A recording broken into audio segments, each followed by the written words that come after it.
The Philistines, Their History and Civilization. By R.A.S. Macalister.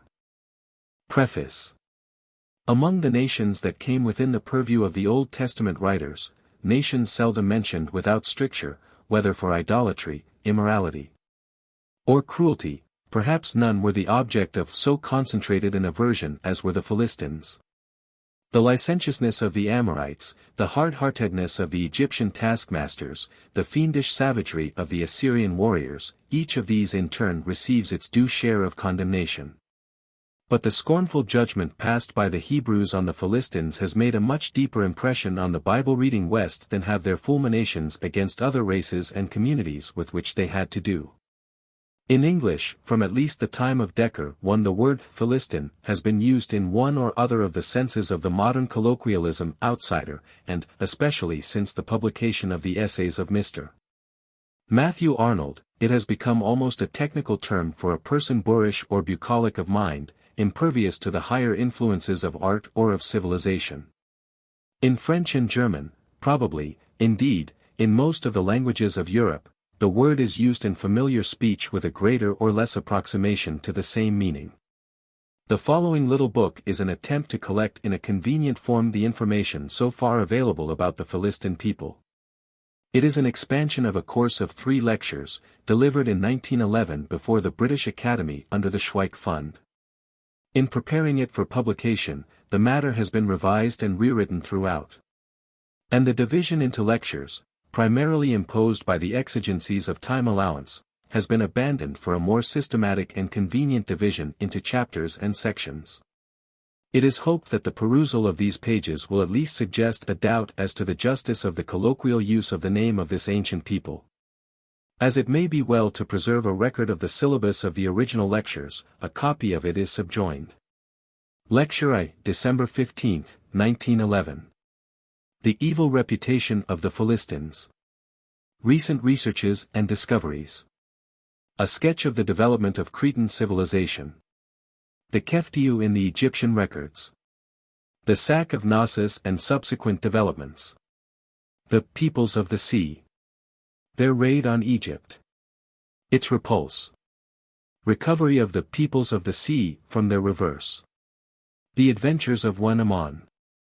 The earliest reference to the Philistines in the Old Testament. The Abraham and Isaac stories. The references in the history of the Exodus.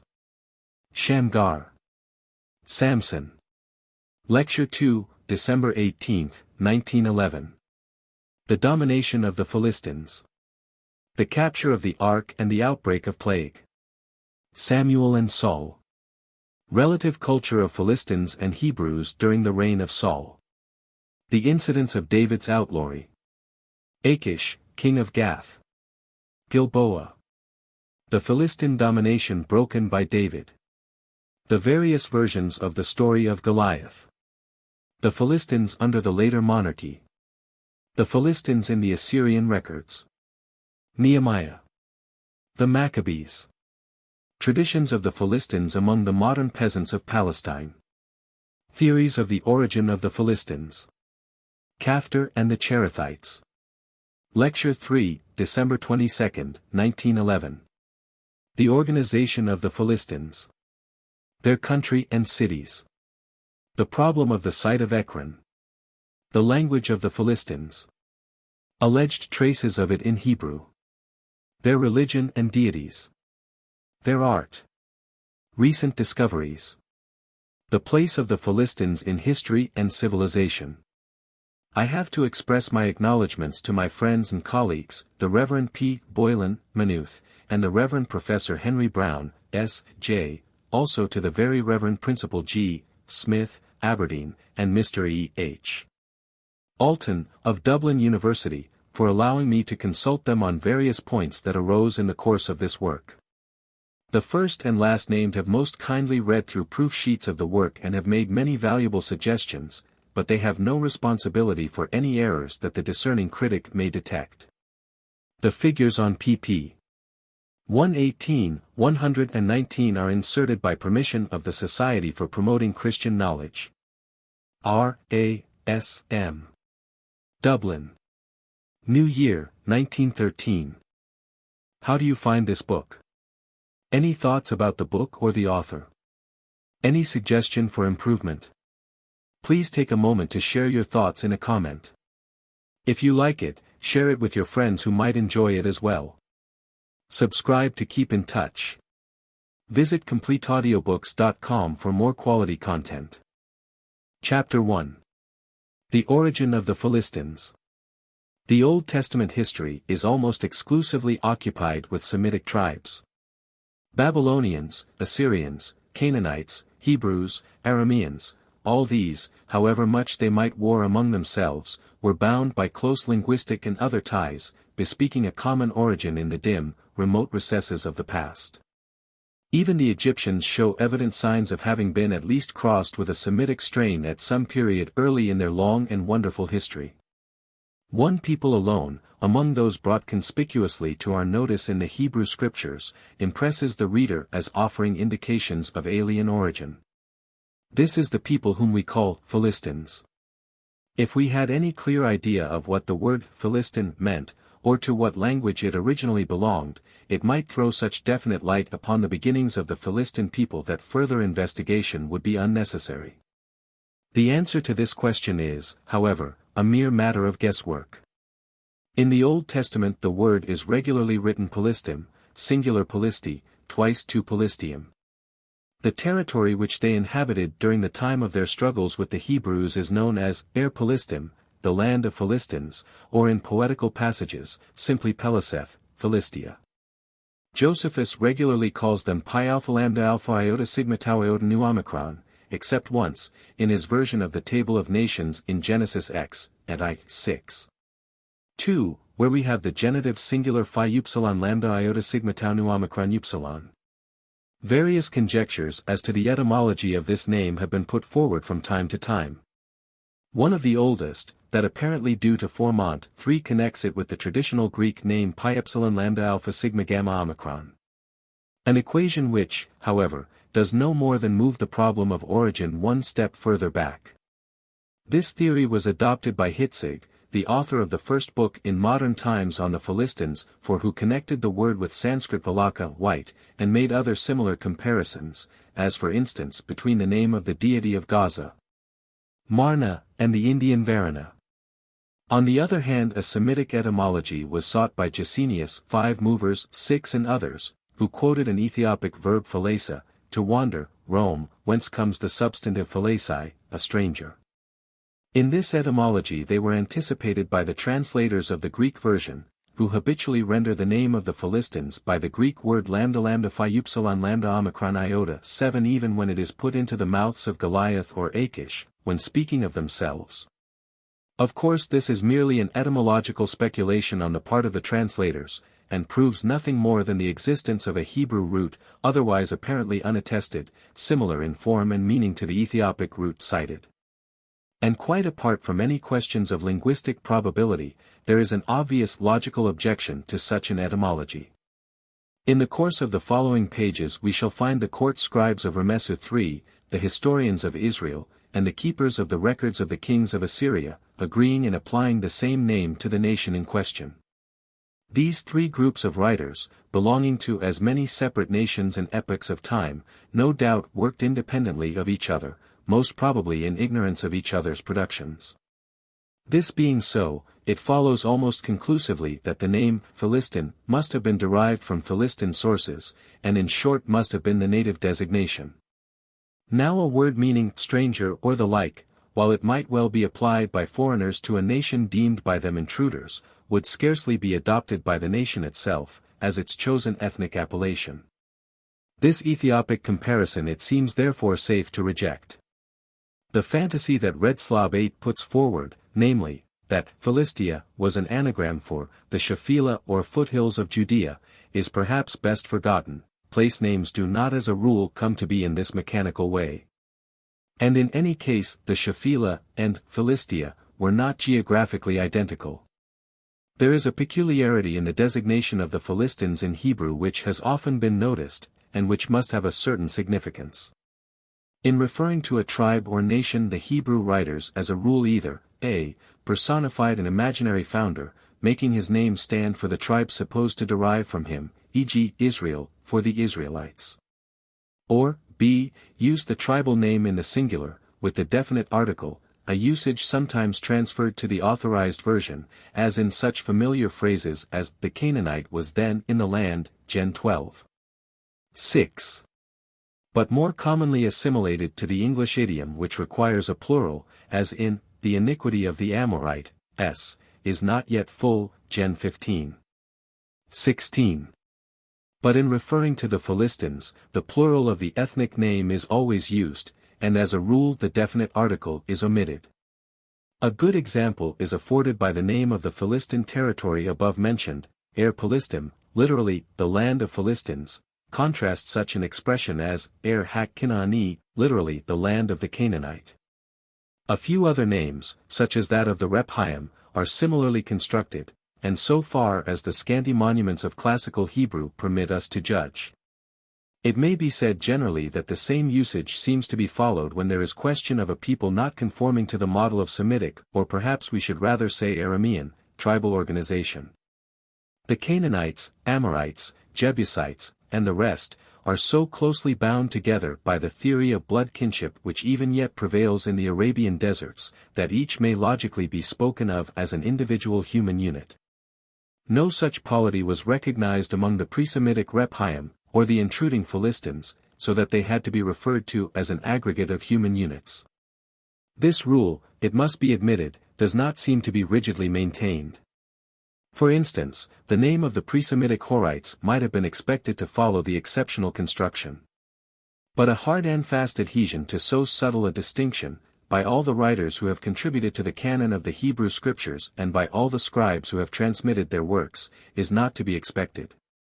Even in the case of the Philistines the rule that the definite article should be omitted is broken in 11 places. 9. However, this distinction, which in the case of the Philistines is carefully observed, with the exceptions cited in the footnote, indicates at the outset that the Philistines were regarded as something apart from the ordinary Semitic tribes with whom the Hebrews had to do. The name of the Philistines, therefore, does not lead us very far in our examination of the origin of this people. Our next step must be to inquire what traditions the Hebrews preserved respecting the origin of their hereditary enemies. Though such evidence on a question of historical truth must obviously even under the most favorable circumstances be unsatisfactory. The locus classicus is, of course, the table of nations in Genesis X. Here we read, VV 6, 13, 14, and the sons of Ham, Cush, and Mizraim, and Put, and Canaan. And Mizraim begot Ludim, and Anamim, and Lehabim, and Naphtuhim, and Pathrusim, and Casluhim, whence went forth the Philistines, and Caphtorim.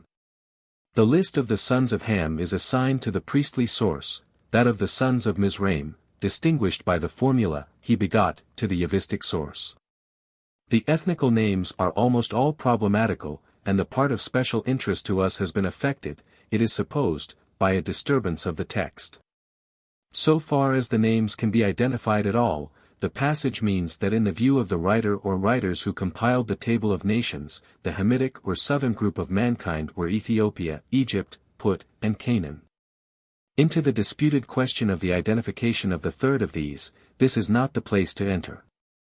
Passing over the children assigned to Cush or Ethiopia, we come to the list of peoples supposed by the Yavist to be derived from Egypt.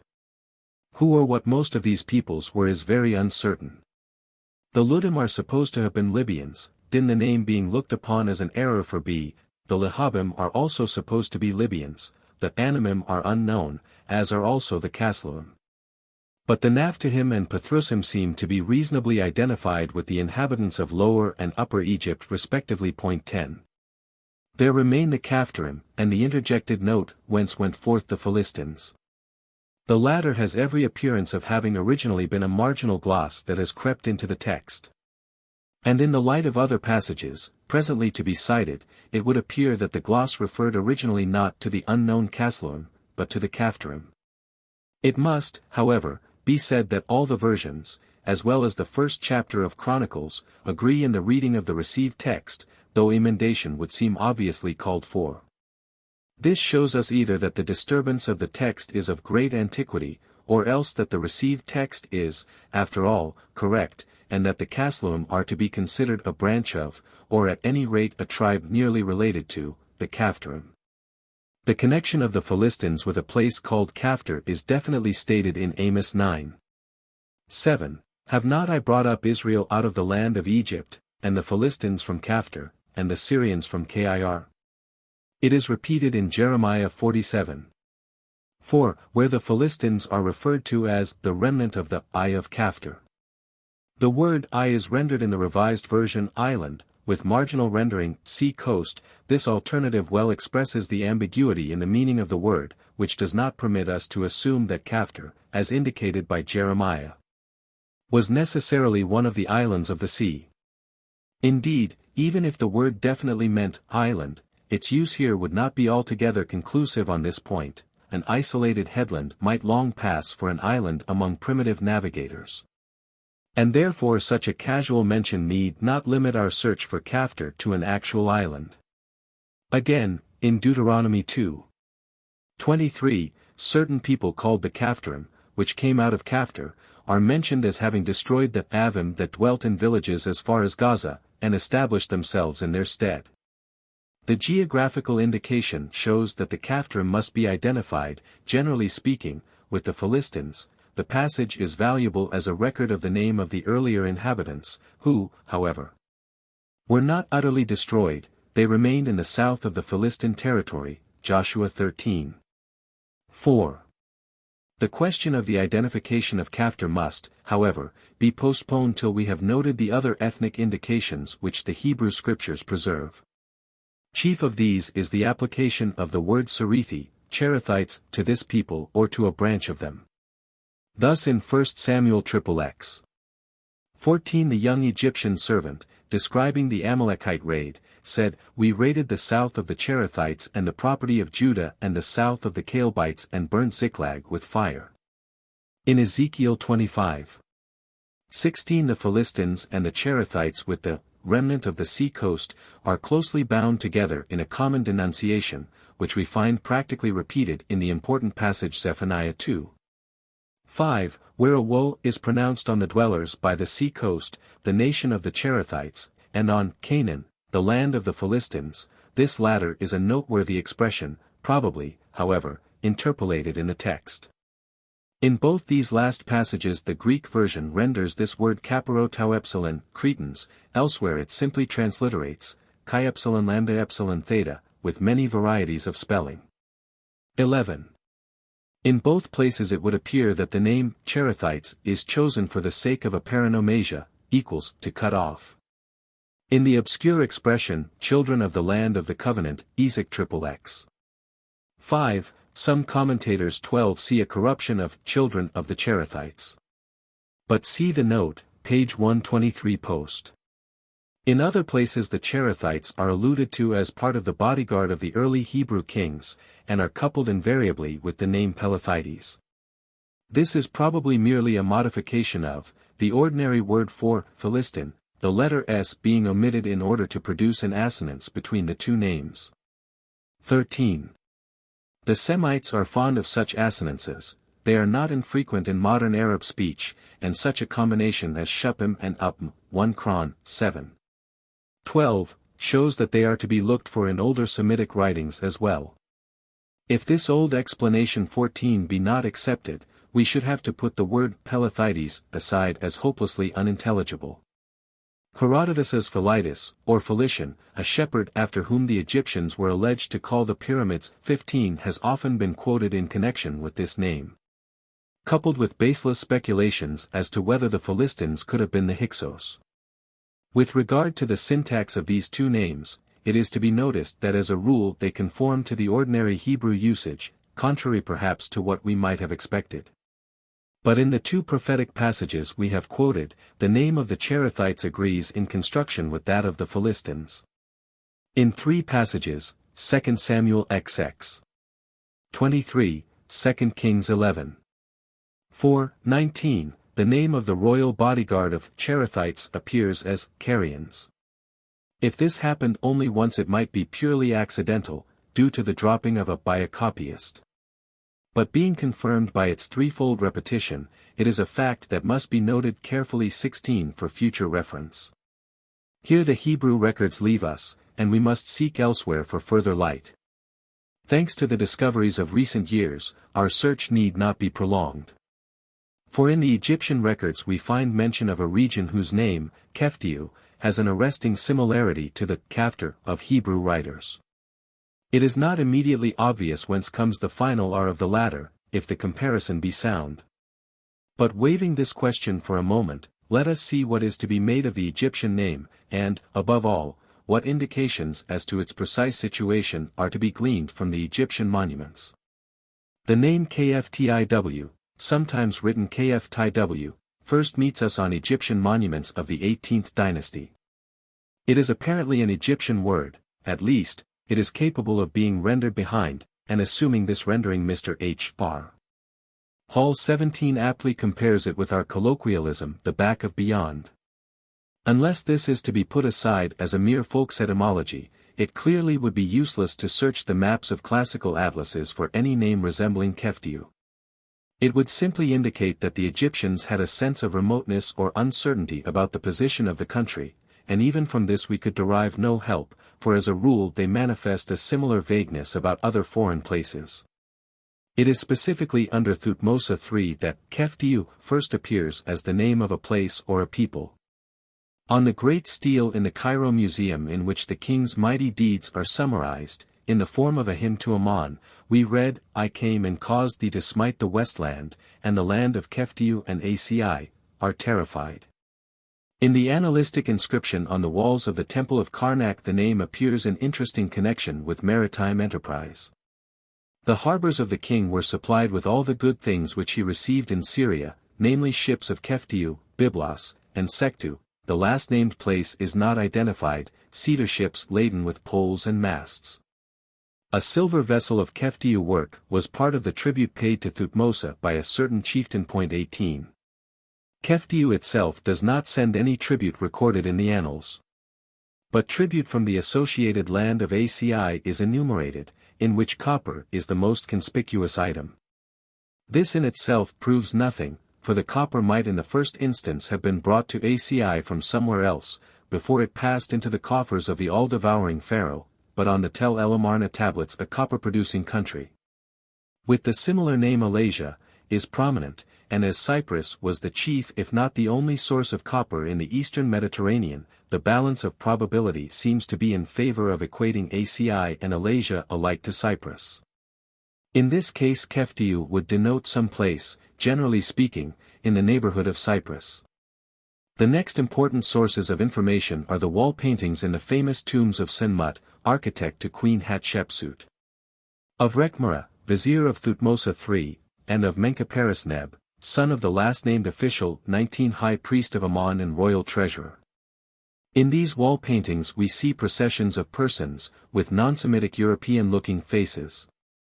Attired simply in highly embroidered loincloths folded round their singularly slender waists, and in high boots or gaiters, with hair dressed in a distinctly non-Semitic manner, bearing vessels and other objects of certain definite types. The tomb of Senmut is much injured, but the Cretan ornaments there drawn are unmistakable. In the tomb of Rekhmara we see the official standing, with 5 rows of foreigners carrying their gifts, a scribe recording the inventory at the head of each row. And an inscription explaining the scene as the reception by the hereditary Prince Rekhmara of the tribute of the South Country, with the tribute of Punt, the tribute of Retinue, the tribute of Keftiu. Besides the booty of all nations brought by the fame of Thutmose III.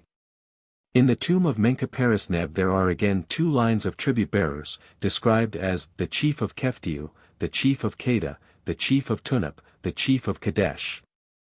And an inscription asserts that these various chiefs are praising the ruler of the 2 lands, celebrating his victories, and bringing on their backs silver, gold, lapis lazuli, malachite, and all kinds of precious stones. Figure 1. A. A Kefshin from the tomb of Rekhmara.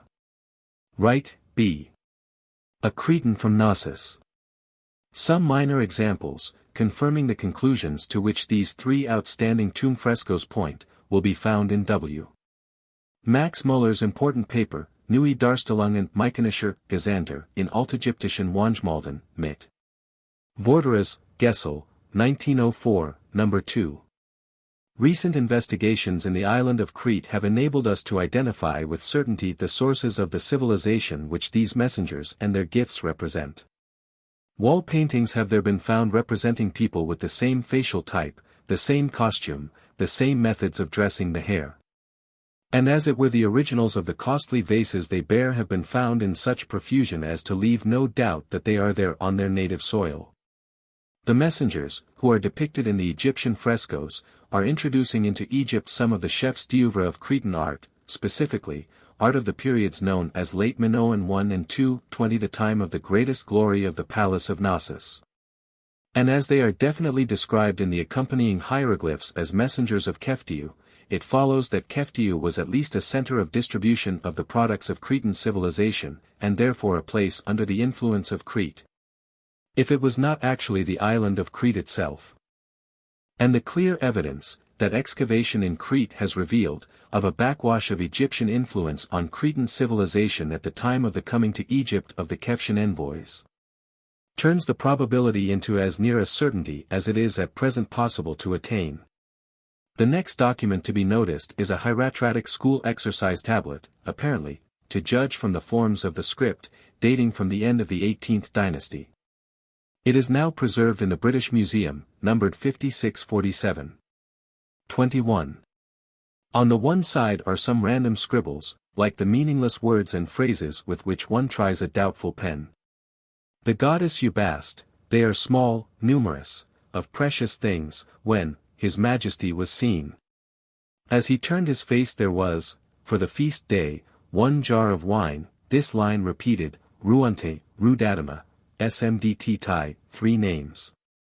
On the other side is to make names of Keftiu, Orau, Nasui, Akasu, Adonai, Pinaruta, Rusa, Sennofer, an Egyptian name, twice repeated.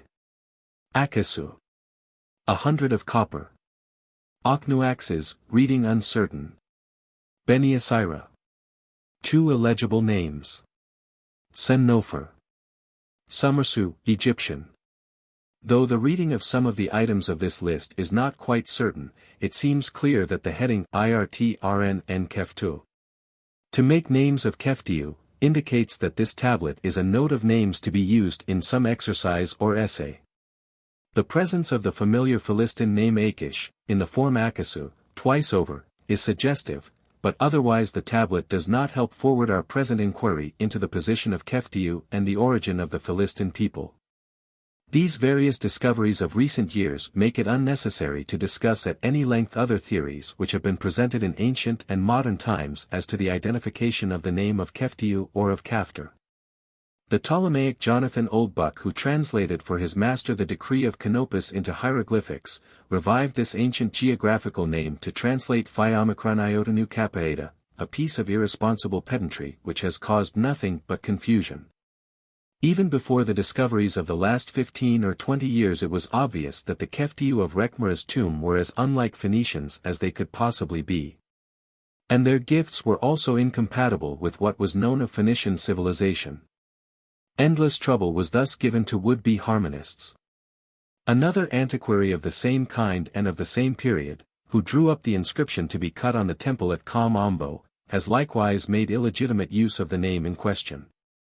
A catalogue of the places conquered by the founder of the temple, after the manner of the records of achievements of the great kings of the 18th dynasty, was de rigueur, so the obsequious scribe set down, apparently at random, a list of any geographical names that happened to come into his head. Among these is Kptar, the final R of which seems to denote a Hebrew source. Perhaps he learnt the name from some brother antiquary in the neighboring Jewish colony at Aswan. The Greek translators of the scriptures, the Peshitta, and the Targums, in Deuteronomy 2:23, Amos 9:7, render the name Cappadocia. This seems to be merely a guess, founded on similarity of sound. In modern times, even before the days of scientific archaeology, the equation of Kaftir to Crete has always been the theory most in favor. Apart from Jeremiah's description of the place as an island, which as we have already mentioned is not quite conclusive, the obvious equation Cherethites equals Cretans would strike any student. Calmet 22 gives a good statement of the arguments for the identification which were available before the age of excavation. For completeness' sake we may refer here to various other theories of Philistine origin which have been put forward by modern scholars. It is, however, not necessary to give full references to all the writers who have considered the question. The favorite hypothesis among those who rejected the Kaftir-Crete identification was founded on the Greek version and Josephus. Kaftir was by them identified with Cappadocia, and Casluhim with the Colchians. Hitzig, as stated earlier in this chapter, identified them with the Pelasgians, who came, according to his view, from Crete to North Egypt, identified with the Casluhim of the Table of Nations, their language he supposed to be cognate with Sanskrit. And by Sanskrit he interpreted many of the names of people and places. Katramir, reviewing Hitzig's book in the Journal de Savants, 1846, pages 257, 411, suggested a rival theory, deriving them from West Africa, equating Casluhim with Shalu, a sept of the Berbers. Stark, Gaza, p.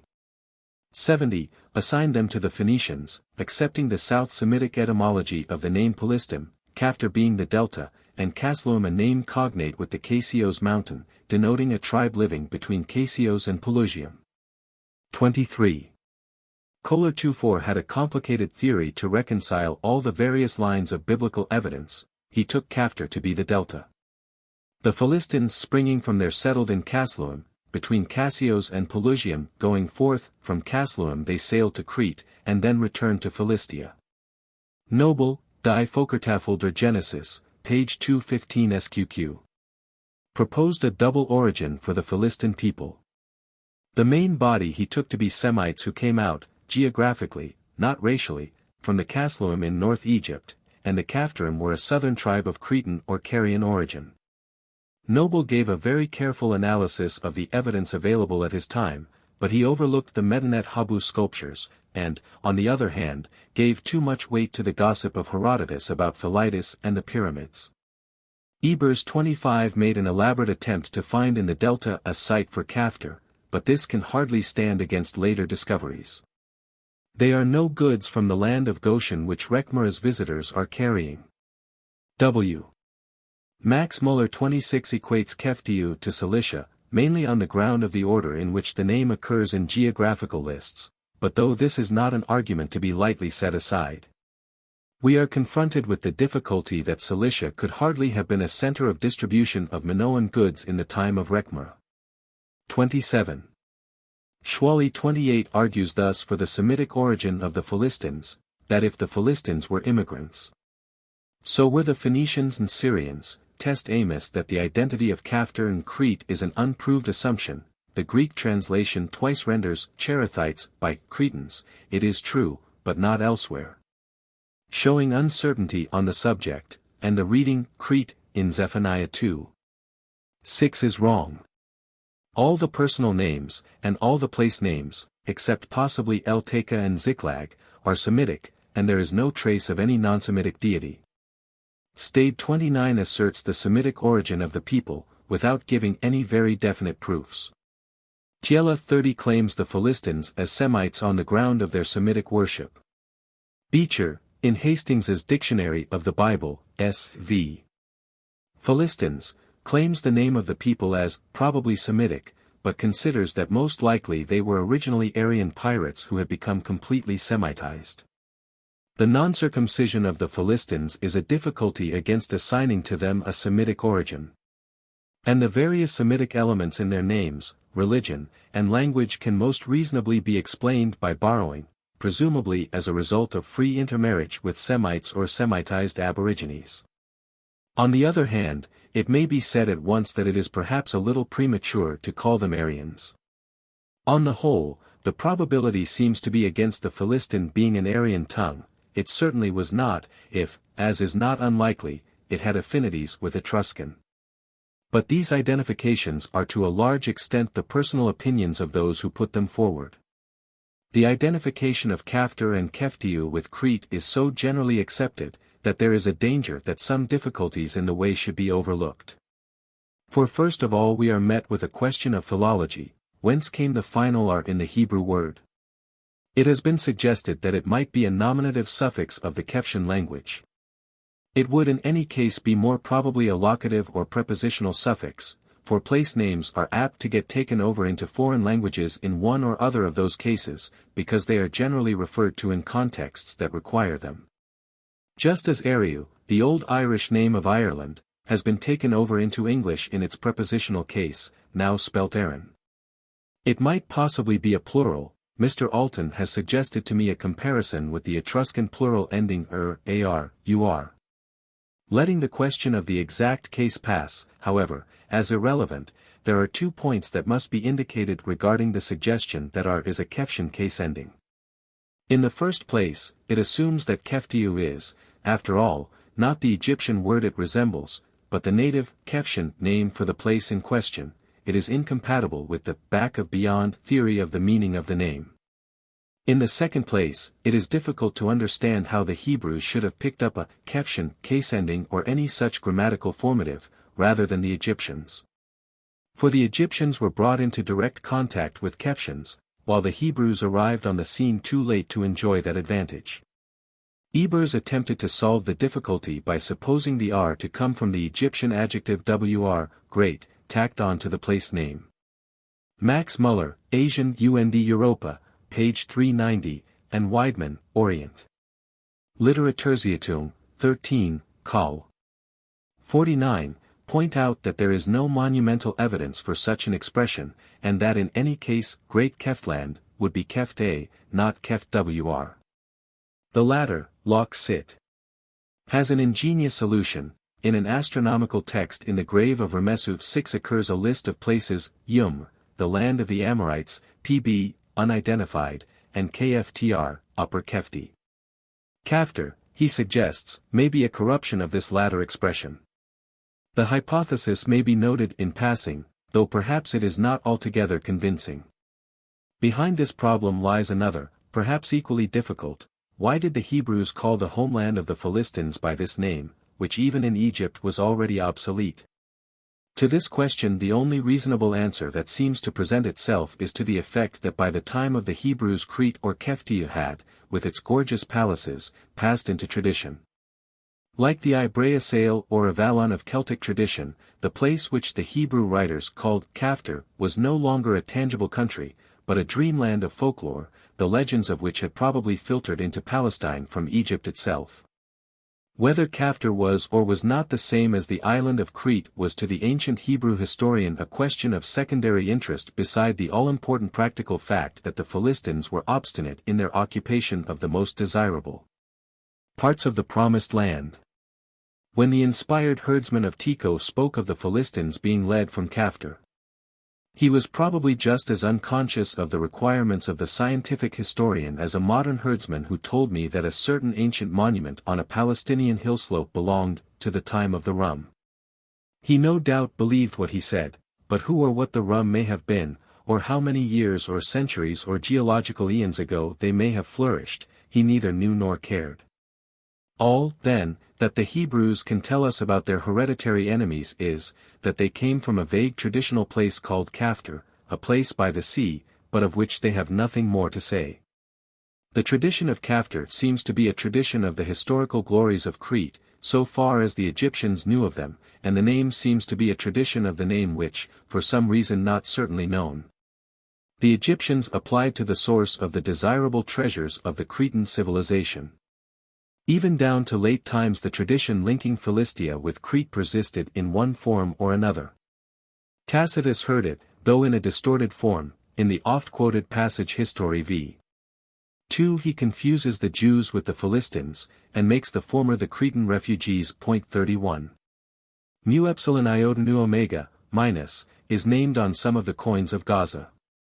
This town was called by the name Minoa, and its god Marna was equated to Zeus the Crete-born. 32.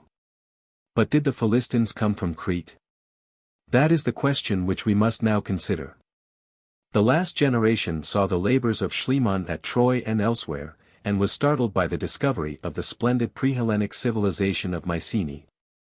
For us has been reserved the yet greater surprise of finding that this Mycenaean age was but the latest, indeed the degenerate phase of a vastly older and higher culture.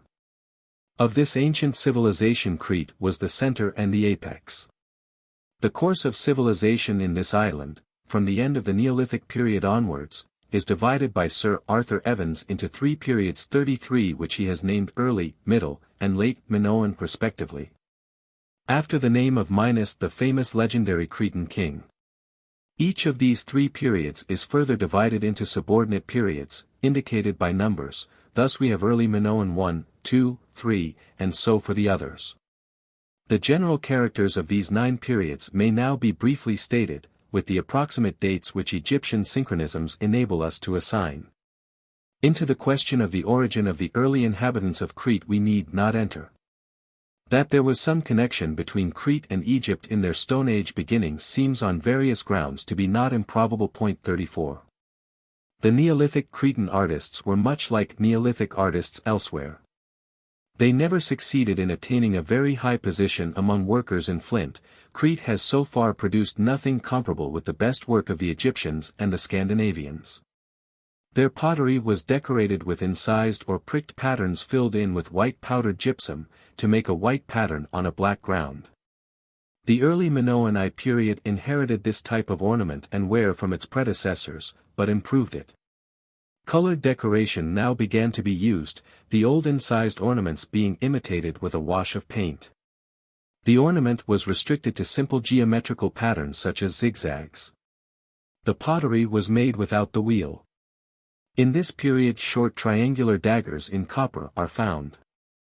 In early Minoan too the designs are more free and graceful, simple curves appear, side by side with straight lines, towards the end of the period.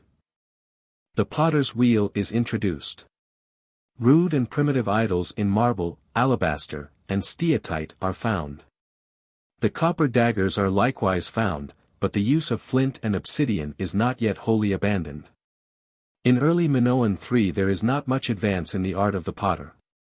We now, however, begin to find seals with a kind of hieroglyphic signs upon them, apparently imitated, in manner if not in matter, from Egyptian seals. These seem to give us the germ of the art of writing, as practiced later in Crete. Scholars differ, between 2000 and 3000 BC. As to the proper date to assign to the end of the early Minoan civilization, for our present purpose it is not important to discuss the causes of disagreement, or to attempt to decide between these conflicting theories. The next period, Middle Minoan I, takes a great step forward. We now begin to find polychrome decoration in pottery, with elaborate geometrical patterns. We also discover interesting attempts to picture natural forms, such as goats, beetles, and upon the ruins of this stage of development, which seems to have been checked by some catastrophe, are founded the glories of Middle Minoan II, the period of the great palace of Festos and of the first palace of Knossos. To this period also belongs the magnificent polychrome pottery called Kamar's ware. Another catastrophe took place, the first palace of Knossos was ruined, and the great second palace built in its place, and the period known as Middle Minoan III began. It was distinguished by an intense realism in art, speaking clearly of a rapid deterioration in taste. In this period we find the pictographic writing clearly developed, with a hieratic or cursive script derived from it, adapted for writing with pen and ink. The Middle Minoan period came to an end about 1600 BC. Late Minoan I shows a continuation of the taste for realism. Its pottery is distinguished from that of the preceding period by the convention that its designs as a rule are painted dark on a light background. In Middle Minoan III they are painted light on a dark background. Linear writing is now developed. The palace of Festos is rebuilt. Fine frescoes and admirable sculptured vases in steatite are found in this period, to which also belong the oldest remains at Mycenae, namely the famous gold deposits in the shaft tombs. In late Minoan II the naturalistic figures become conventionalized, and a degeneration in art sets in which continues into late Minoan III. The foreign imports found at Tel El Amarna and thus of the time of Akhenaten, are all of late Minoan III. This affords a valuable hint for dating this phase of development. Now while some of the earlier periods shade into one another, like the colors of a rainbow, so that it is difficult to tell where the one ends and the next begins, this is not the case of the latest periods. The changes in which have evidently been produced by violence. The chief manifestation is the destruction of Knossos, which took place, apparently as a result of invasion from the mainland, at the very end of the period known as Late Minoan II, that is to say about 1400 BC. The inferior style called Late Minoan III, the style which till recent years we had been accustomed to call Mycenaean, succeeded at once and without any intermediate transition to the style of Late Minoan II immediately after this raid. It was evidently the degraded style that had developed in the mainland among the successful invaders, founded upon, or, rather, degenerated from, works of art which had spread by way of trade to the adjacent lands. In the flourishing days of Cretan civilization, we have seen that in Egyptian tombs of about 1500 BC, there are to be seen paintings of apparently Cretan messengers and merchants, called by the name of Keftiu, bearing Cretan goods, and in addition we find the actual tangible goods themselves, deposited with the Egyptian dead. In Palestine and elsewhere occasional scraps of the palace styles come to light. But the early specimens of Cretan art found in these regions are all exotic, just as, to quote a parallel often cited in illustration, the specimens of Chinese or Japanese porcelain exhibited in London drawing rooms are exotic. And they affect but little the inferior native arts of the places where they are found. It is not till we reach the beginning of late Minoan III, after the sack of Knossos, that we find Minoan culture actually taking root in the eastern lands of the Mediterranean, such as Cyprus and the adjacent coasts of Asia Minor and Syria. We can hardly dissociate this phenomenon from the sack of Knossos. The very limitations of the area over which the Mycenaean art has been found are enough to show that its distribution was not a result of peaceful trade.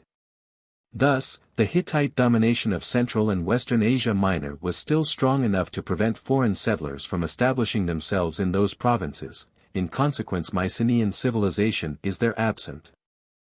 The spread of the debased Cretan culture over southern Asia Minor, Cyprus, and North Syria, between 1400 and 1200 BC, must have been due to the movements of peoples, one incident in which was the sack of Knossos 35, and this is true, whether those who carried the Cretan art were refugees from Crete, or were the conquerors of Crete seeking yet further lands to spoil.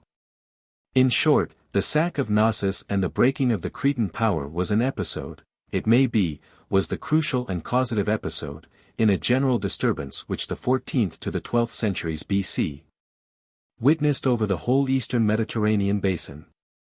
The mutual relations of the different communities were as delicately poised as in modern Europe. Any abnormal motion in one part of the system tended to upset the balance of the whole. Egypt was internally in a ferment, thanks to the eccentricities of the crazy dilettante Akhenaten, and was thus unable to protect her foreign possessions. The nomads of Arabia, the Sutu and Habru, were pressing from the south and east on the Palestinian and Syrian towns, the dispossessed Cretans were crowding to the neighboring lands on the north. The might of the Hittites, themselves destined to fall to pieces not long afterwards, blocked progress northward. It is little wonder that disorders of various kinds resulted from the consequent congestion.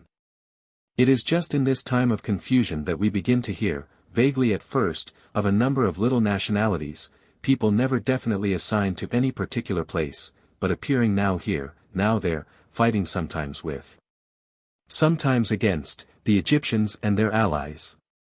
And what gives these tribelets their surpassing interest is the greatness of the names they bear. The unsatisfying and contemptuous allusions of the Egyptian scribes record for us the day of small things of people destined to revolutionize the world. We first meet these tribes in the Tel El Amarna letters. The king of Alasia, Cyprus, complains that his coasts are being raided by the Luku, who yearly plunder one small town after another. 36 That indefatigable correspondent, Ribadi, in 2 letters, complains that one Bayura has sent people of the Sutu to his town and slain certain Shirdan men, apparently Egyptian mercenaries in the town guard. 37 In a mutilated passage in another letter Ribati mentions the Shurdan again, in connection with an attempt on his own life. Then Abi Milki reports 38 that, the king of Danuna is dead, and his brother has become king after him, and his land is at peace. It is almost the only word of peace in the whole dreary Tel Elamarna record. Next we hear of these tribes in their league with the Hittites against Rameses II, when he set out to recover the ground lost to Egypt during the feudal reign of Akhenaten. 39. With the Hittites were allied people from RKW, DRDNW, MSW, MWNW or Iranu, PDSW, R. This was in 1333 BC.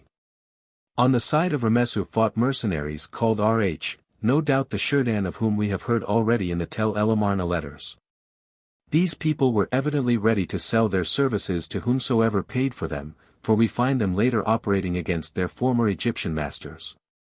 About 30 years later, when Merneptah was on the throne, there was a revolt of the Libyans, and with many allies from the peoples of the sea, they proceeded to attack Egypt. Though the Philistines do not actually appear among the names of the allies, the history of this invasion is one of the most important in the origins of that remarkable people. The details are recorded in 4 inscriptions set up by the king after his victory over the invaders, one of which inscriptions is the famous Israel stela. The first inscription is that of the Temple of Karnak, a translation of which will be found in Breasted's Ancient Records, Volume 3, page 241. This inscription begins with a list of the allied enemies.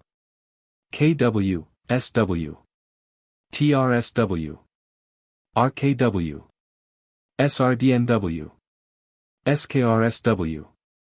The beginning of the inscription is lost, but the list is probably complete. As in the sequel, where the allied tribes are referred to more than once, no other names are mentioned. Merneptah, after extolling his own valor and the military preparations he had made, tells us how he had received news that, Mariwi or something similar, the miserable chief of Libya, with his allies aforesaid, had come with his family to the western boundary of Egypt. Enraged like a lion, he assembled his officers and to them expressed his opinion of the invaders in a way that leaves nothing to the imagination. They spend their time going about and fighting to fill their bellies day by day, they come to Egypt to seek the needs of their mouths, their chief is like a dog, without courage. Some of the vigorous old king's expressions have been bowdlerized by the hand of time, which has deprived us of a course of the inscribed masonry of the temple, but notwithstanding we have an admirable description of restless sea rovers, engaged in constant plunder and piracy. Then Merneptah, strengthened by a vision of his patron Ptah which appeared to him in the night, led out his warriors, defeated the Libyans, whose vile fallen chief justified Merneptah's opinion of him by fleeing, and, in the words of the official report of the Egyptian general to his master, he passed in safety by favor of the night. All the gods overthrew him for the sake of Egypt, his boasting is made void, his curses have come to roost, no one knows if he be alive or dead, and even if he lives he will never rule again.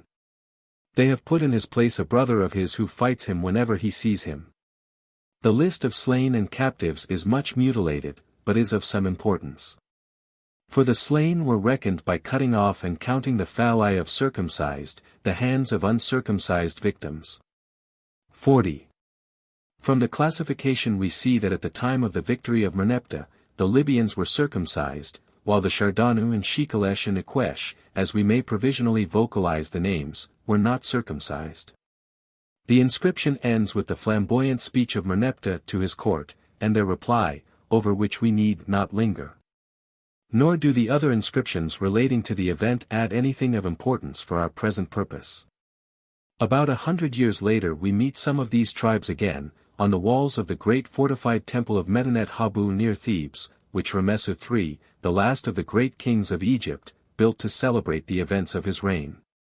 These events are recorded in sculptured scenes, interpreted and explained by long hieroglyphic inscriptions. It is deplorable that the latter are less informing than they might have been. We grudge bitterly the precious space wasted in groveling compliments to the majesty of the victorious monarch.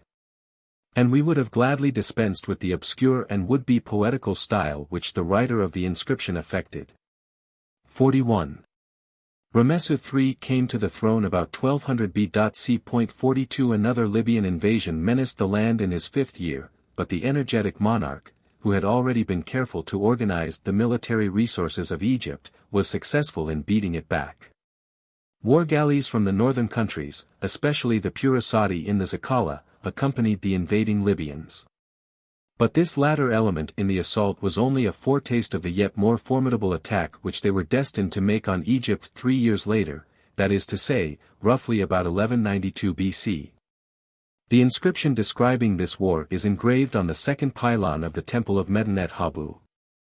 Omitting a dreary encomium of the pharaoh, with which it opens, and a long hymn of triumph with which it ends, we may confine our attention to the historical events recorded in the hieroglyphs and pictured in the representations of battles that accompany them. The inscription records how the northerners were disturbed, and proceeded to move eastward and southward, swamping in turn the land of the Hittites, Carchemish, Arvad, Cyprus, Syria, and other places in the same region. We are thus to picture a great southward march through Asia Minor, Syria, and Palestine. Or, rather, we are to imagine a double advance, by land and by sea, the landward march, which included 2-wheeled ox carts for the women and children, as the accompanying picture indicates. And a sea expedition, in which no doubt the spare stores would be carried more easily than on the rough Syrian roads. Clearly they were tribes accustomed to seafaring who thus ventured on the stormy Mediterranean. Clearly too, it was no mere military expedition, but a migration of wanderers accompanied by their families and seeking a new home. 43. The principal elements in the Great Coalition are the following. SRDNW. Duinu. PRSTW. TKRW.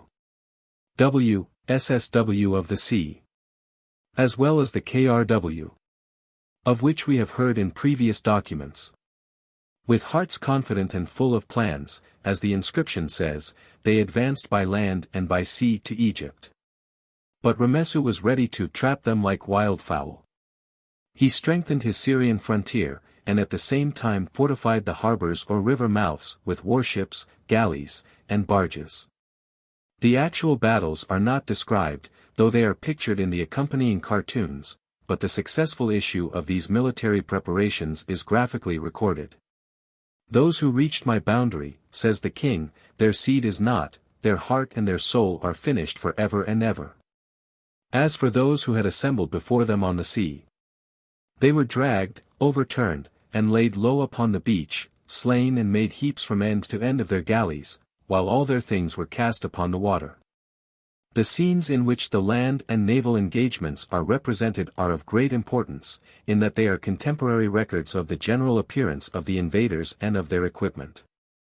The naval battle, the earliest of which any pictorial record remains, is graphically portrayed. We see the Egyptian archers sweeping the crews of the invading vessels almost out of existence, and then closing in and finishing the work with their swords. One of the northerners' vessels is capsized and those of its crew who swim to land are taken captive by the Egyptians waiting on the shore. In later scenes we see the prisoners paraded before the king, and the tale of the victims, counted by enumerating the hands chopped off the bodies. The passage in the Great Harris Papyrus, which also contains a record of the reign of Ramessu III, 44, adds very little to the information afforded us by the Medinet Habu inscription. The Thitanayana are there spoken of as islanders. We are told that the Purasati and the Zakala were made ashes, while the Shikalesh, called in the Harris Papyrus Shardani, who thus once more appear against Egypt, and the Washasha were settled in strongholds and bound. From all these people the king claims to have levied taxes in clothing and in grain. As we have seen, the march of the coalition had been successful until their arrival in Egypt. The Hittites and North Syrians had been so crippled by them that Ramessu took the opportunity to extend the frontier of Egyptian territory northward. We need not follow this campaign, which does not directly concern us, but it has this indirect bearing on the subject, that the twofold ravaging of Syria, before and after the great victory of Ramessu, left it weakened and opened the door for the colonization of its coastlands by the beaten remnant of the invading army. Ramessu III died in or about 1167 BC, and the conquered tribes began to recover their lost ground. For that powerful monarch was succeeded by a series of weak ghost kings who disgraced the great name of Ramessu which, one and all, they bore. More and more did they become puppets in the hands of the priesthood, who cared for nothing but enriching the treasures of their temples. The frontier of Egypt was neglected. Less than 100 years after the crushing defeat of the coalition, the situation was strangely reversed, as one of the most remarkable documents that have come down to us from antiquity allows us to see. This document is the famous Golnischev Papyrus, now at St. Petersburg. But before we proceed to an examination of its contents we must review the Egyptian materials, which we have now briefly set forth, a little more closely. The names of the tribes, with some doubtful exceptions, are easily equated to those of peoples living in Asia Minor. We may gather a list of them out of the various authorities which have been set out above, adding to the Egyptian consonant skeleton a provisional vocalization. And remembering that R and L are interchangeable in Egyptian. Tel El Amarna. Ramessu II. Merneptah. Ramessu III. c. 1400 BC. 1333 BC. c. 1300 BC. c. 1198 BC. 1. Luku. X. X. X. 2. Sherdanu. X. X. X. X. 3. Denunu. X. X. 4. Dardanu. X. 5. Masa. X. 6. Mona or Uruna. X. 7. Padasa. X. 8. Kelikesh. X. 9. Ekwesh. X. 10. Turisha. X. 11. Shikalesh. X. X. 12. Pulasadi. X. 13. Sakala. X. 14. Washasha. X. An X denotes present in, A, absent from, the lists. The majority of these 14 names too closely resemble names known from classical sources for the resemblance to be accidental. It will be found that almost every one of these names can be easily identified with the name of the coast dwellers of Asia Minor. And vice versa, with one significant exception, the coastland regions of Asia Minor are all to be found in recognizable forms in the Egyptian lists. The Sha or Shu termination is to be neglected as an ethnic formative.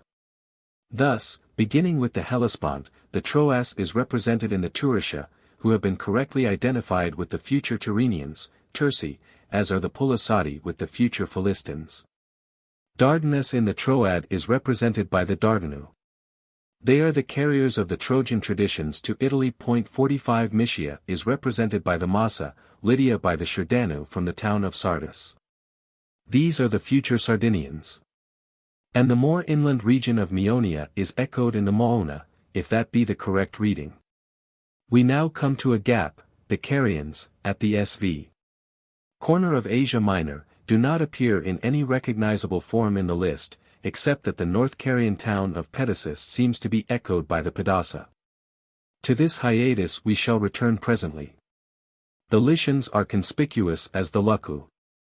The name of the seacoast region of Pamphylia is clearly a later appellation, expressive of the variety of tribes and nationalities which has always characterized the Levant coast. The inland Pisidian town of Sagalassus finds its echo in the Shikalesh. The Cilicians are represented by the Kelikesh, and this brings us to the corner between Asia Minor and North Syria. The only names not represented in the foregoing analysis are the Denunu, Ekwesh, and the three tribes which first appear in the Ramessu III invasion, the Pulasadi, Sakala, and Washasha. The first two of these, it is generally agreed, are to be equated to the Danaoi and the Achaeans 46, the first appearance in historic record of these historic names. The latter do not appear in the Ramesu III lists. There were no Achaeans in the migration from Asia Minor. The Pulasati are unquestionably to be equated to the future Philistines, north of whom we find later the Zakala settled on the Palestinian coast. The Washasha remain obscure, both in origin and fate. But a suggestion will be made presently regarding them. They can hardly have been the ancestors of the Indo-European Oskans. The various lines of evidence which have been set forth in the preceding pages indicate Crete or its neighborhood as the probable land of origin of this group of tribes. They may be recapitulated. 1. The Philistines, or a branch of them, are sometimes called Cherethites or Cretans. 2. They are said to come from Kaftir, a name more like Keftiu than anything else, which certainly denotes a place where the Cretan civilization was dominant. 3. The hieratratic school tablet mentions Akasu as a Keftian name. It is also Philistin, Akish. To this may be added the important fact that the Festos disc, the inscription on which will be considered later in this book, shows us among its signs a head with a plumed headdress. Very similar to that shown on the Philistin captives represented at Medinet Habu. We must not, however, forget the fact at which we paused for a moment, that thrice the Philistin guard of the Hebrew kings are spoken of as the Carians, and that the Carians are not otherwise represented in the lists of Egyptian invaders. We are probably not to confine our search for the origin of the Zakala Philistin Washasha League to Crete alone. The neighboring strip of mainland coast probably supplied its contingent to the sea pirates. The connection of Korea with Crete was traditional to the time of Strabo. The most generally received account is that the Carians, then called Leleges, were governed by Minos, and occupied the islands. Then removing to the continent, they obtained possession of a large tract of sea-coast and of the interior, by driving out the former occupiers, who were for the greater part Leleges and Pelasgi. 47. Further, he quotes Alcaeus's expression, shaking a Carian crest, which is suggestive of the plumed headdress of the Philistines. Again, speaking of the city Caunus, on the shore opposite Rhodes, he tells us that its inhabitants speak the same language as the Carians, came from Crete, and retained their own laws and customs 48, which, however, Herodotus 49 contradicts. Herodotus indeed, Locke Sit, gives us the same tradition as Strabo regarding the origin of the Carians. They had come from the islands to the continent. For being subjects of Minos, and anciently called Leleges, they occupied the islands without paying any tribute, so far as I can find by inquiring into the remotest times, but whenever Minos required them, they manned his ships. And as Minos subdued an extensive territory, and was successful in war, the Carians were by far the most famous of all nations in those times. They also introduced 3 inventions which the Greeks have adopted. Of fastening crests on helmets, putting devices on shields, and putting handles on shields. After a long time the Dorians and Ionians drove the Carians out of the islands and so they came to the continent. This is the account that the Cretans give of the Carians, but the Carians do not admit its correctness, considering themselves to be autochthonous inhabitants of the continent. And in testimony of this they show an ancient temple of Zeus Carios at Mylasa. If then by the Pulasati we are to fill in the hiatus in the list of Asia Minor coast dwellers, the most reasonable explanation of the name is after all the old theory that it is to be equated with Pelasgi. And if the worshippers of Zeus Carios settled in Palestine, they might be expected to bring their god with them and to erect a temple to him. Now we read in 1 Samuel 7, that the Philistines came up against the Israelites who were holding a religious ceremony in Mizpah, that they were beaten back by a thunderstorm, and chased in panic from Mizpah to a place called Beth-kar, v. 11. We may suppose that the chase stopped at Beth-kar because it was within Philistine territory, but unfortunately all the efforts to identify this place, not otherwise known, have proved futile. Very likely it was not an inhabited town or village at all, but a sanctuary. It was raised on a conspicuous height, for the chase stopped under Beth-kar and the name means house of Kar, 50 as Beth-dagon means house or temple of Dagon. This obscure incident, therefore, affords one more link to the chain. If the Cretans and Icarians together were represented by Zakalapula-Sadi-Washasha League, we might expect to find some elements from the two important islands of Rhodes and Carpathos, which lie like the piers of a bridge between Crete and the Carian mainland. And I think we may, without comparisons too far-fetched, actually find such elements. Strabo tells us 51 that a former name of Rhodes was Aphiusa, and we can hardly avoid at least seeing the similarity between this name and that of the Washasha. 52 And as for Carpathos, which Homer calls Krapathos, is it too bold to hear in this classical name an echo of the pre-Hellenic word, whatever it may have been, which the Egyptians corrupted to Keftiu, and the Hebrews to Kaftor? 53. What then are we to make of the name of the Zakala or Zakkara? This has hitherto proved a crux. Petrie identifies it with Zakro in Crete 54. But as has several times been pointed out regarding this identification, we do not know how old the name Zakro may be. As we have seen that all the other tribes take their name from the coasts of Asia Minor.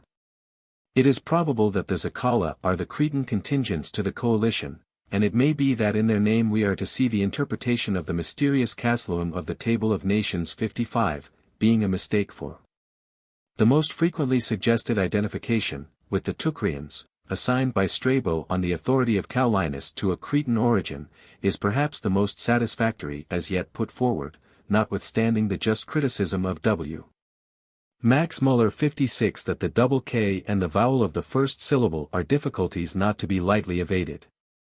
Clarinant, Gano 57 would equate them to a Nabatean Arab tribe, the Delta Alpha Chi Alpha Rho Nu Omicron, mentioned by Stephanus of Byzantium. But, as while 58 points out, it is highly improbable that one of the allied tribes should have been Semitic in origin. If the similarity of names be more than an accident, it is more likely that the Arabs should have borrowed it. The conclusion indicated therefore is that the Philistines were a people composed of several septs, derived from Crete and the southwest corner of Asia Minor.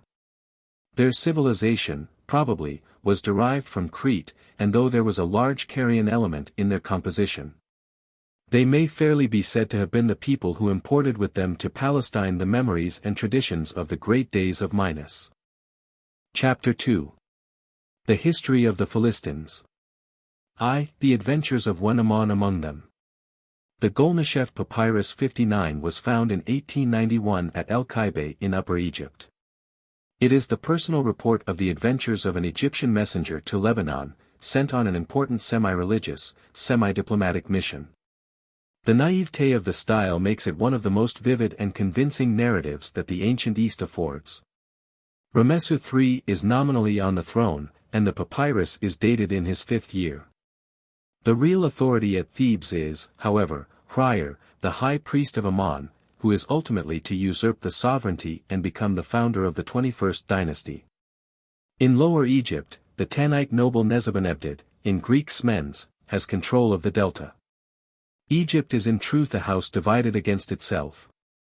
On the 16th day of the 11th month of the 5th year of Ramesu, one Wenamon was dispatched from Thebes to fetch timber for the barge called Userhet, the great august sacred barge of Amon-Ra, king of the gods. Who Wenamon may have been, we do not certainly know. He states that he had a religious office, but it is not clear what this was. It speaks eloquently for the rotten state of Egypt at the time, however, that no better messenger could be found than this obviously incompetent person, a sort of Egyptian prototype of the Reverend Robert Spalding. With him was an image of Ammon, which he looked upon as a kind of fetish, letters of credit or of introduction, and the wherewithal to purchase the timber. Sailing down the Nile, when Ammon in due time reached Tanis, and presented himself at the court of Nezabenebdid, who with his wife Tentamon, received the messenger of Amon-Ra with fitting courtesy. He handed over his letters, which, being themselves unable to decipher them, they caused to be read, and they said, Yeah, I will do all that our lord Amon-Ra saith. When Ammon tarried at Tanis till a fortnight had elapsed from his first setting out from Thebes, and then his hosts put him in charge of a certain Mengedi, captain of a ship about to sail to Syria. This was rather casual. Evidently Mengedi's vessel was an ordinary trading ship, whereas we might have expected, and as appears later the Syrians did expect, that one charged with an important special message should be sent in a special ship. At this point the thoughtless Wenamon made his first blunder. He forgot all about reclaiming his letters of introduction from Nebuchadnezzar, and so laid up for himself the troubles even now in store for the helpless tourist who tries to land at Beirut without a passport. Like the delightful pilgrimage of the medieval Dominican Felix Fabry, the modernness of this narrative of antiquity is not one of its least attractions. On the first day of the 12th month Mengetti's ship set sail. After a journey of unrecorded length the ship put in at Dor, probably the modern Tantura on the southern coast of the promontory of Carmel. Dor was inhabited by Zakala, a very important piece of information, and they had a king named Badira. We are amazed to read that, apparently as soon as the ship entered the harbor, this hospitable monarch sent to Wenamon much bread, a jar of wine, and a joint of beef. I verily believe that this was a tale got up by some bakshish-hunting huckster. The simple-minded tourist of modern days is imposed upon by similar magnificent fables. There are few who have traveled much by Levant steamers without having lost something by theft. Sufferers may claim Wenamon as a companion in misfortune. As soon as the vessel touched at Dor, some vessels of gold, 4 vessels and a purse of silver, in all 5 deben or about 1 1/5 pounds of gold and 31 deben or about 7.5 pounds of silver, were stolen by a man of the ship, who decamped. This was all the more serious, because, as appears later, these valuables were actually the money with which Wenamon had been entrusted for the purchase of the timber. So Wenamon did exactly what he would have done in the 20th century. He went the following morning and interviewed the governor, Badira. There was no Egyptian consul at the time, so he was obliged to conduct the interview in person. I have been robbed in thy harbor, he says, and thou, being king, art he who should judge, and search for my money. The money indeed belongs to Amon-Ra, and Nebuchadnezzar, and Hriar my lord, it also belongs to Waradi, and Makamaru. And Zakarbal prince of Byblos, the last 3 being evidently the names of the merchants who have been intended to receive the money. The account of Abraham's negotiations with the Hittites is not more modern than the king's reply. We can feel absolutely certain that he said exactly the words which Wenamon puts in his mouth, thy honor and excellency. Behold, I know nothing of this complaint of thine. If the thief were of my land, and boarded the ship to steal thy treasure, I would even repay it from mine own treasury till they found who the thief was.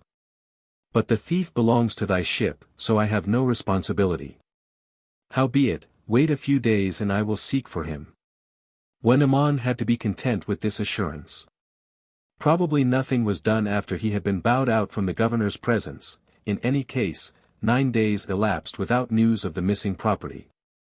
At the end of the time Wenamon gave up hope, and made up his mind to do the best he could without the money. He still had his image of Amon-Ra, and he had a childlike belief that the foreigners would share the reverent awe with which he himself regarded it. So he sought permission of the king of Dor to depart. Here comes a lacuna much to be deplored. A sadly broken fragment helps to fill it up, but consecutive sense is unattainable. He said unto me, Silence, and they went away and sought their thieves, and I went away from Tyre as dawn was breaking. Zakarbal, prince of Byblos, there I found 30 deben of silver and took it, your silver is deposited with me. I will take it, they went away. I came to the harbor of Byblos and to Ammon, and I put his goods in it. The prince of Byblos sent a messenger to me, my harbor. I sent him a message. These, with a few other stray words, are all that can be made out. It seems as though Wenamon tried to recoup himself for his loss by appropriating the silver of someone else. At any rate, the fragment leaves Wenamon at his destination, the harbor of Byblos. Then the continuous text begins again. Apparently Zakarbal has sent a message to him to be gone and to find a ship going to Egypt in which he could sail. Why Zakarbal was so inhospitable does not appear. Indeed daily, for 19 days, he kept sending a similar message to the Egyptian, who seems to have done nothing one way or another.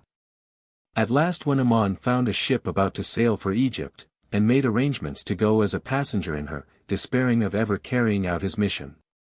He put his luggage on board and then waited for the darkness of night to come on board with his image of Ammon, being for some reason anxious that none but himself should see this talisman. But now a strange thing happened. One of the young men of Zakarbal's entourage was seized with a prophetic ecstasy, the first occurrence of this phenomenon on record, and in his frenzy cried, "Bring up the god! Bring up Amon's messenger that has him! Send him, and let him go!" Obedient to the prophetic message, Zakarbal sent down to the harbor to summon the Egyptian. The latter was much annoyed, and protested, not unreasonably, at this sudden change of attitude. Indeed, he suspected a ruse to let the ship go off with his belongings, and leave him defenseless at the mercy of the Biblites. The only effect of his protest was an additional order to hold up the ship as well. In the morning he presented himself to Zakarbal. After the sacrifice had been made in the castle by the seashore where the prince dwelt, when Amon was brought into his presence. He was sitting in his upper chamber, leaning his back against a window, while the waves of the great Syrian sea beat on the shore behind him. To adapt a passage in one of Mr. Rudyard Kipling's best-known stories, we can imagine the scene, but we cannot imagine when Amon imagining it. The eyewitness speaks in every word of the picturesque description. The interview was not pleasant for the Egyptian.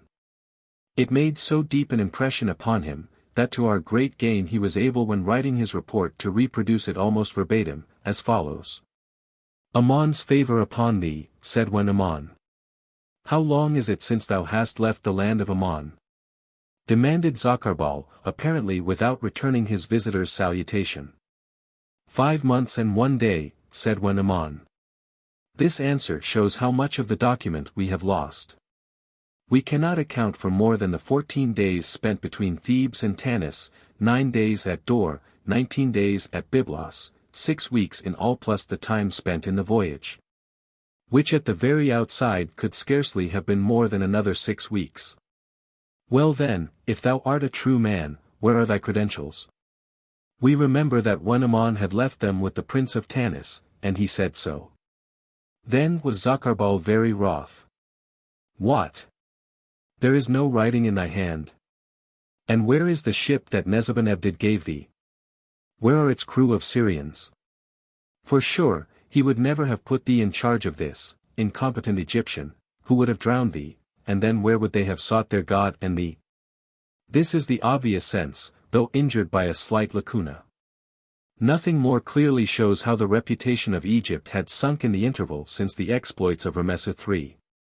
Zakarbal speaks of Mengedi and his Egyptian crew with much the same contempt as Captain Davis in Stevenson's Ebb Tide speaks of a crew of Kanakas. When Ammon ventured on a mild protest. Nebuchadnezzar has no Syrian crews, all his ships are manned with Egyptians. There are 20 ships in my harbor, said Zakarbal sharply, and 10,000 ships in Sidon. The exaggeration and the aposiopesis vividly mirror the vehemence of the speaker. He was evidently going on to say that these ships, though Egyptian, were all manned by Syrians. But, seeing that when Ammon was, as he expresses it, silent in that supreme moment, he broke off, and abruptly asked. Now, what is thy business here? We are to remember that when Ammon had come to buy timber, but had lost his money. We cannot say anything about whether he had actually recovered the money or its equivalent, because of the unfortunate gap in the document already noticed. However, it would appear that he had at the moment no ready cash, for he tried the effect of a little bluff. I have come for the timber of the great august barge of Ammon-Ra, king of the gods. Thy father gave it, as did thy grandfather, and thou wilt do so too. But Zakarbal was not impressed. True, said he, they gave the timber, but they were paid for it. I will do so too, if I be paid likewise. And then we are interested to learn that he had his father's account books brought in, and showed his visitor the records of large sums that had been paid for timber. See now, continued Zakarbal in a speech rather difficult to construe intelligibly, had I and my property been under the king of Egypt, he would not have sent money, but would have sent a command. These transactions of my father's were not the payment of tribute due. I am not thy servant nor the servant of him that sent thee. All I have to do is to speak, and the logs of Lebanon lie cut on the shore of the sea. But where are the sails and the cordage thou hast brought to transport the logs? Egypt is the mother of all equipments and all civilization, how then have they made thee come in this hole and corner way? He is evidently still dissatisfied with this soi-disant envoy, coming in a common passenger ship without passport or credentials. Then when Ammon played his trump card, he produced the image of Ammon. No hole and corner journey is this, O guilty one, said he. Ammon owns every ship on the sea, and owns Lebanon which thou hast claimed as thine own. Ammon has sent me, and Hriar my lord has made me come, bearing this great god. And yet, though thou didst well know that he was here, thou hadst kept him waiting 29 days in the harbor. 60 former kings have sent money to thy fathers, but not life and health. If thou do the bidding of Ammon, he will send thee life and health. Wish not for thyself a thing belonging to Ammon. These histrionics, however, did not impress Zakarbal any more than the previous speech.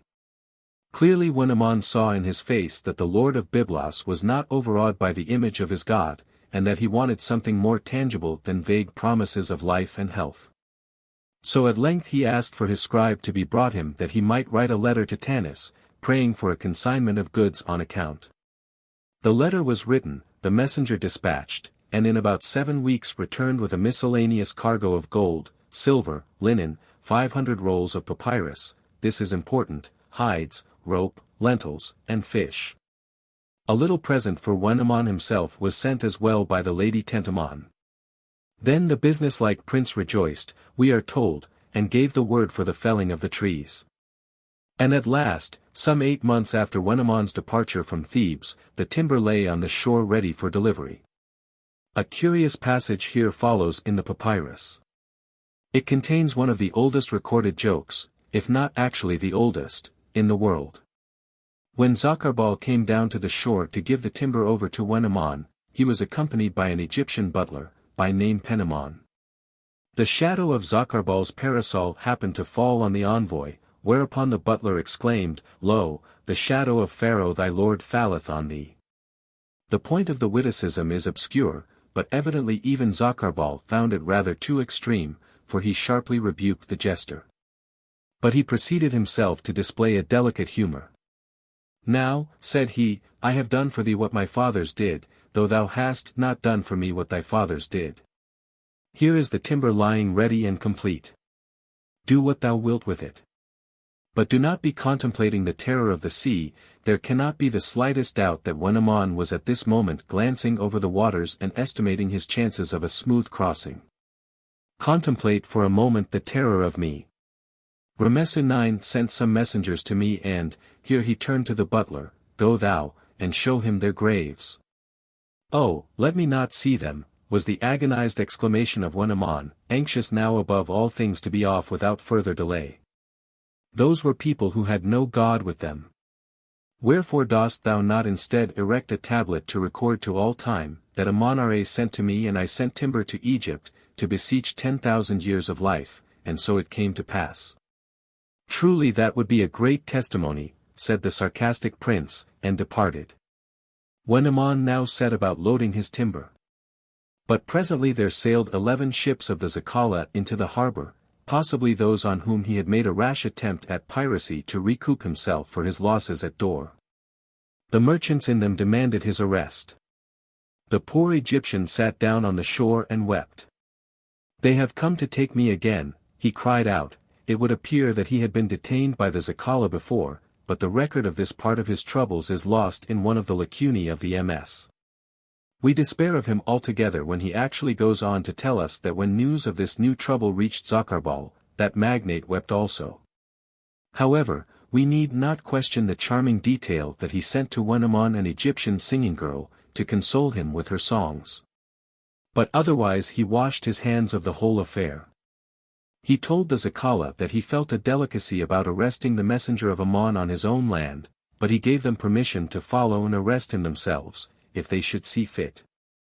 So away Ammon sailed, apparently without his timber, and presumably with the Zakala in pursuit. But he managed to evade them. A wind drove him to Cyprus. The Cypriots came out, as he supposed, to kill him and his crew. But they brought them before Hadaba, their queen. He called out, "Does anyone here understand Egyptian?" One man stepped forward. He dictated a petition to be translated to the queen. And here the curtain falls abruptly, for the papyrus breaks off. And the rest of this curious tragicomedy of 3,000 years ago is lost to us. We see from it that the dwellers on the Syrian coast had completely thrown off the terror inspired by the victories of Ramesses III. An Egyptian on a sacred errand from the greatest men in the country, bearing the image of an Egyptian god, could be robbed, bullied, mocked, threatened, thwarted in every possible way. Granted that he was evidently not the kind of man to command respect, yet the total lack of reverence for the royalties who had sent him, and the sneers at Egypt and the Egyptian rulers, are very remarkable. We see also that the domain of the people of the sea was more extensive than the scanty strip of territory usually allowed them on Bible maps. Further evidence of this will meet us presently, but meanwhile it may be noted that the name Palestine is much less of an extension of the name Philistia than the current maps would have us suppose. In other words, the two expressions are more nearly synonymous than they are generally taken to be. We find Dor, south of Carmel, to be a Zakala town, and Zakala ships are busy in the ports further north. Indeed, one is half inclined to see Zakala dominant at Byblos itself. When Ammon was a person of slender education, even of his own language he was not a master, and he was not likely to render foreign names correctly. Probably he could speak nothing but Egyptian, he was certainly ignorant of the language of Cyprus, whatever that may have been, and possibly linguistic troubles are indicated by his rendering of the name of the Lord of Byblos. Can it be that this was not a name at all, but a title, or rather the Semitic translation of a title, given by a Zakala dragoman that Zakar is not, remember, but the name of the Zakala, and that Baal here, as frequently elsewhere, means Lord in a human and not a divine sense? If so, the name would mean, the Lord of the Zakala, a phrase that recalls the lords of the Philistines in the Hebrew scriptures. The syntax assumed is of course quite unsemitic, but it is often the case in dragoman's translations that the syntax of the original language is preserved. Something like this idea has been anticipated by M. J. Renock. 61. Zakarbal was no mere pirate chieftain, however. He was a substantial, civilized, and self-reliant prince, and contrasts most favorably with the weak, half-blustering, half-lachrymose Egyptian. He understood the Egyptian language. For he could rebuke the jest of his Egyptian butler, who would presumably speak his native tongue in chaffing his compatriot, and no doubt the interview in the upper room was carried on in Egyptian. He was well acquainted with the use of letters, for he knew where to put his finger on the relevant parts of the accounts of his two predecessors. These accounts were probably not in cuneiform characters on clay tablets, as he is seen to import large quantities of papyrus from Egypt. He is true to his old maritime traditions. He builds his house where he can watch the great waves of the Mediterranean beat on the shore, and he is well informed about the ships in his own and the neighboring harbors, and their crews. There is a dim recollection of a Philistine occupation of Phoenicia recorded for us in an oft-quoted passage of Justin, 18. 3. 5:62 in which he mentions a raid by the king of Ashkelon, just before the fall of Troy, on the Phoenician town of Sidon, so called from an alleged Phoenician word Sidon, meaning fish. This is of course merely a saga-like tradition, and as we do not know from what authority Justin drew his information we can hardly put a very heavy strain upon it. And yet it seems to hang together with the other evidence, that in the Mycenaean period, when Troy was taken, there actually was a Philistine settlement on the Phoenician coast. As to the specific mention of Ashkelon, a suggestion, perhaps a little venturesome, may be hazarded. The original writer of the history of this vaguely chronicled event, whoever he may have been, possibly recorded correctly that it was the Zakala who raided Sidon.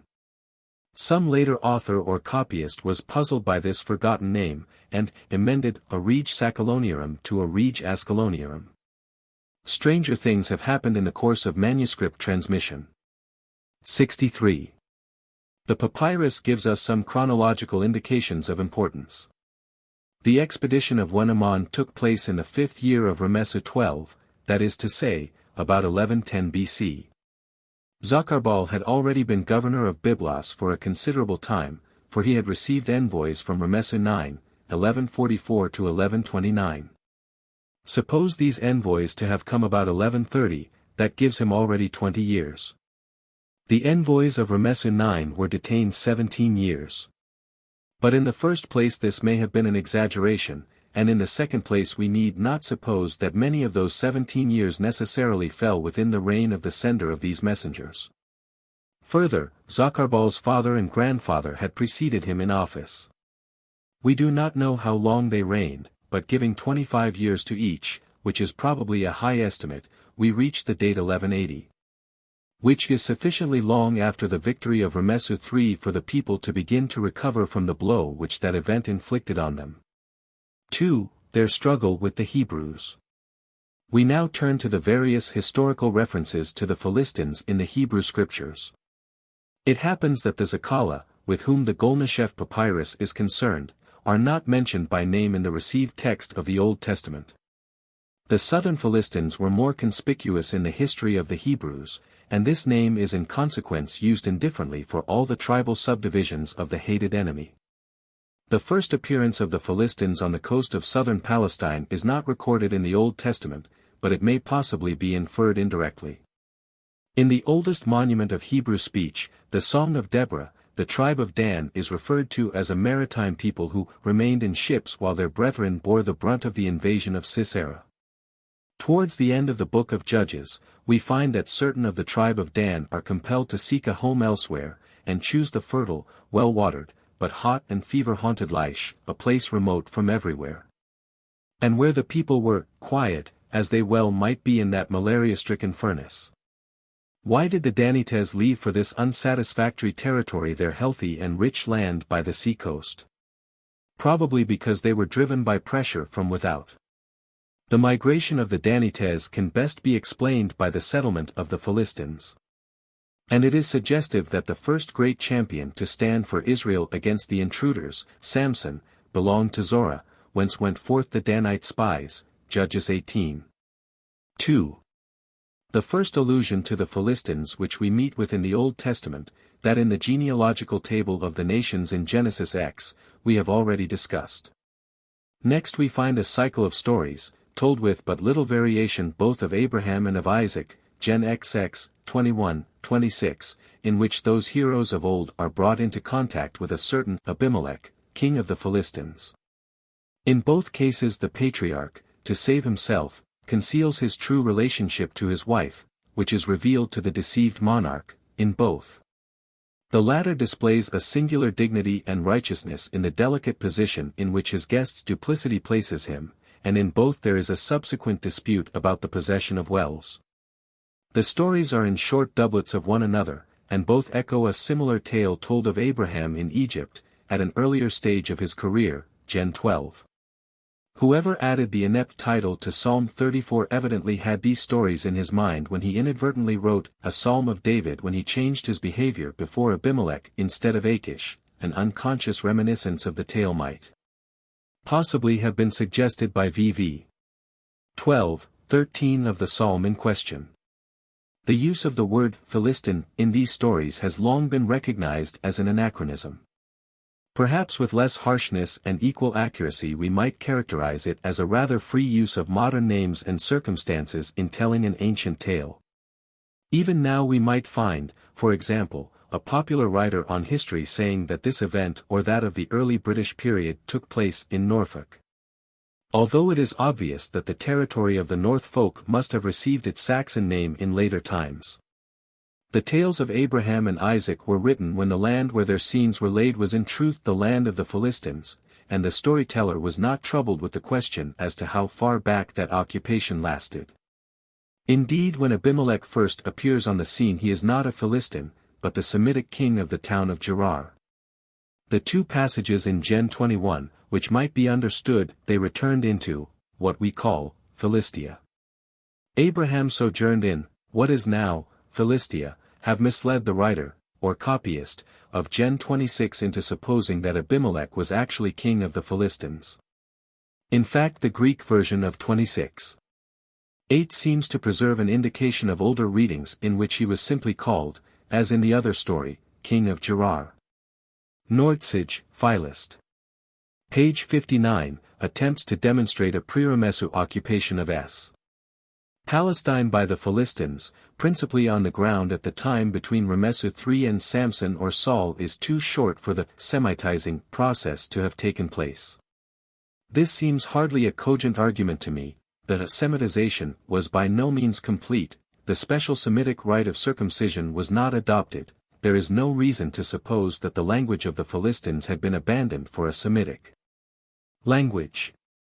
And we need have no difficulty in supposing such changes to take place with great rapidity. Thanks to the undermining influence of returned American emigrants. The Irish peasant has shown a change of attitude towards traditional beliefs in fairies and similar beings within the past 20 years as profound as any change that might have taken place between Ramesu III and Saul under the influence of the surrounding Semitic populations. A similar anachronism meets us in Exodus 13:17, enshrining an ancient tradition that the ordinary caravan route from Egypt by way of the coast was avoided in preference to the long and wearisome march through the desert, in order to keep clear of the Philistines and their military prowess. Likewise in the song preserved in Exodus 15, we find, v. 14, despondency attributed to the dwellers in Philistia at the news of the crossing of the Red Sea. This song, however, is probably not very ancient. On the other hand, the writers who have contributed to the Pentateuch in its final form do not all share the indifference to chronological detail shown by the Yahweh storyteller.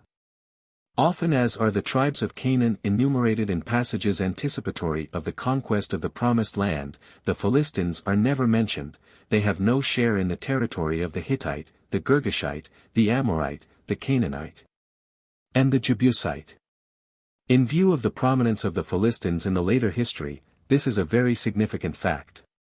The solitary exception is so vague that it might almost be said to prove the rule, a reference to the Mediterranean Sea by the name of the Sea of the Philistines in Exodus 33:31, in Joshua 13:2. The districts or circles of the Philistines are enumerated among the places not conquered by the leader of the Hebrew immigration. The following verse, to which we shall return later, enumerates the districts. But there is no reference to the Philistines in the parallel account contained in Judges I. There, in verse 19, the dwellers in the valley, i.e., in the low coastland on which the Judahite territory bordered, are depicted as successfully resisting the aggression of the Hebrew tribe with the help of their iron chariots, the previous verse, which contradicts this, and which unhistorically claims that Judah captured the cities Gaza, Ashkelon, and Ekron, must necessarily be an interpolation. 64 In Judges 3:3 we find an agreement with the passage just cited from Joshua, the 5 lords of the Philistines, as well as the Canaanites, whatever may be exactly meant by the name in this connection, the Phoenicians. And the Hittites are enumerated as being left unconquered.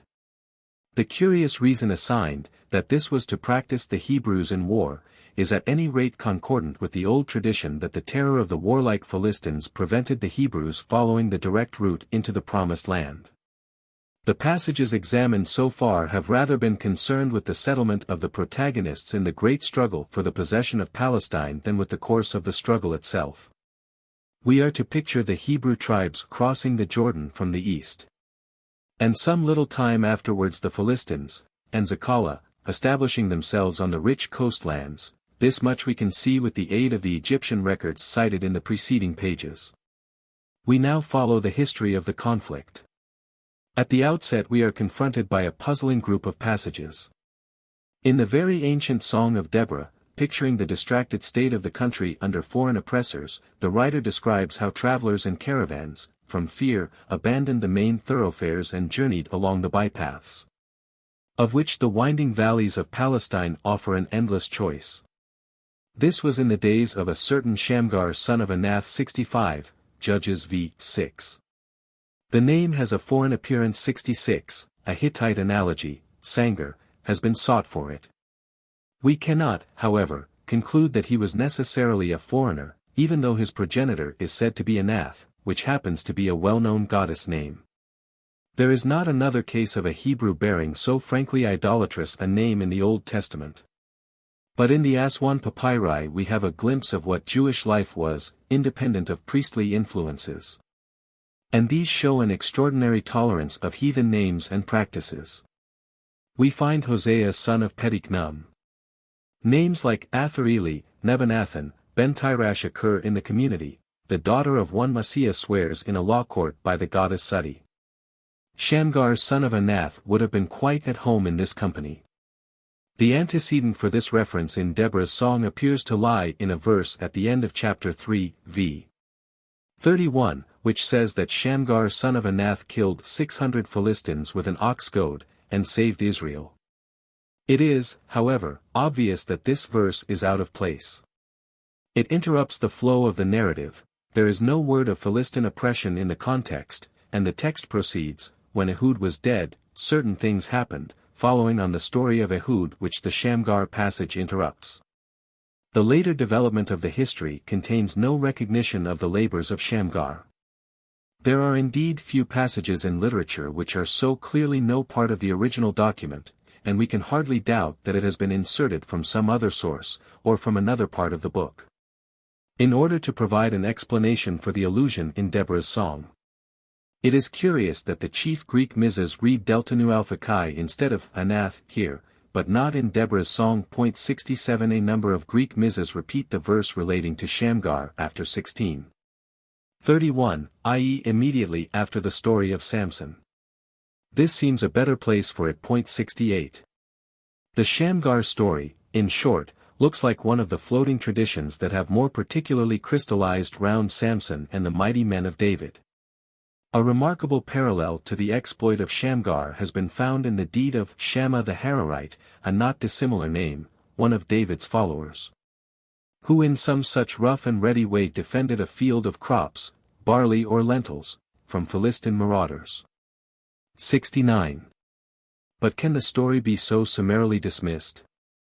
Grant all the difficulties, that Shamgar's name has a foreign aspect, that the prose account of him is an interpolation, that the Philistines seem to appear too early on the scene. Yet the scanty allusion to this obscure champion may after all record a tradition of the beginnings of the great struggle.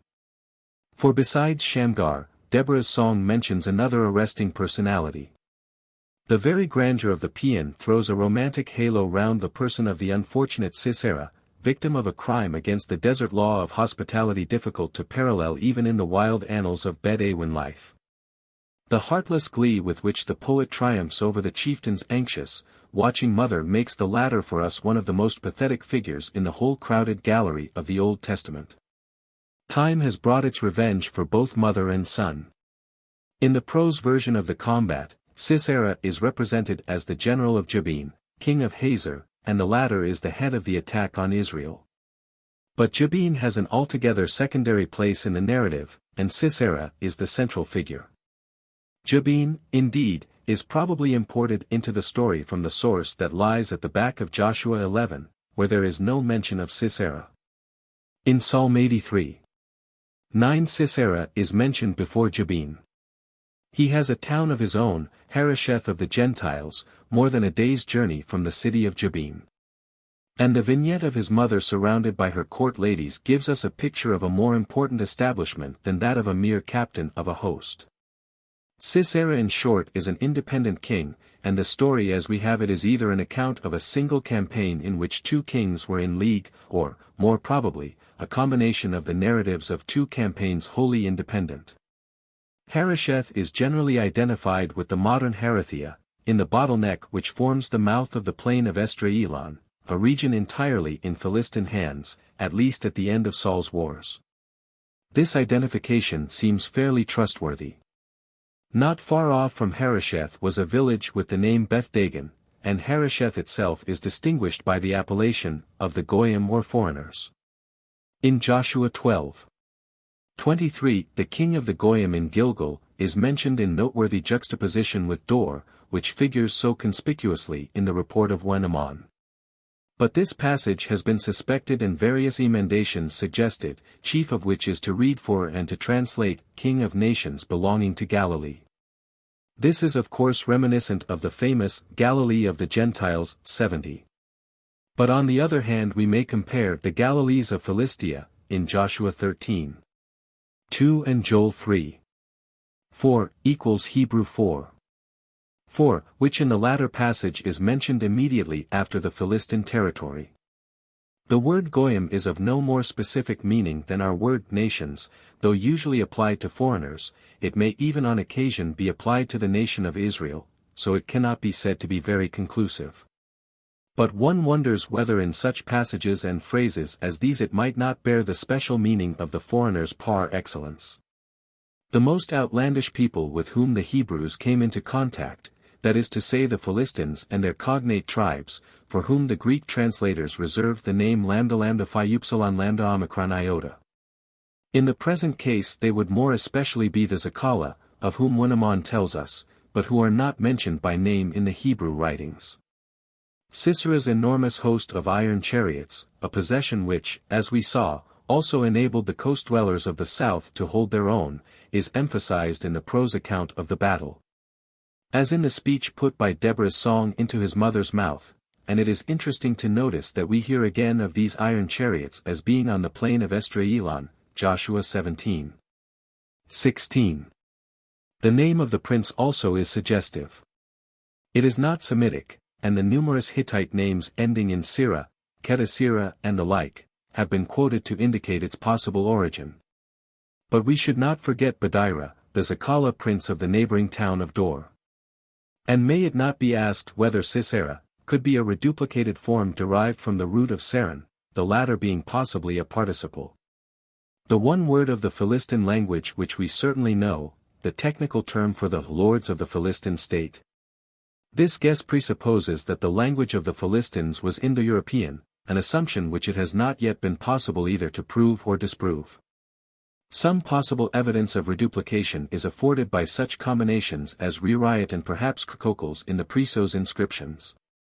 It is interesting to note that the name Beni Asira occurs in the list of Kefshan names on the Egyptian tablet described on a previous page.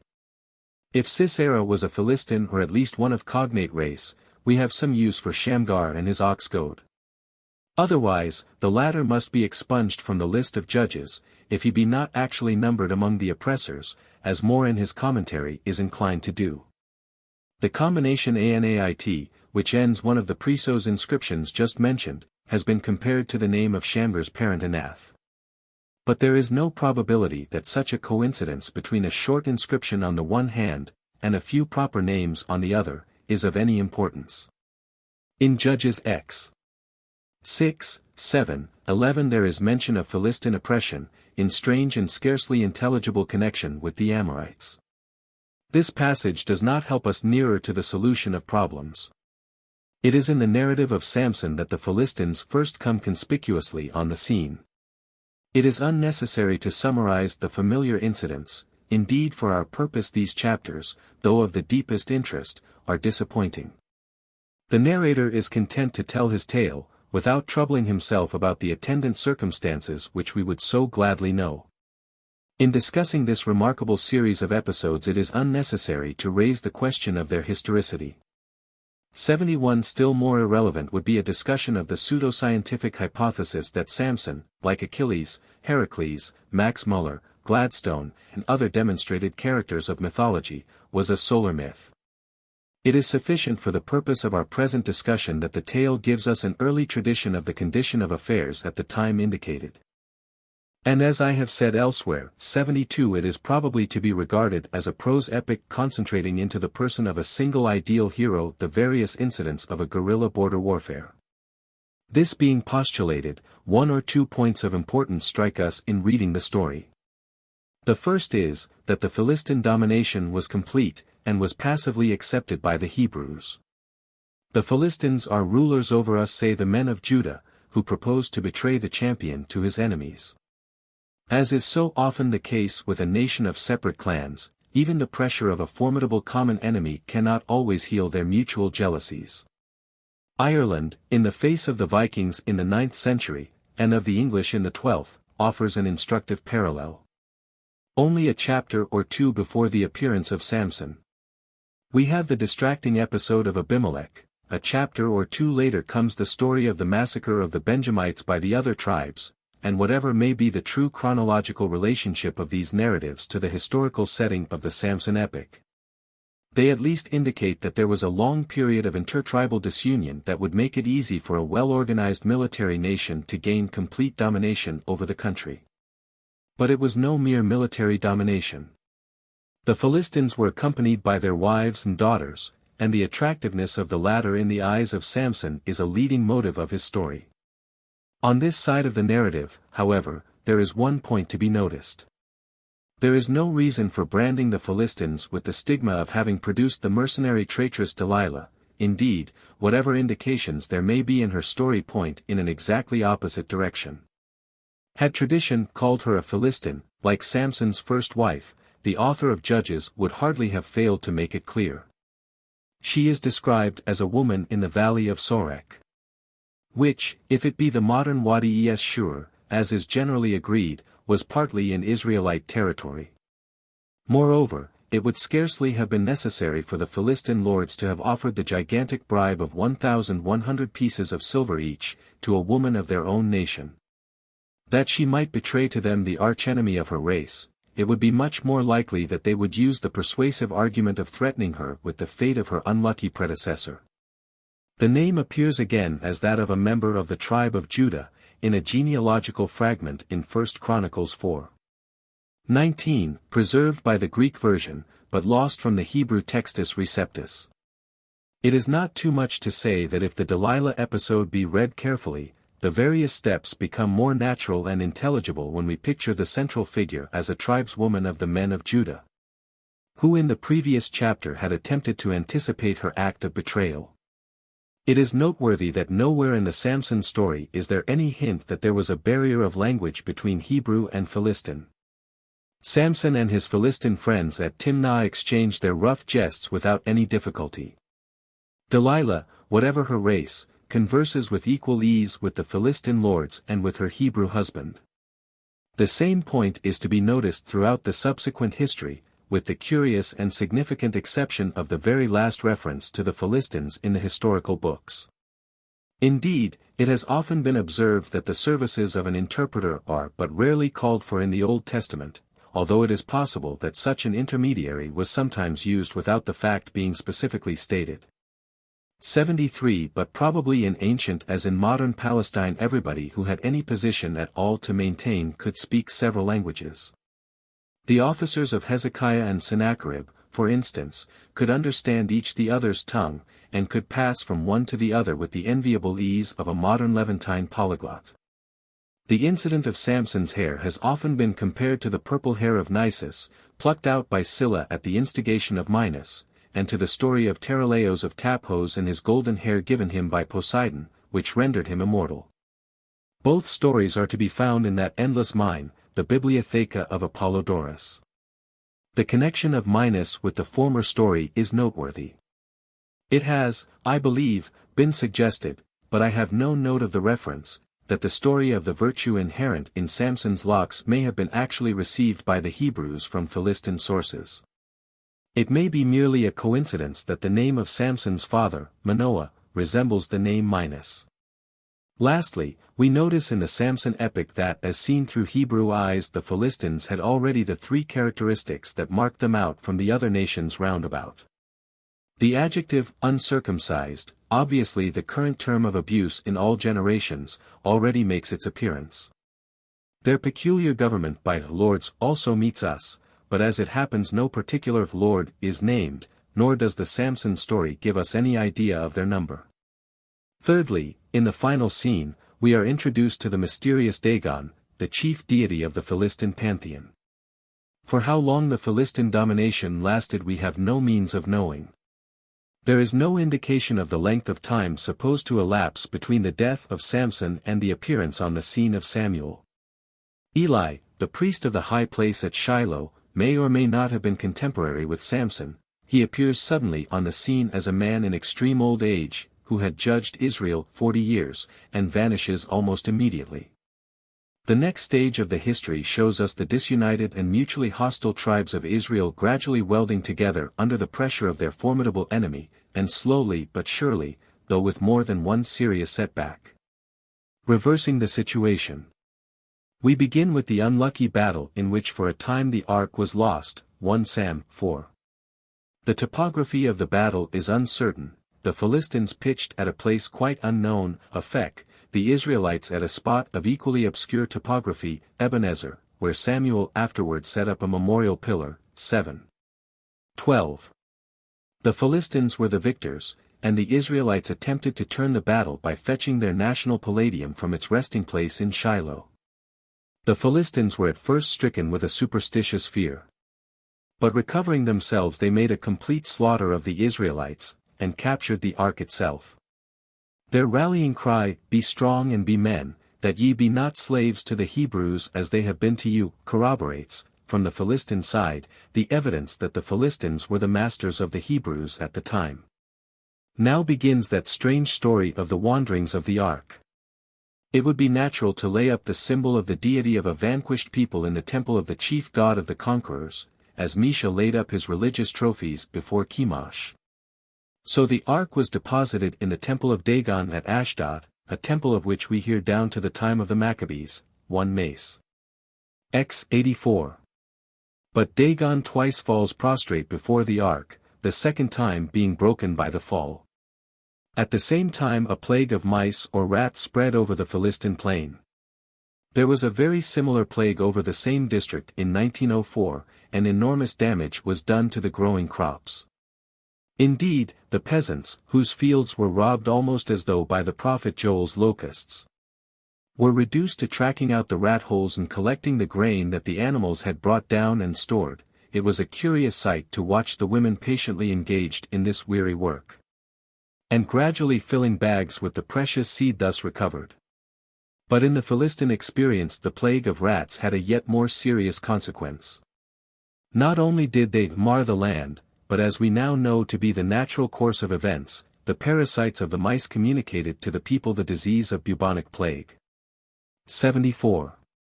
The disease broke out first in Ashdod, and was naturally explained as due to the presence of the ark.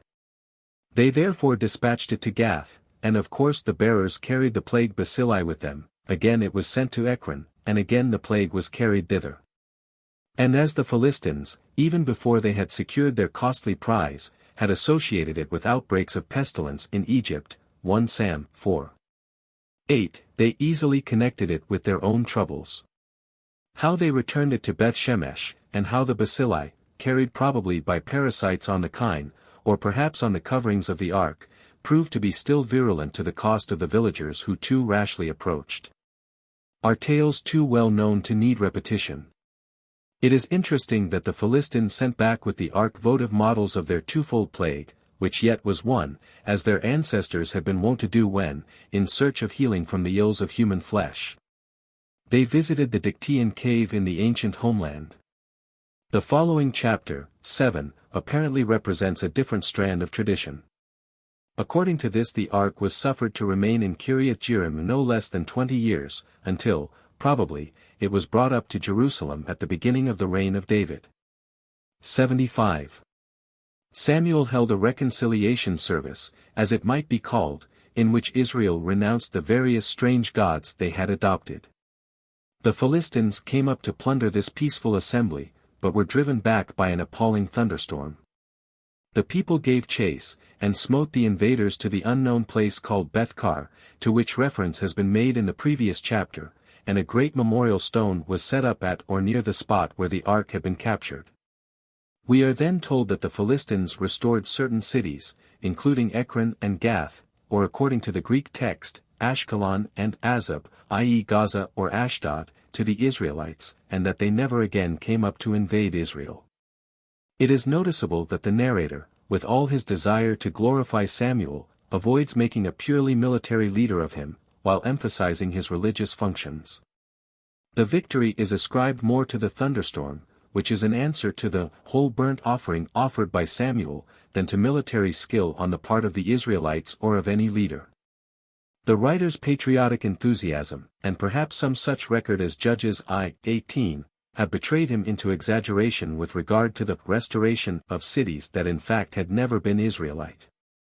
But with regard to his conclusion, that the Philistines never again invaded Israel, it is quite possible to judge him too harshly. If the Philistines were confined to the narrow strip of territory from Joppa southward, the statement would be absurd, but we have now seen that, at the time, the suzerainty of the Philistines over the whole of Palestine was complete.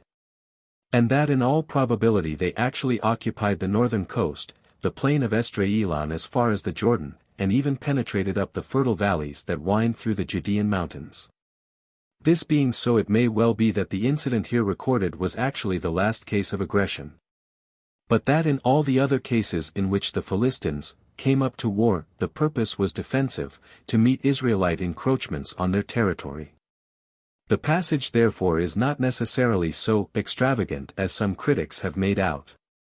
However, there can be little doubt that the desire of the Hebrew people for a king, which now began to express itself, was the natural outcome of the growing sense of unity which under the pressure of the Philistine domination was rapidly developing.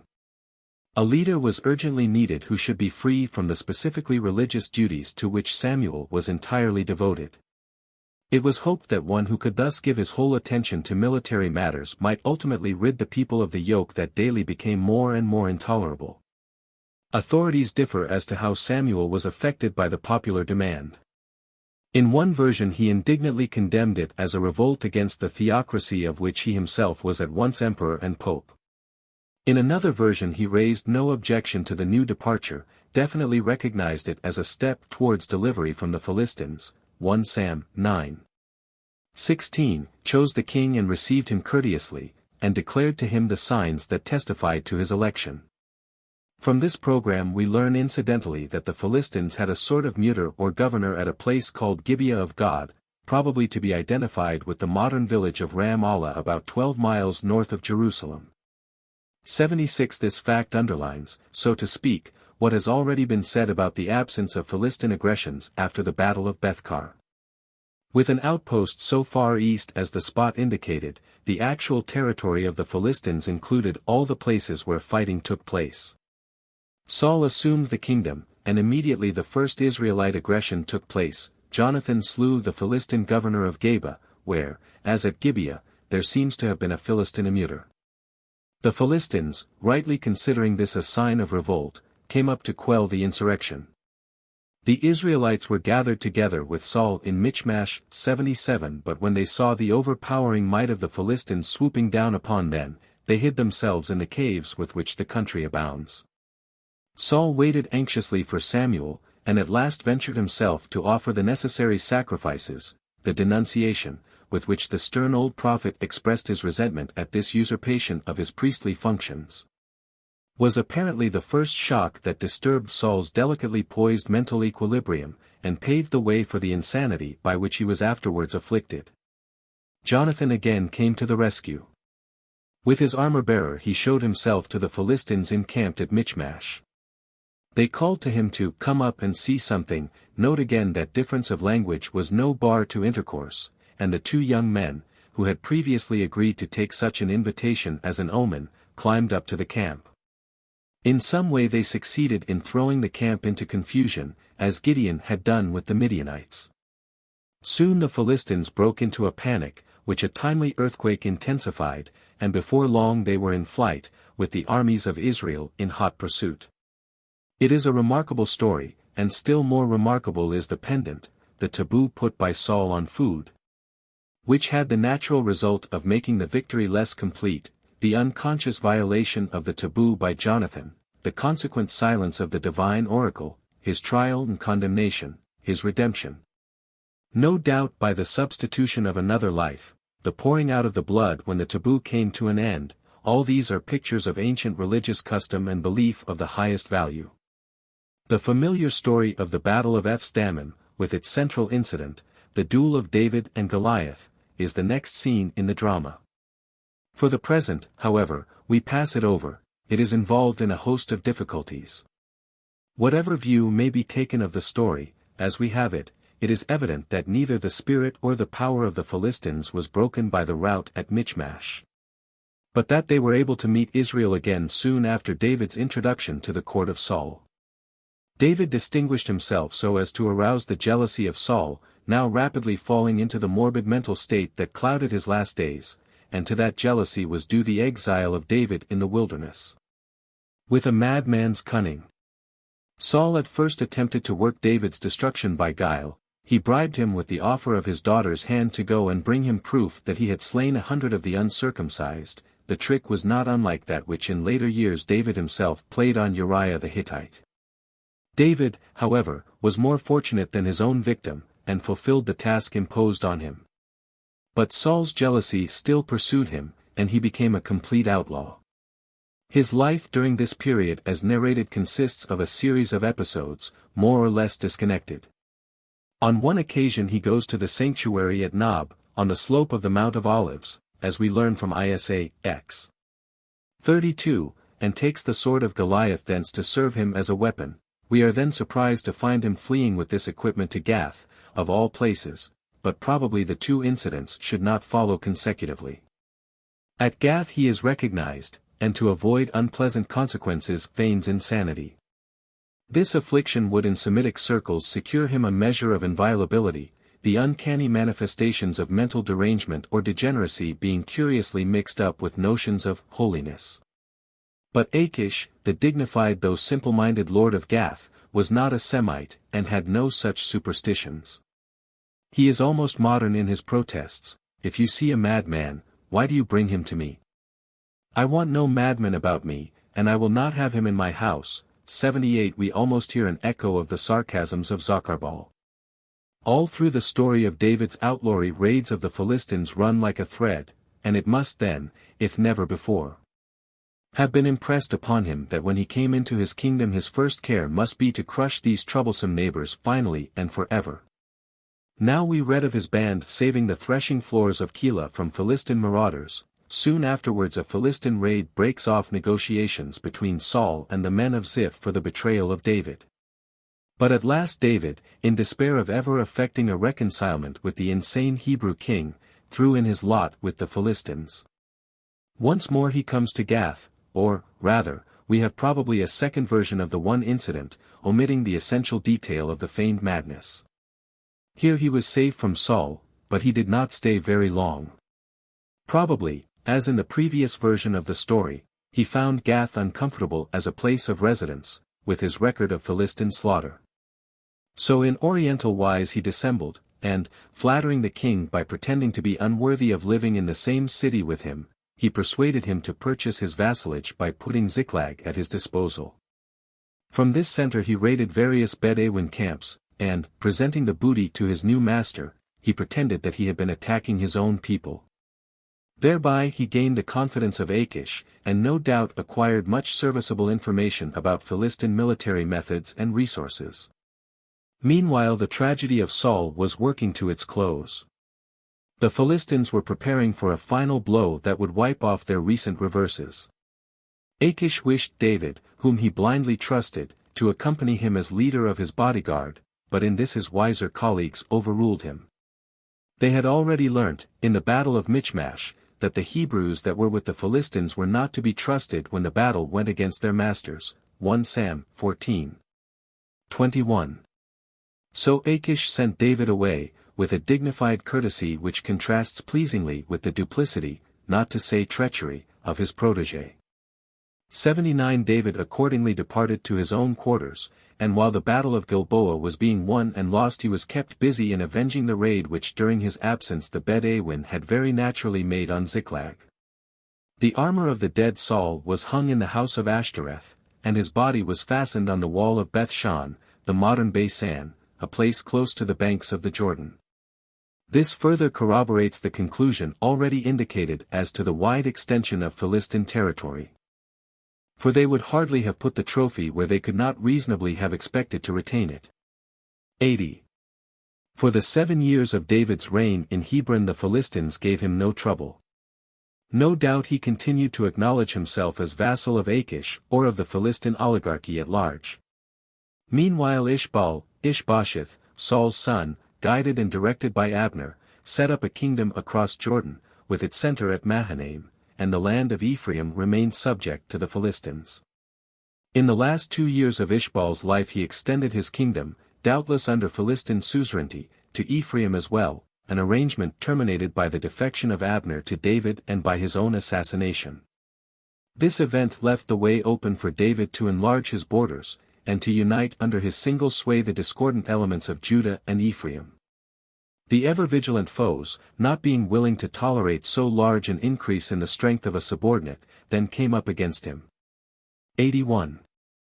3 battles, disastrous to the Philistines, are recorded as taking place early in David's reign over the United Kingdoms.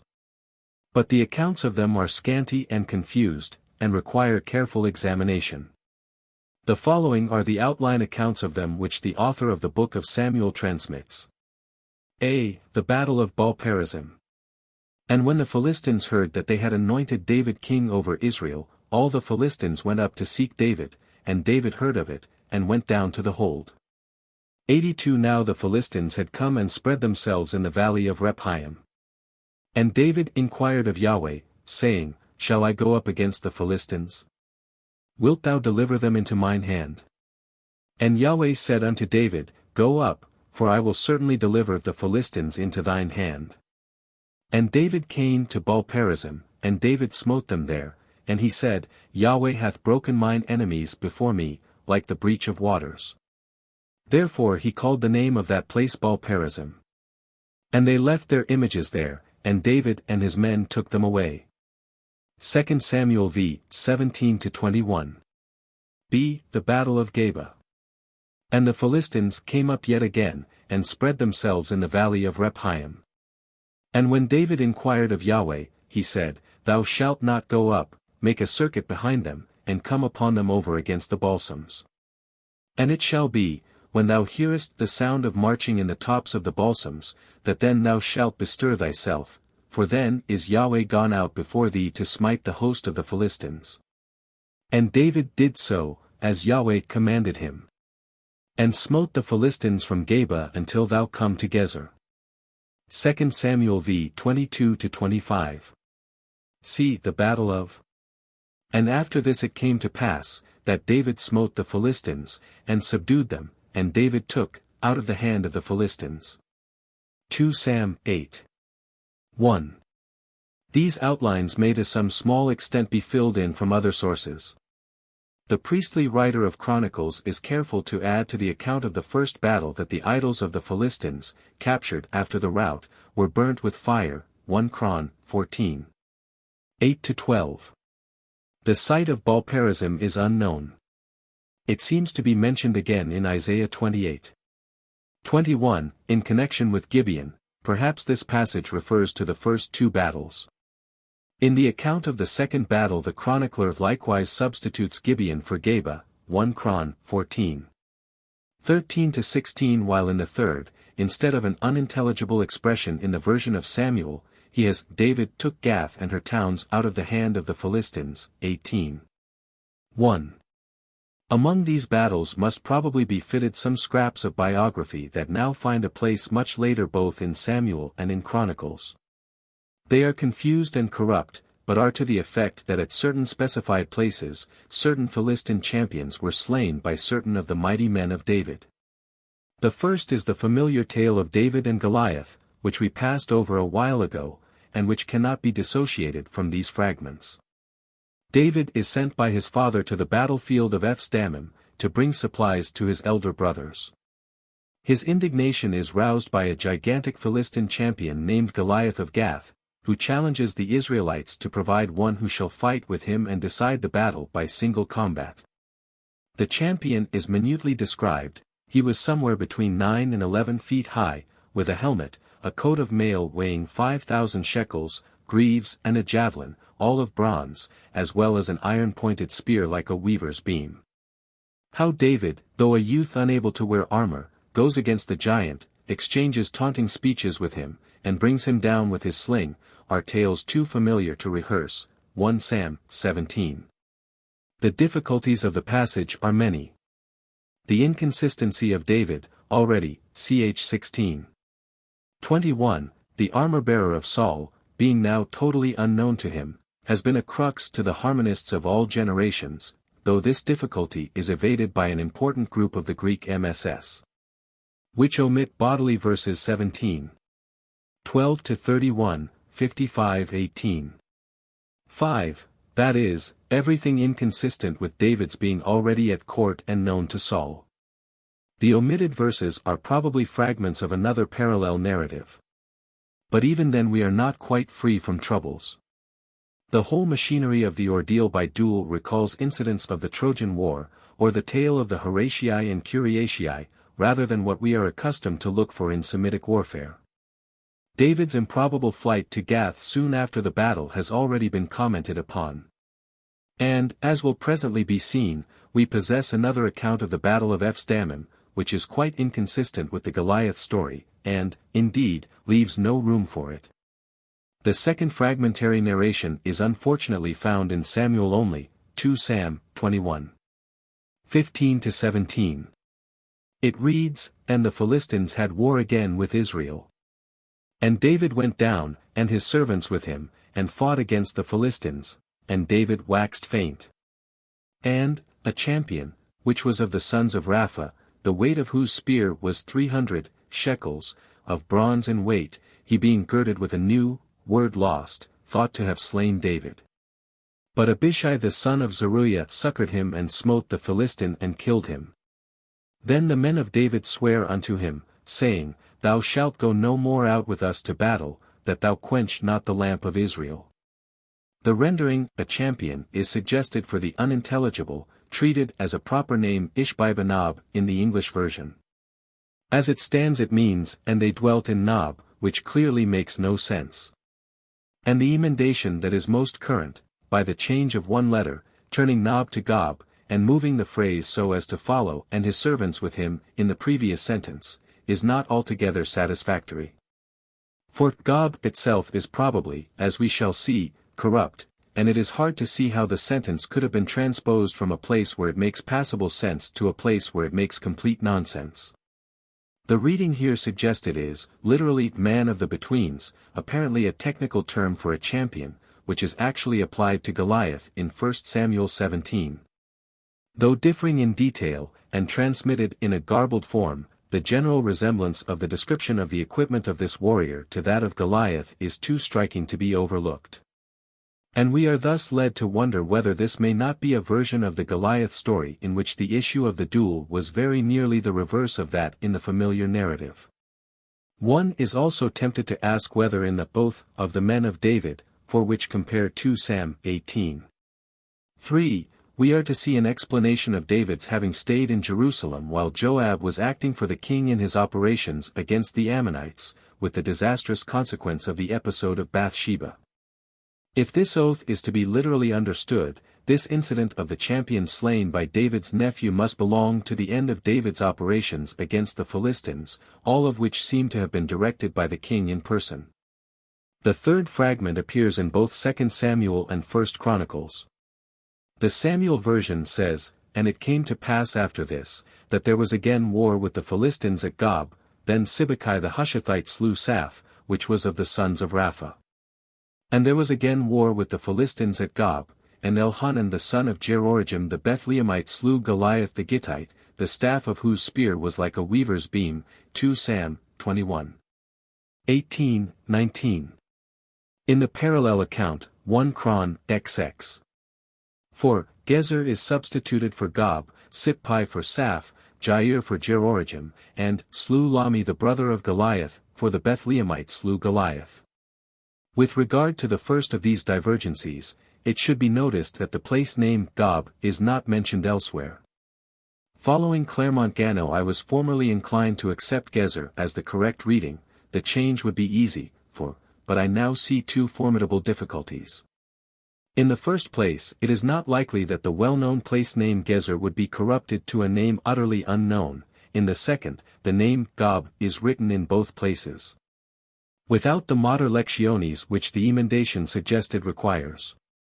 Noting that in the text in Samuel the name Gob is in both places followed by a word beginning with the letter, I would now suggest that a second has dropped out in both places, and that for Gob we are to read, Gaba.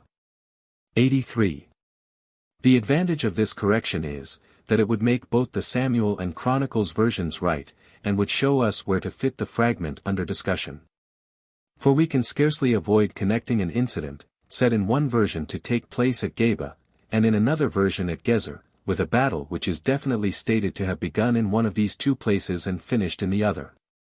The deaths of Saph and of Goliath therefore took place in the second of the three battles enumerated above, page 53. The other divergencies need not detain us so long. The question of the spelling of the champion's name is scarcely important, yet it is tempting to inquire whether the form in Chronicles is not to be preferred, and, further, whether it may not be that it actually finds an echo to this day in the commonplace Arabic name Tel Efi, commonly rendered, the clear mound 84, whereby the most probable site of ancient Gath is now known. Jair for Jehoiargim is certainly right, the latter half of the name as given by Samuel being a tautography of the word, weaver's beam, in the next line. On the other hand, the chronicler's evolution of Goliath's brother Lami out of the name of Jair's native place is obviously some scribe's attempt to get rid of an evident harmonistic difficulty. The fourth fragment follows the last in both places. And there was again war at Gath, where was a man of great stature, that had on every hand 6 fingers, and on every foot 6 toes, 24 in number, and he also was born to Rapha.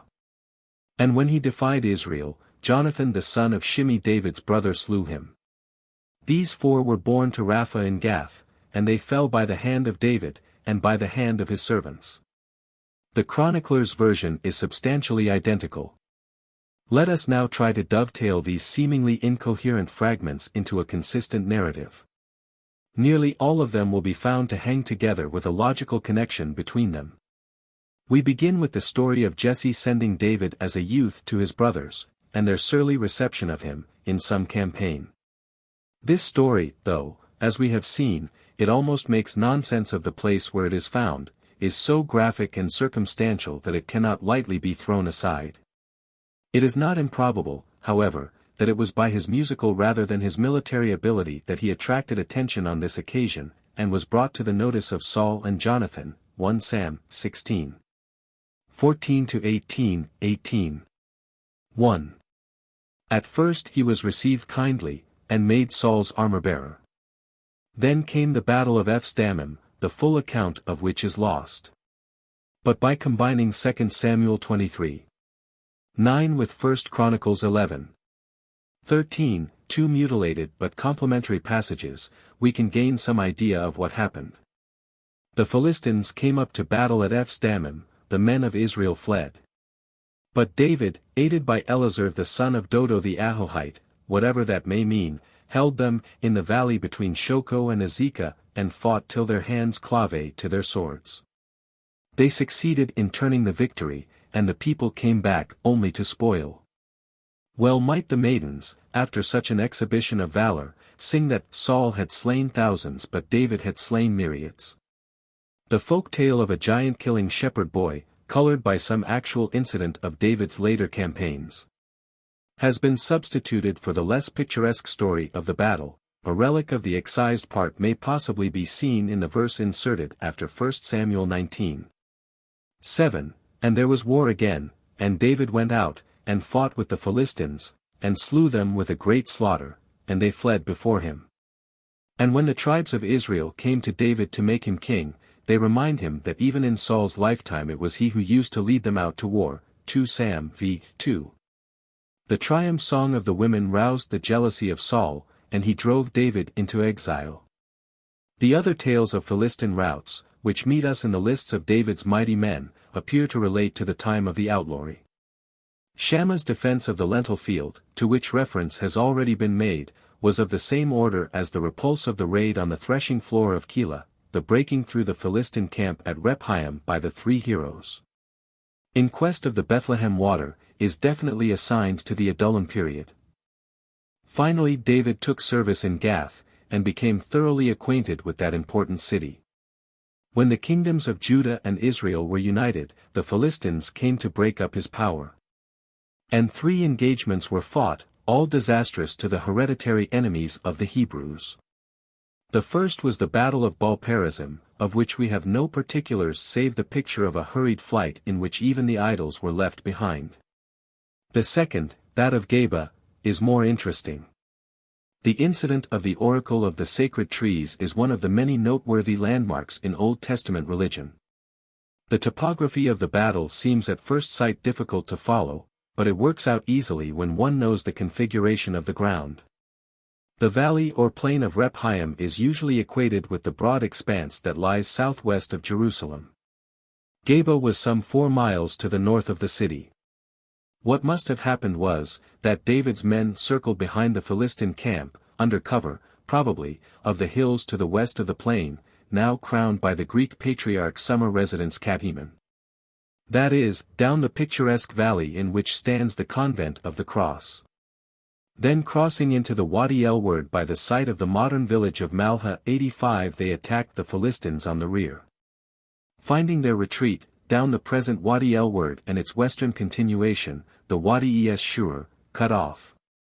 The Philistines fled northward, past Jerusalem, as far as the village of Geba, and then rushed down the valley of Ajalon, which opens out on the coast plain not far from Gezer. Sometime in this battle or the subsequent rout Sibbecai, or Mabuni, slew Saph, and Elhanan slew Goliath. Contrary to most modern commentators, I assume that this raid of the Philistines took place after, or perhaps during, which is not improbable, David's successful siege of Jerusalem. If David was still in Hebron at the time, I cannot conceive what the Philistines were doing in the valley of Rephaim. They would have come up one of the more southerly valleys to attack him. Lastly took place the final and decisive victory which crushed forever the Philistine suzerainty. The union at last effected among the tribes of Israel gave them a strength they had never had before. Yet it is hard to understand the complete collapse of the people who had been all-powerful but a few years previously. W. Max Muller attempts to account for it 86 by an unrecorded attack of the Egyptian king, whereby he possessed himself of the Philistine coastland, arguing that in a list of Sheshonk's conquests in his campaign recorded in 1 Kings 14:25 no Philistine city is mentioned, for the simple reason that they must have been already in Egyptian hands. On this theory also he accounts for the capture of Gezer, an extension of the Egyptian territory, recorded in 1 Kings 9:16. Figure 2. Sketch map to illustrate the Battle of Geba. The site of the last battle is successfully concealed under a hopeless corruption of the text. We are told in Samuel that David took Metheg Haama out of the hand of the Philistines, a phrase that means, bridle of the cubit or, of the metropolis, but defies convincing explanation or emendation. The old versions all presuppose an identical or similar text. Chronicles has Gath and her suburbs, which is probably a guess at a reading which should be at least intelligible. It cannot be right, for we find Gath still independent under its king Achish at the beginning of Solomon's reign, 1 Kings 2:39.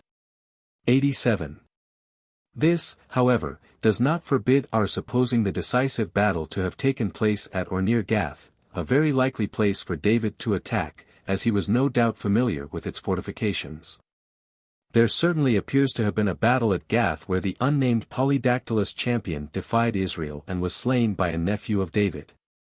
Perhaps he was one and the same with the Gittite champion whom the English version calls Ishbi-Benob, and from whom David, when hard-pressed, was rescued likewise by one of his nephews. In this incident, on the theory here put forward, is the historical basis of the David and Goliath story. In this case 2 Samuel 21:22, these four were born to the giant in Gath, would be an editorial note. Before leaving this record of the champions of the Philistines which we have thus endeavored to put into order, we must notice that, strictly speaking, they are not to be classed as Philistines at all. The expression, son of Rapha, translated, giant, in the English version, implies rather that the family were of the remnant of the Rephates or Anakim. The tall aboriginal race which the Israelites on their coming found established in Hebron and neighboring villages, Gath, Gaza, and Ashdod. According to Joshua 11:21 they were driven out utterly from the Hebron district, but a remnant was left in the Philistine towns, where no doubt they mingled with the western newcomers. The tall stature attributed to these champions, a physical feature never ascribed in the history to the Philistines themselves 88, fits in with this theory of the origin of the family. By Delilah and Goliath the Philistine nation is judged, but there is no proof that there was a drop of Philistine blood in either the one or the other. The commentators agree that the ancient psalm incorporated in Psalm LX 8-12, and Kvi 7-10, can be as old as David. If so, it may well have been a paean of the victory over the Philistines and the other neighboring nations. That the Philistine power was utterly broken is shown by the significant fact that in the distractions which vexed the later years of David, the revolt of Absalom and of Sheba, they made no effort to recover their lost ground. Quite the contrary, we are surprised to find David's bodyguard consisting of Cherethites and Pelethites. Cretans and Philistines. A Gittite called Obed-Edom houses the ark when the ill-omened incident of Uzzah had interrupted the first attempt to bring it to Jerusalem, and another Gittite, Ittai by name, was one of the few people who remained faithful to David when Absalom had stolen the hearts of his followers.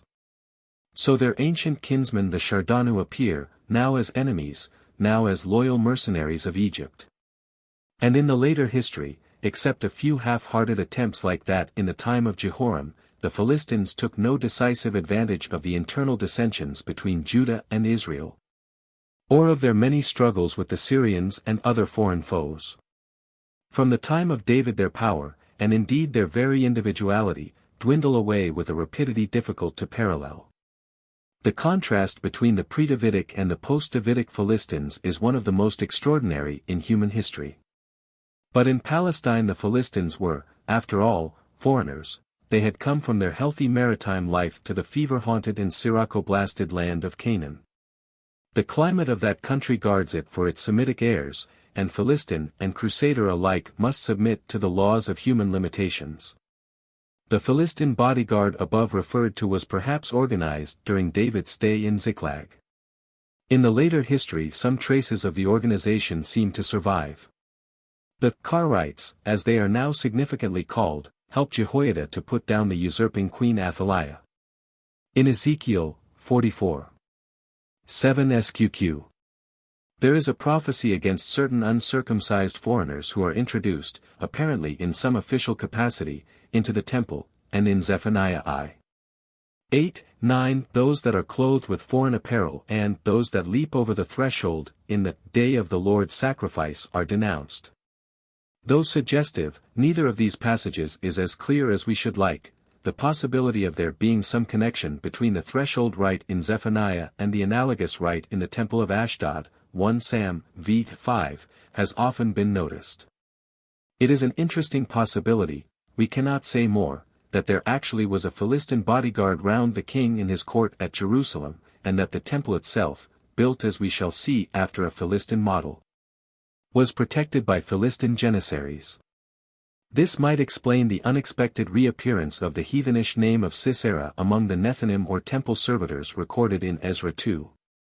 53, Nehemiah 7. 55. 3. Their decline and disappearance. A few simple figures will show the comparative insignificance into which the Philistines fell after their wars with David. In the first book of Samuel, the name Philistine or Philistines occurs 125 times. In the second book it occurs only 24 times, and some of these are reminiscent passages, referring to earlier incidents. In the two books of the Kings together the name occurs only 6 times. Achish was still king of Gath, as we have already seen, at the beginning of Solomon's reign, and the coast and strip was still outside Hebrew territory. Gezer was presented to Solomon's wife as a marriage portion. After the partition of the kingdom, Nadab son of Jeroboam I besieged Gibbethon, a now unknown Philistine village, where he was killed by his successor Baasha. The siege was apparently renewed at the end of Baasha's own reign, but why this village was made a center of attack is a question as obscure as its topography. Ahaziah sent to consult the oracle of Ekron. The Shunammite woman who had entertained Elisha sojourned during the 7 years' famine in the land of the Philistines, a testimony to the superior fertility of that part of the country. Turning to the records of the southern kingdom, we learn from the chronicler that certain of the Philistines brought presents and silver for tribute to Jehoshaphat, but that under his son Jehoram they revolted and carried away his substance. In the parallel version in Kings, the revolt is localized in the insignificant town of Libnah.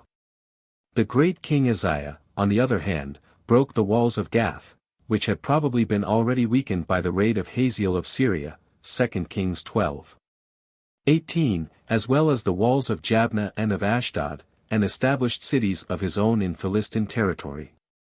This is the last we hear of the important city of Gath in history. Henceforth it is omitted from the enumerations of Philistine cities in prophetic denunciations of the race. In the time of Ahaz there seems to have been a revival of the old spirit among the beaten people.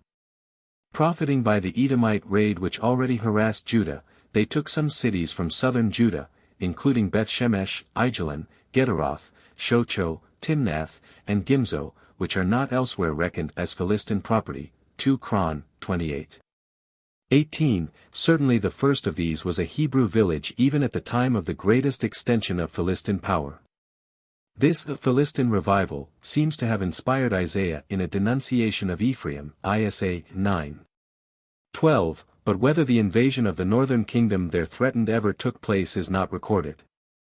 Probably not, as Hezekiah once more reversed the situation, smiting the Philistines as far as Gaza, 2 Kings 18:8. At this point we glean some welcome details of history from the annals of the Assyrian kings. Hadad-Nirari 3:812–783, enumerates the Philistines among the Palestinian states conquered by him about 803 R.C., but enters into no particulars. Tiglath-Pileser III, however, 745–727, gives us fuller details. Rezin, in the Hebrew Rezin, of Syria, and Pekah of Samaria were in league, whereas Ahaz of Jerusalem had become a vassal of the king of Assyria. The Philistines had attached themselves to the Syrian league, so that in 734 BC Tiglath-Pileser came up with the special purpose of sacking Gaza. Anunu, the king of Gaza, fled to Sabako, king of Egypt. But he afterwards returned and, having made submission, was received with favor. 89. Some 4 years earlier Metinti, king of Ashkelon, had revolted, trusting to the support of Rezin. But the death of Rezin so terrified the king that he fell sick and died. Possibly he poisoned himself, knowing what punishment would be in store for him at the hands of the ferocious Assyrian. His son Rukipti, who reigned in his stead, hastened to make submission. About 713 another Philistine city comes into prominence. This is Ashdod, the king of which, Azuri, refused to pay tribute and endeavored to stir up the neighboring princes to revolt. Sargon, king of Assyria, 722–705, came down, expelled Azuri, and established in his stead his brother Imatai. An attempt was made by the Philistines, Sargon's scribe calls them Hittites, to substitute one Yamani, who had no claim to the throne. But this bold usurper fled to the land of Meluah in Arabia when Sargon was on his way to the city. 90 These operations of Sargon against Ashdod are referred to in a note of time in Isaiah XX. 1. The next king, Sennacherib, 705–681, had trouble with the remnant of the Philistines. Metinti's son Rukipti had been succeeded by his son Sarlodari, but it seems as though this ruler had been deposed, and a person called Zidkah reigned in his stead. Sennacherib found conspiracy in Zidkah, and brought the gods of his father's house, himself, and his family into exile to Assyria, restoring Sarlodari to his former throne, while of course retaining the suzerainty. In this operation he took the cities of Beth-Dagon, Joppa, Ben-Abarak, and Azuri, which belonged to Zidkah. These names still survive in the villages of Beit-Dayan, Ibrak, and Yazir, in the neighborhood of Jaffa.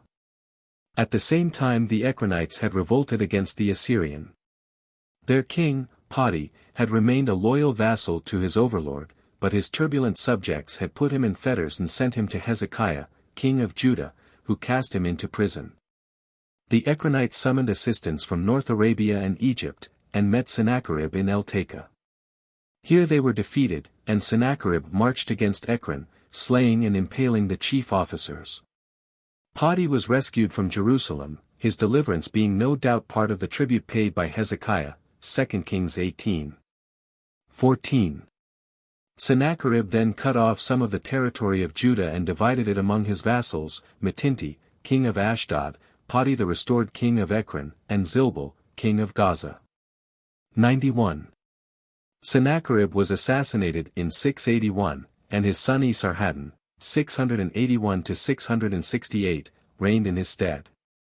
In the lists of kings in subjection to this monarch we find Metinti, king of Ashkelon. The Assyrian records seem to confuse Ashkelon and Ashdod, and Zilbal, king of Gaza, of whom we have heard before.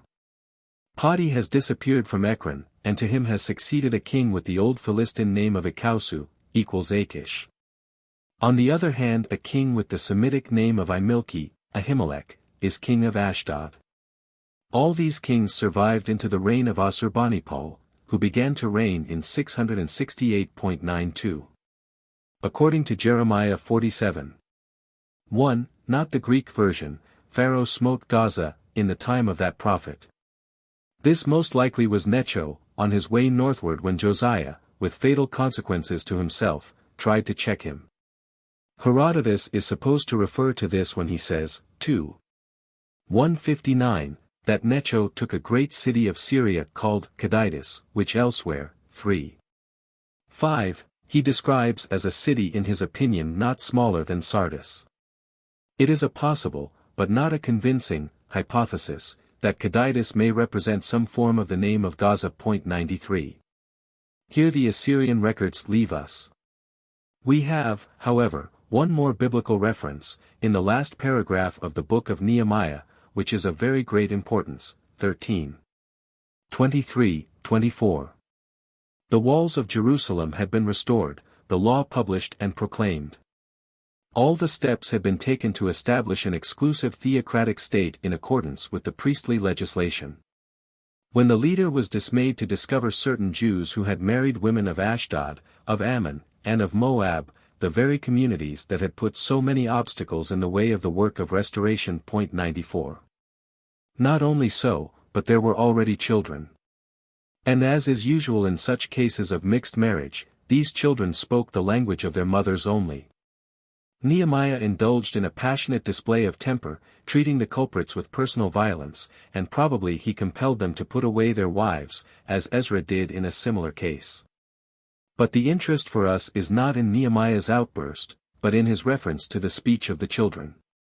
They spoke half in the speech of Ashdod, and could not speak in the Jews' language. In spite of Sennacherib's transportations and deportations, in spite of the long and exhausting siege of 29 years which the city, according to Herodotus 2:157, sustained in the following century at the hands of Psammetichus.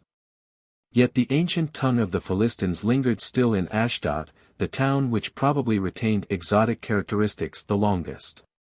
The distinction which Strabo, 16:2:1, draws between the gamma alpha zeta alpha omicron iota and the zeta tau iota omicron iota, Jews, Idumeans, Gazians, and Azotii, being the four minor races of Syria which he enumerates, may possibly be founded on a reminiscence of these linguistic survivals. No doubt the language was by now much contaminated with Semitic words and idioms, but still it possessed sufficient individuality to be unintelligible without special study. It had of course lost all political importance, so that it was not as in the days of Samson and Jonathan, when every Hebrew of position was obliged to know something of the tongue of the powerful rivals of his people. It was now a despised patois. Much as are the ancient Celtic languages in the eyes of the average Saxon.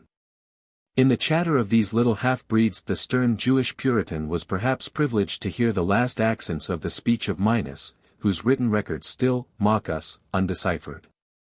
It is true that some critics have explained the speech of Ashdod as being the tongue of Sennacherib's colonists. If so, however, Nehemiah, himself a returned exile from a neighboring empire to Sennacherib's, would probably have had some understanding of it and of its origin, and would have described it differently. The Semitic speech of the children of the Ammonite and Moabite mothers does not seem to have caused him so much vexation. In Gaza, too, Philistine tradition still survived. Down to the time of the Maccabean revolt there remained here a temple of Dagon, destroyed by Jonathan Maccabeus, 1 Mac. X. 83, 84, 11. 4. But these traditional survivals of religious peculiarities are mere isolated phenomena. Apart from them the absorption of Philistia in the ocean of Semitic humanity is so complete that its people ceases to have an independent history. It were profitless to trace the story of Philistia further, through the campaigns of Alexander, the wars of the Maccabees and the Seleucids, the Roman domination, and the complex later developments. The record is no longer the history of a people. It is that of a country. Nevertheless, the tradition of the Philistines still lives, and will continue to live so long as the land which they dominated 3,000 years ago continues to be called Palestine. And so long as its peasant parents continue to tell their children their tales of the Phoenish. One accustomed to the current English pronunciation of the name of the Phoenicians might for a moment be misled into supposing that these were the people meant, but the equation is philologically impossible. There can be no doubt that this people of tradition, supposed to have wrought strange and wonderful deeds in the land, to have hewn out its great artificial caves and built its castles and even the churches and monasteries whose fast decaying ruins dots its landscape, that this people is none other than the mighty nation of the Philistines. Chapter 3. The land of the Philistines. The country of the Philistines is definitely limited, in Joshua 13.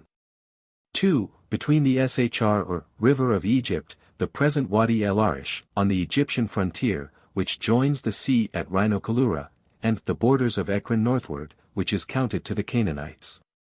Westward it was bounded by the Mediterranean Sea, eastward by the foothills of the Judean mountains.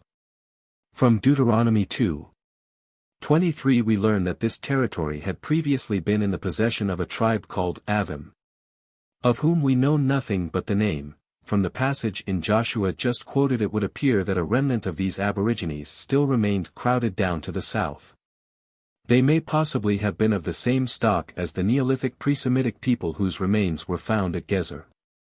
No doubt, as in the majority of cases of the kind, they survived as a substratum of the population in the rest of their ancient territory as well, engaged in the hard manual labor to which the wily Gibeonites were condemned. We also learn from Joshua 11:21, that there was a Rephate or Anakim remnant left in some of the chief cities of the Philistine territory, which must have been of considerable importance, to judge from the stories of giant champions analyzed on a previous page. How far the alliance of these formidable aborigines, which probably represent a pre-Canaanite immigration, later than the insignificant Avim, enabled the southern Philistines to hold their ground so much longer than the northern Zakala is an interesting question, the answer to which, however, could be nothing more than speculative. Though no ancient authority definitely states it, there can hardly be any doubt that the repulse of the great attack on Egypt, in the days of Ramesses III, was the event which led to the permanent settlement of the Cretan tribes on the coastland. It is possible, indeed, that they already occupied the country as a military base for their operations against Egypt.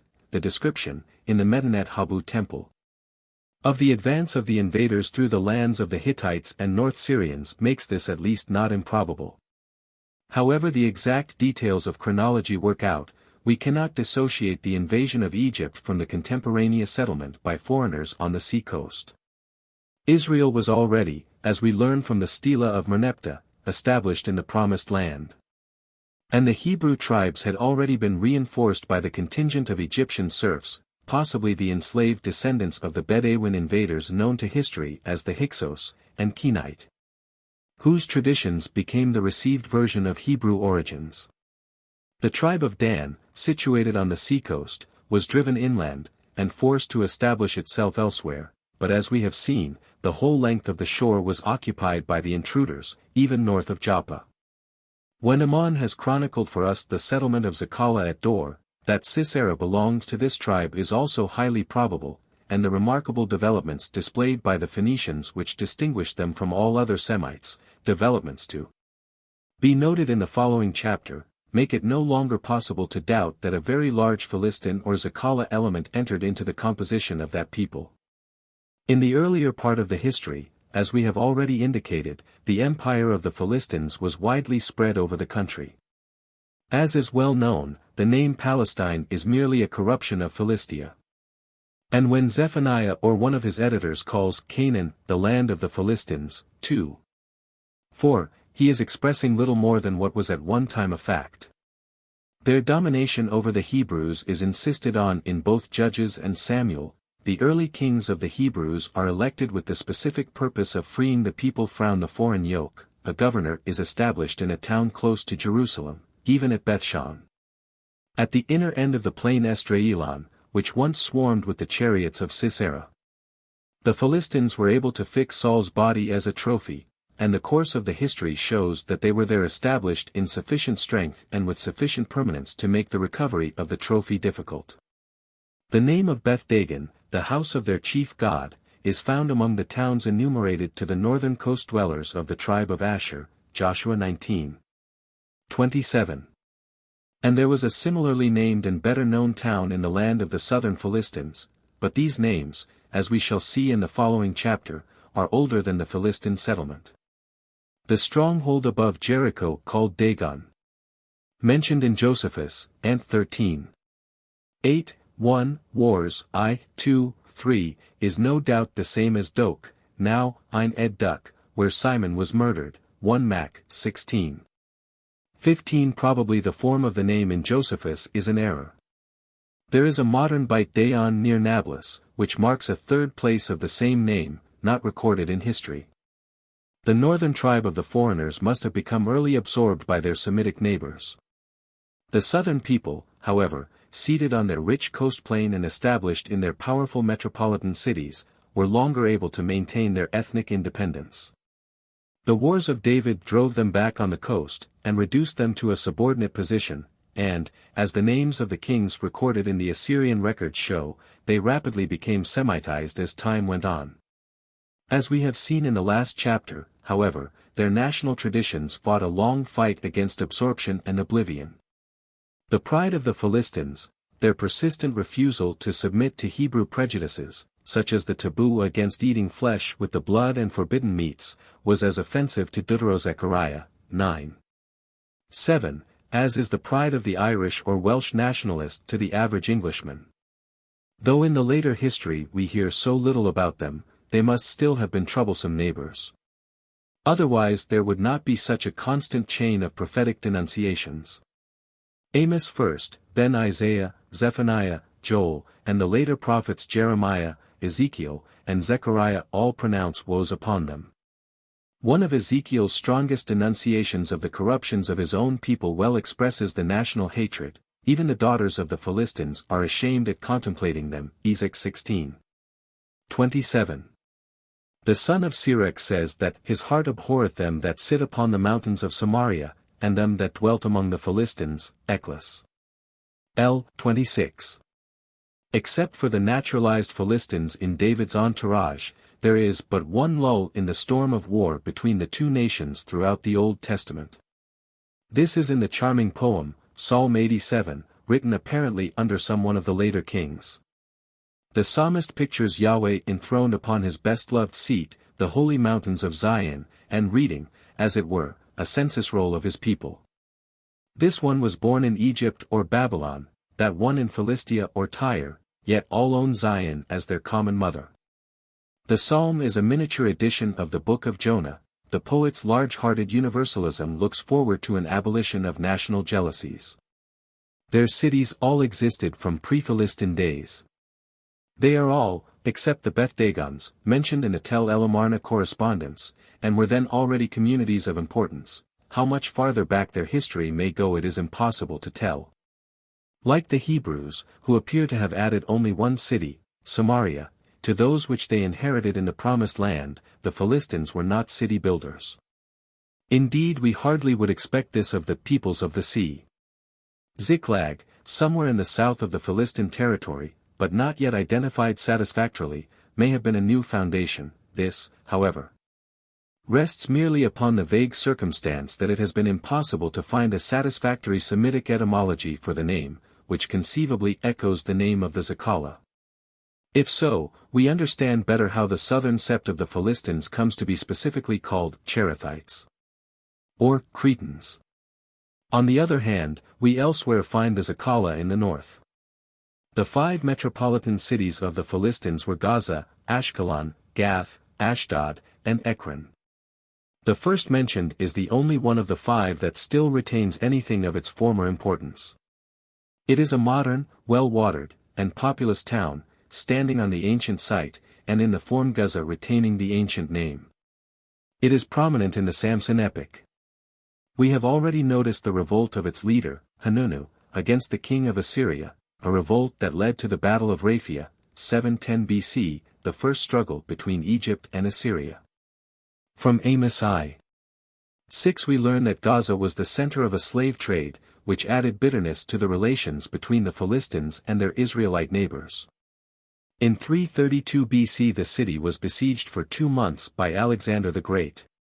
Its later history but slightly concerns us, though we may mention its total destruction by Alexander Jannaeus. It recovered even from this catastrophe, and we find it in the 2nd and 3rd centuries d. as the center of worship of a deity peculiar to itself, called Marna, the ritual of whose service recalls in some respects that of the rites of Dagon. This cult, indeed, was probably the last relic of the Philistines, apart from the vague modern traditions to which we have already referred. The city was surrounded by a wall, and watchtowers were erected at a distance from it, to give warning as early as possible of the approach of an enemy, 2 Kings 18. 8. 95 A neighboring harbor town, called Mu Alpha Iota Omicron Upsilon Mu Gamma Zeta Eta, was of considerable importance and for a time was the site of a bishopric. Ashkelon was the only city of the 5 that stood on the seacoast, though other maritime cities, such as Joppa, were, at least from time to time, also in Philistine hands. Its harbor, though inadequate for modern use, was sufficient for the small ships of antiquity. Samson visited Ashkelon to seize the wager he was obliged to pay after his riddle had been solved. 96 It is, however, from much later times, Maccabean, early Arab, and Crusader, that the chief historical importance of the city dates. These lie outside our present scope. We need not do more than mention the etymological speculations of Stephanus of Byzantium, who tells us that this city was founded by Askelos, brother of Tantalos and son of Hymenaeus. And the statement of Benjamin of Tudela that Ezra refounded Ashkelon under the name Benebra. 97. Gath, reasonably identified with the enormous mound known as Tel Ephi at the embouchure of the valley of Elah, had a different history from the rest. It seems in the time of the greatest extension of the Philistine power to have been the principal city of the 5, at least the application to its ruler Achish of the title Melech, king, rather than the technical term Aaron. Applied normally to the lords of the Philistines, if not a mere inadvertence, suggests that at least he was primus inter pares. He has, however, to bow to the wishes of his colleagues in the matter of David's alliance with him. In David's lament over Saul and Jonathan, Gath and Ashkelon are the 2 prominent cities specially mentioned. And, probably through the influence of that popular lay, "Tell it not in Gath" became a current catchword, which we meet once again in Micah I. 10. It is not infrequently used as such among ourselves. But in Hebrew it has a further aid to popularity in an alliteration, as though one should say, Gad not in Gath. But as we have already noticed, the name drops out from all references to the Philistines in the later literature, the Pentapolis becomes a Tetrapolis, and the hegemony passes over to Ashdod, which in time becomes the last typical Philistine city. This cannot be explained, however, by a total destruction of the city of Gath. For the excavations carried on by the Palestine Exploration Fund in 1900 at Tel Ephi showed that the site had been continuously occupied from very early times to the days of a modern village, whose houses and extensive graveyard seal up the secrets of the greater part of this important mound from the curiosity of the explorer. The true explanation is, that from the time of its conquest by Uzziah, Gath was reckoned a city of Judah by the Hebrew prophets. In the gradual shrinking of the Philistine border it would be one of the first to fall into Hebrew hands. A destruction of Gath, probably the sacking by Uzziah, was still fresh in memory when Amos prophesied, and was used by hint as an illustration to enforce his denunciation of Samaria. 6. 2. In his first chapter we already find Gath omitted from the list of Philistine cities, and the reference immediately afterwards to the remnant of the Philistines, I-8, suggests that people had shortly before suffered loss. In 3:9 the words, publish in the palaces at Ashdod, may possibly be an adaptation of the proverbial catchword already mentioned, modified to suit the altered circumstances. It likewise is assonantal in Hebrew. Sargon, it is true, shortly after Uzziah's time, calls the city Gath of the Ashdodites, if this be the correct translation of the phrase. But no doubt it was a matter of indifference in the eyes of the great king which of two trumpery communities claimed the possession of a town, so long as he himself had a satisfying share of the plunder. It is unfortunate that the city had such a commonplace name. Its meaning, winepress, was applicable to many sites, and it was evidently used for snore places than one. This makes the reconstruction of the history of Gath rather difficult. Thus, the Gath fortified by Rehoboam, 2 Chron. 11:8, can hardly be the Philistine city of that name, and certain other places such as Gath-Hepher, Gath-Rimmon, and Moresheth-Gath, must be carefully distinguished therefrom. The same word appears in the Gethsemane of the New Testament. Ashdod, the city to which the ark was first taken, is now represented by an insignificant village, whose only object of interest is the ruin of a large Saracenic khan, but ruins of more important buildings seem to have been seen here by 17th-century travelers. 98. Yet it must have been a city of special importance in the Pentapolis. Like Gaza, it had its palaces, Amos 3:9, as we have seen, Ashdod longest preserved the Philistine national tradition. The speech of Ashdod lasted down to the time of Nehemiah. The temple of Dagon stood there till destroyed by the Maccabees, 1 Mac. X. 83-84. But the altars and gods of the city, destroyed by Judas a few years before, 1 Mac. v. 68, were perhaps objects rather of Hellenic cult, which at this date was well established in western Palestine. The great siege of Ashdod by Psammetichus, already referred to, is unknown to us except from Herodotus. It seems almost incredibly protracted, and probably there is something wrong with Herodotus' figures. Jeremiah's references to the remnant of Ashdod, 25:20, and Zephaniah's emphasis on a siege which shall drive out Ashdod at the noonday, 2:4, which shall last half a day only, are plausibly supposed to imply allusion to this event. A small inlet in the neighboring coastline served Ashdod for a harbor. It is now called Mine el Allah, the harbor of the fortress. A tradition of some fortification of the harbor is thus preserved, as well as the Greek name Lambda Munueta, which has been transformed into the Arabic Elmene. The initial lambda having been mistaken for the Arabic article.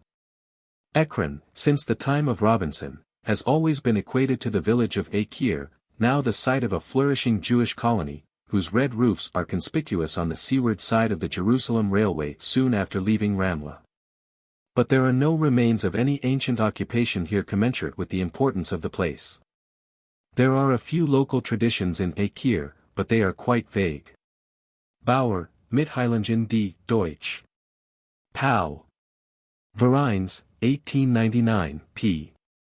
43, describes a visit he paid to the old mosque, the one stone building in the F.A village, erected on its highest point. There is a forecourt and portico with 2 rows of pillars.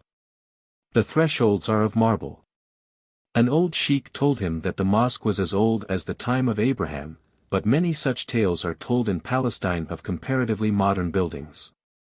Ekron, if the place of the ancient oracle of Baal-zebub were really at Akir, has vanished utterly, leaving scarcely a potsherd behind. This is not what usually happens to ancient Palestine cities. With some hesitation I venture on the following suggestions. To me there seems to be a confusion between 2 places of the same name. In Joshua 13:1 1-3, where the land not possessed by Joshua is detailed, we find mention made of the region of the Philistines and of the little southern tribe of the Geshurites, to the border of Ekron-Aphna, which is counted to the Canaanites. And also the 5 lords of the Philistines, among which by contrast are enumerated the Ekronites. This expression Ekron-Aphna is correctly translated Ekron northward in the English Bible, but it can also mean northern Ekron, which to me seems here to give a more intelligible sense. Again, in Joshua 15:11 we find the border of the territory of Judah as running unto the side of Ekron-Aphna, an expression which I take to mean that this city, though adjoining the territory of Judah, was actually beyond its border. If so, it would be in the tribe of Dan, and in Joshua 19:43 we actually find an Ekron enumerated among the Danite towns. Here, as there is no ambiguity, the qualifying adjective, northern, is omitted. The southern Ekron would then belong to the tribe of Judah, in the theoretical scheme elaborated in the book of Joshua, and we find it duly mentioned, between Mareshah and Ashdod. Again, the story of the rout after the battle of F.S.A. 1 Sam 17:52-54, is suggestive. The pursuit went, by the way, to the 2 gates, to Gath and to Ekron. Akir, the usual site given for Ekron, cannot be spoken of a gate, in the sense that Gath, commanding as it does the mouth of the valley of Elah, can be so termed. And a chase of the Philistines prolonged through Philistine territory for such a long distance as from Gath to Akir is not very probable. We seem to find the other gate at a subsidiary outlet of the valley of Elah, to the south of Gath, where stands a village called Dikaron. And Dikaron lies exactly in a straight line between Beit Jibrin and Ashdod, the modern representatives of Mareshah and Ashdod. Written in English letters, Dikaron is not unlike Ekron in general appearance. But philologically there can be no direct connection between them, and my arguments in favor of the identification here suggested rest on grounds different from the superficial similarity of name. The single letter K in English represents 2 entirely different sounds in Hebrew and Arabic. One of these appears in Dikaron, the other, in Ekron, as in Akir. These letters can be treated as interchangeable in one case only. As in English, so in Greek, one sound and one character represent these 2 letters, and if for a while a district had become thoroughly Hellenized, the Greek kappa might have been, so to speak, as a bridge for the passing of one sound into the other. When the Semitic speech reasserted itself, it might have taken up the name with the wrong K. There is thus a possibility that a different word has become substituted for a half-forgotten and wholly misunderstood Hebrew name. But no stress can be laid upon this possible accident. Dikaron presents obvious signs of antiquity. Great artificial caves and huge cisterns are cut in the rock, testifying to its former importance, and it has never been finally identified with any other ancient site. Though some of the earlier explorers have thought to find here no less a place than Gath itself. The Talmuds have nothing to say about it save that the name is derived from male, because the women there all bear male children. 99 Clermont Gano, Recul d'Arche. Orient. 4. 254, suggests a connection between this place name and that of the Zakala. Let us now look back for a moment to the story of the wanderings of the ark.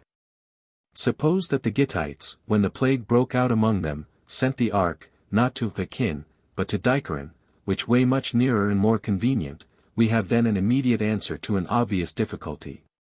Why did the Philistines expect the ark to go anywhere near Beth Shemesh at all? We must remember that they were not merely trying to get rid of the ark, they were on the lookout for a sign that the pestilence was a manifestation of the wrath of the God of the Hebrews. They must therefore have expected the ark to return whence it had come, to the sanctuary at Shiloh, of whose existence and importance they could not have been ignorant. This was the natural goal of the sacred symbol, north of the great Canaanite wedge that centered in Jerusalem and separated the northern Israelites from their brethren in the south. From Shiloh the ark had been taken. Shiloh was the chief center of Hebrew religious life at the time, and to Shiloh the ark should be expected to find its way back. 100. Therefore, if it was at the time in Akir, it ought to have gone by the northern valley route, into the valley of Ajalon, so striking into the road for Shiloh some 10 miles north of Jerusalem. If from Acre it went southward, it would be shunted off south of the Canaanites into the southern territory, where no specially important shrine of the period is recorded. From Acre, therefore, it should not go within miles of Beth-Shemesh.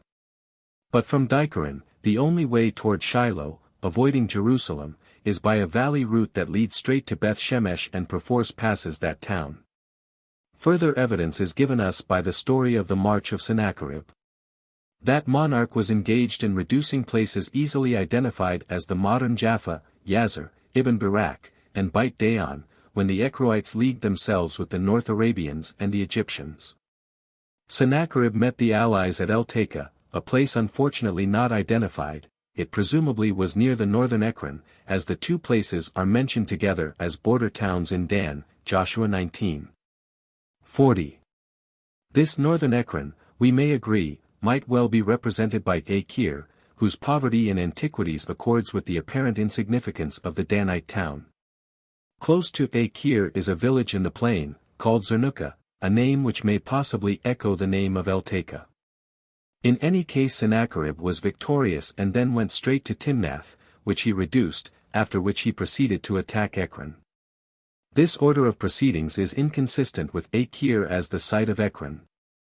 Sennacherib's successful progress against the south we should expect to proceed steadily southward, involving an attack on Acre before the reduction of Timnath.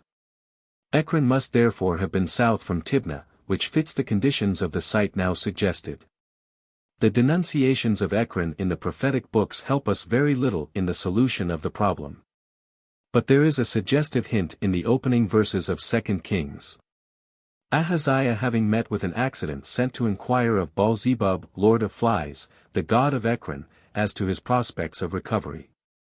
When we find that less than a couple of miles from Dikaron there is a village bearing the name of Der Eth-Duban, the convent of the flies, we feel some justification in asking, can it be that Baal-zebub still rules his ancient lordship?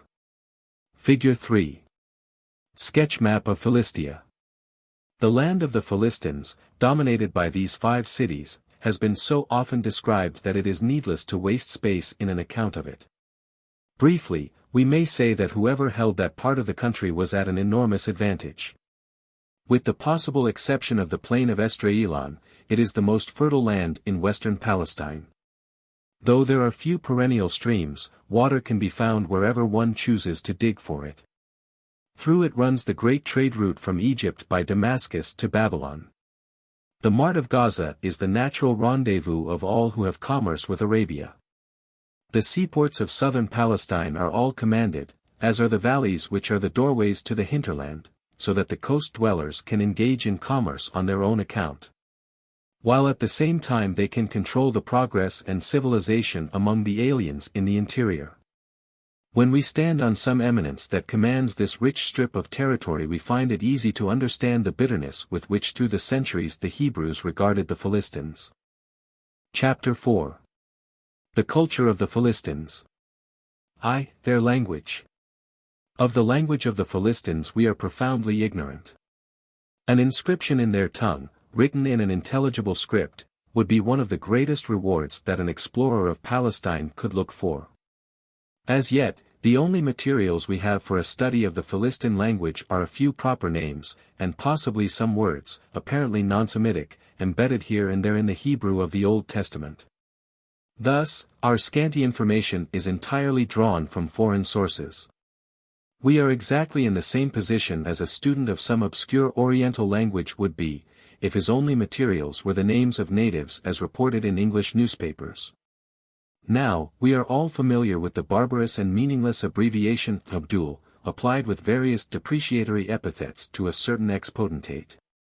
Some time ago a friend called my attention to a paragraph in, I think, a Manchester paper, describing how a certain Arab named Sam Seddon had been prosecuted for some offense, though the Arabian Nights is almost an English classic. The reporter had failed to recognize the common name Shems ed-Din. If we were obliged to reconstruct the Arabic language from materials of this kind, we could hardly expect to get very far, but in attempting to recover something of the Philistine language we are no better off. The one common noun which we know with tolerable certainty is Aaron, the regular word in the Hebrew text for the lords, by which the Philistines were governed, a word very reasonably compared with the Greek. 101. This, however, does not lead us very far. It happens that no satisfactory Indo-European etymology has been found for Tau Alpha Nu Omicron, so that it may be a word altogether foreign to the Indo-European family. In any case, one word could hardly decide the relationship of the Philistine language any more than could Ben Val, decide the relationship of Pictish in the hands of Sir Walter Scott's amateur philologists. The word Aaron is once used, 1 Kings 7:30, as a technical term for some bronze objects, part of the bases made for the temple, wheel axles. This is probably a different word with different etymological connections. The word Makona in the list cited below, is found in the same verse. Renan, in his so-called Histoire du Peuple d'Israël, has collected a list of words which he suggests may have been imported into Hebrew from Philistine sources. That there should be such borrowing is a priori not improbable. We have already shown that the leaders among Hebrew speakers must have understood the Philistine tongue down to the time of David at least. But Renan's list is far from convincing. It is as follows. Parber or Parver, a suburb, compare Peribolus. Makona, something with movable wheels, compare Machina. Makara, a sword, compare Mukai Alpha Iotaro Alpha. Kaftar, a crown, chaplet, compare capital. Pilgesh, a concubine, compare Pelex. A further comparison of the name of Araunah the Jebusite, on whose threshing floor the plague was stayed, and therefore, the place in Jerusalem from which pestilential vapors arose. With the neuter plural form of Erna, need hardly he taken seriously. But since Renan wrote, the discovery of the inscription on the black stone of the Forum has shown us what Latin was like, as near as we can get to the date of the Philistines. And gives us a warning against attempts to interpret supposed Philistine words by comparison with classical Latin. And, even if the above comparisons be sound, the borrowing, as Nortzig 102 justly remarks, might as well have taken place the other way, as is known to have happened in several cases which he quotes. There is a word or meaning a helmet, the etymology of which is uncertain. 103. It may possibly be a Philistine word, the random use of and suggests that they are attempts to represent a foreign initial guttural, cf. ante, p.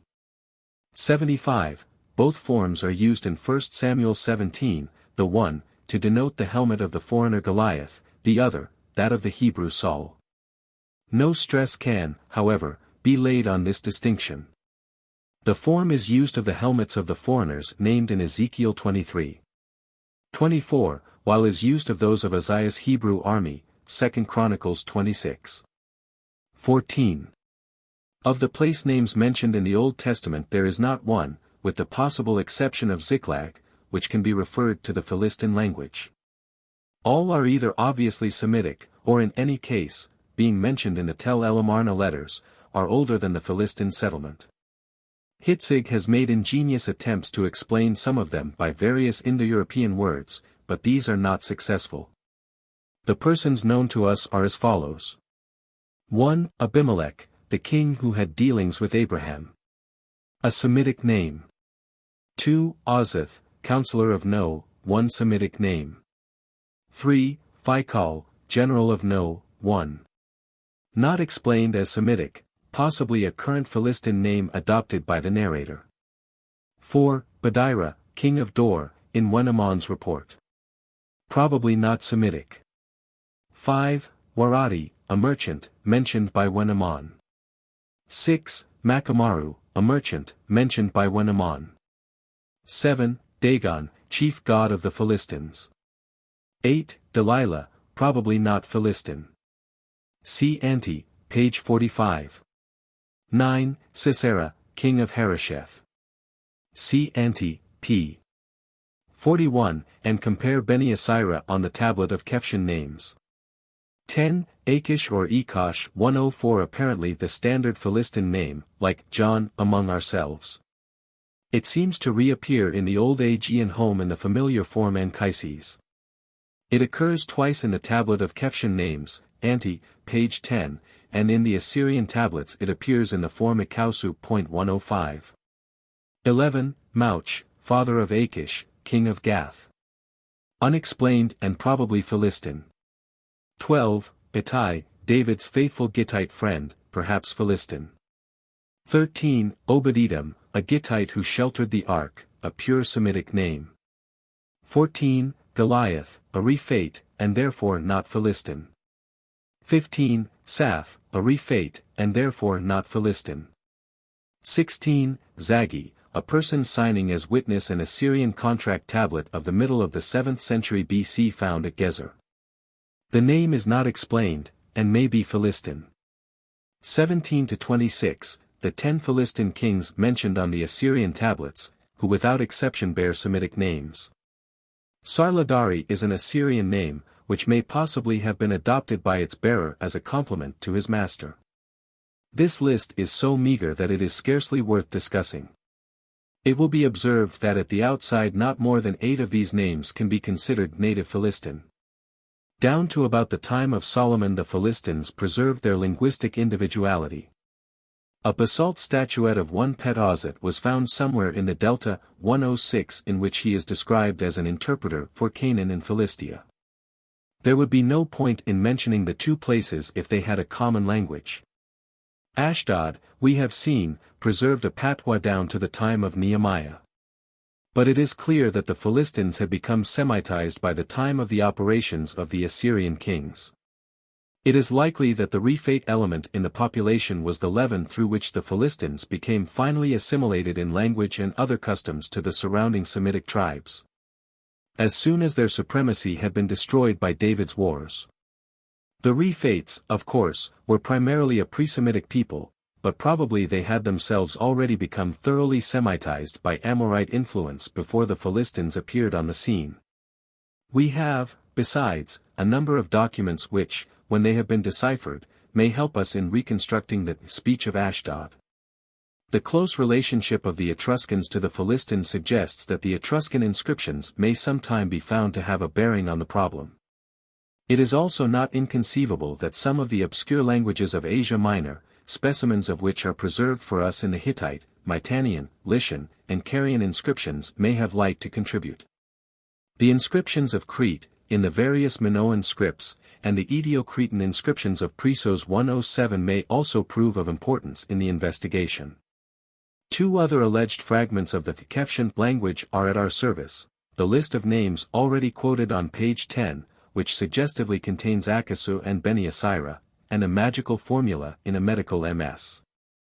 Of the time of Thutmose III, published by Birch in 1871-108 which contains inter alia the following, copied here from a corrected version published by Ebers. 109. Conjuration in the AMU language which people call Keftiu, Sinudiu Capuamenterek or something similar. This is not more intelligible than such formulae usually are. Mr. Alton calls my attention to the tempting resemblance of the last letters to Turk, or K, a verb, common in the Etruscan inscriptions. There is one document of conspicuous importance for our present purpose, although it is as yet impossible to read it. This is the famous disc of terracotta found in the excavation of the Cretan palace of Festos, and dated to the period known as Middle Minoan III, that is to say, about 1600 BC. It is a roughly circular tablet of terracotta, 15.8 to 16.5 centimeters in diameter. On each face is a spiral band of 4 coils, indicated by a roughly drawn meandering line. And an inscription, in some form of picture writing, has been impressed on this band, one by one, from dies, probably resembling those used by bookbinders. I suppose it is the oldest example of printing with movable types in the world. On one face of the disc, which I call face I, there are 119 signs, on the other face, here called face II, there are 123. They are divided into what appear to be word groups, 30 in number on face I and 31 on face II, by lines cutting across the spiral bands at right angles. These word groups contain from 2 to 7 characters each. There are 45 different characters employed. It is likely, therefore, from the largeness of this number that we have to deal with a syllabary rather than an alphabet. I have discussed this inscription in a paper contributed to the Proceedings of the Royal Irish Academy 110, to which I must refer the reader for the full investigation. Its special importance for our present purpose is based upon the fact that the most frequently used character, a man's head with a plumed headdress, has from the moment of its first discovery been recognized as identical in type with the plumed headdresses of the Philistine captives pictured at Medinet Habu. This character appears only at the beginnings of words, from which I infer that it is not a phonetic sign, but a determinative, most probably denoting personal names. Assuming this, it next appears that Phase 2 consists of a list of personal names, representing each character by a letter, which is to be regarded as a mere algebraic symbol and not a phonetic sign. We may write the inscription on the disk in this form. Figure 4a. The Festos disk, Face 1. Figure 4b. The Festos disk, Face 2. There is just one type of ancient document which shows such a sediment, so to speak, of proper names at the end. This is a contract tablet, which ends with a list of witnesses, and in the paper above referred to I have put forward the conjecture that the disk is of this nature. In Face I, although not one word of the inscription can be deciphered, it will be found that, applying the clue of the proper names, everything fits exactly in its place. Assuming the ordinary formula of a contract such as we find it in cuneiform documents, the first two words would give us the name and title of the presiding magistrate, then comes the name of one of the contracting parties, Akaides, then come 6 words or word groups, quite unintelligible, but not improbably stating what this person undertakes to do. Then follows what would be the name of the other contracting party. Next come some words which ought to give some such essential detail as the date of the contract. And we find among these words just what we want, a proper name Sa, denoting the officer who was eponymous of the year. The last 13 words we might expect to be a detailed inventory of the transaction, whatever its nature may have been. It is therefore satisfactory to notice that they arrange themselves neatly, just as they stand, in 3 parallel columns, having obvious mutual relations, thus. Which table not only confirms the conclusions arrived at, but illustrates a rule that may also be inferred from the list of witnesses on Face 2. Words are declined by prefixes psi, s, n, h, chi and suffixes w, psi, and words in apposition have the same prefix. See the third column of the above table, and the titles of witnesses 1, 2. We have a word beta h in several forms, s beta hw, n beta h beta h, s beta h psi. Further, psi, prefixed to the name of the magistrate and all the names of witnesses, probably means, before, in the presence of. The name which follows that of the 2 witnesses 5 and 6 is probably that of their father, and this assumed it follows that the prefix s probably has a genitive sense. There remains one important point. At the bottom of certain characters there is a sloping line running to the left. This is always at the end of a word group, the 2 apparent exceptions shown in some drawings of the disk, in word groups 6 and 23 on Face 2, being seemingly cracks in the surface of the disk. The letters marked are underlined in the transcript given above. I suggest with regard to these marks that they are meant to express a modification of the phonetic value of the character, too slight to require a different letter to express it, but too marked to allow it to be neglected altogether. And obviously the most likely modification of the kind would be the elision of the vowel of a final open syllable.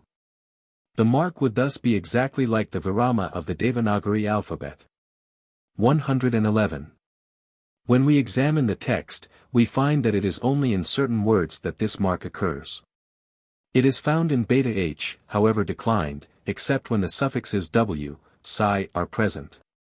It is found in the word nvhf, however declined, and appears in the 2 similar words ta and ta. It is found in the personal name kq, in the formula pa mzi kq.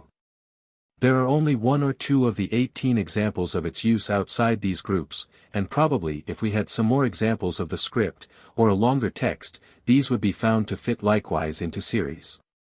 This stroke would therefore be a device to express a final closed syllable. Thus, if it was desired to write the name of the god Dagon, it would be written on this theory, let us say, Dagon, with a stroke underneath the last symbol to elide its vowel. The consequences that may follow if this assumption should at any time be proved, and the culture which the objects represented by the various signs indicate, are subjects for discussion in later sections of this chapter. For further details of the analysis of the disc I must refer to my Royal Irish Academy paper above quoted. I have dwelt on it here, because if, as is most probable, the plumed headdress shows that in this disc we have to deal with Proto-Philistines, we must look to this document and others of the same kind, with which excavators of the future may be rewarded, to tell us something of the language of the people with whom we have to deal. 2. Their organization. A. Political. From the time when the Philistines first appear in their Palestinian territory they are governed by lords, each of whom has domination in one of the 5 chief cities, but who act in council together for the common good of the nation. They seem, indeed, to engage personally in duties which an Oriental monarch would certainly delegate to a messenger. They negotiate with Delilah. They convene the great triumph feast to which Samson put so disastrous an end. There is a democratic instinct manifested by the men of Ashdod and Ekron, who peremptorily summoned the Council of Lords to advise them what to do on the outbreak of plague, just as the merchants of the Zakala obliged even a forceful ruler like Zakarbal to make an unsatisfactory compromise in the matter of Wenamon. And in much later times the people of Ekron deposed and imprisoned a ruler who persisted in the unpopular course of submission to Assyria. Achish makes arrangements with David, which his colleagues overrule. Of the methods of election of these officers we know absolutely nothing. From the Assyrian documents we hear of a series of rulers over Ashdod, father and son, but this does not necessarily prove that the hereditary principle was recognized. Such a political organization was quite unlike that of the nations roundabout, but the government of the Etruscans, who, as we have seen, were probably a related race, presents some analogy. There is a considerable similarity between the Lucumones of Etruria and the Philistine Iran. Nowhere do we read of a king of the Philistines. 112. To infer, as has actually been done, from 1 Kings 4:21, Solomon ruled over all the kingdoms from the river unto the land of the Philistines, that their territory was organized as a kingdom, displays a sad lack of a sense of humor. When Hebrew writers speak of a king of Gath, 1 Sam 27. 2, him that holdeth the scepter from Ashkelon, Amos 8, all the kings of the land of the Philistines, J 25. 20, the king, perishing, from Gaza, Zech 9. 5, they obviously are merely offering a Hebrew word or periphrasis as a translation of the native Philistine title. The same is true of the analogous expressions in the Assyrian tablets. The case of the Etruscan kings seems exactly similar, though there appears to have been an Achish-like king in Clusium. In Gibeah, and probably in other towns as well, a resident officer, like a Turkish mutir, was maintained at the time of their greatest power.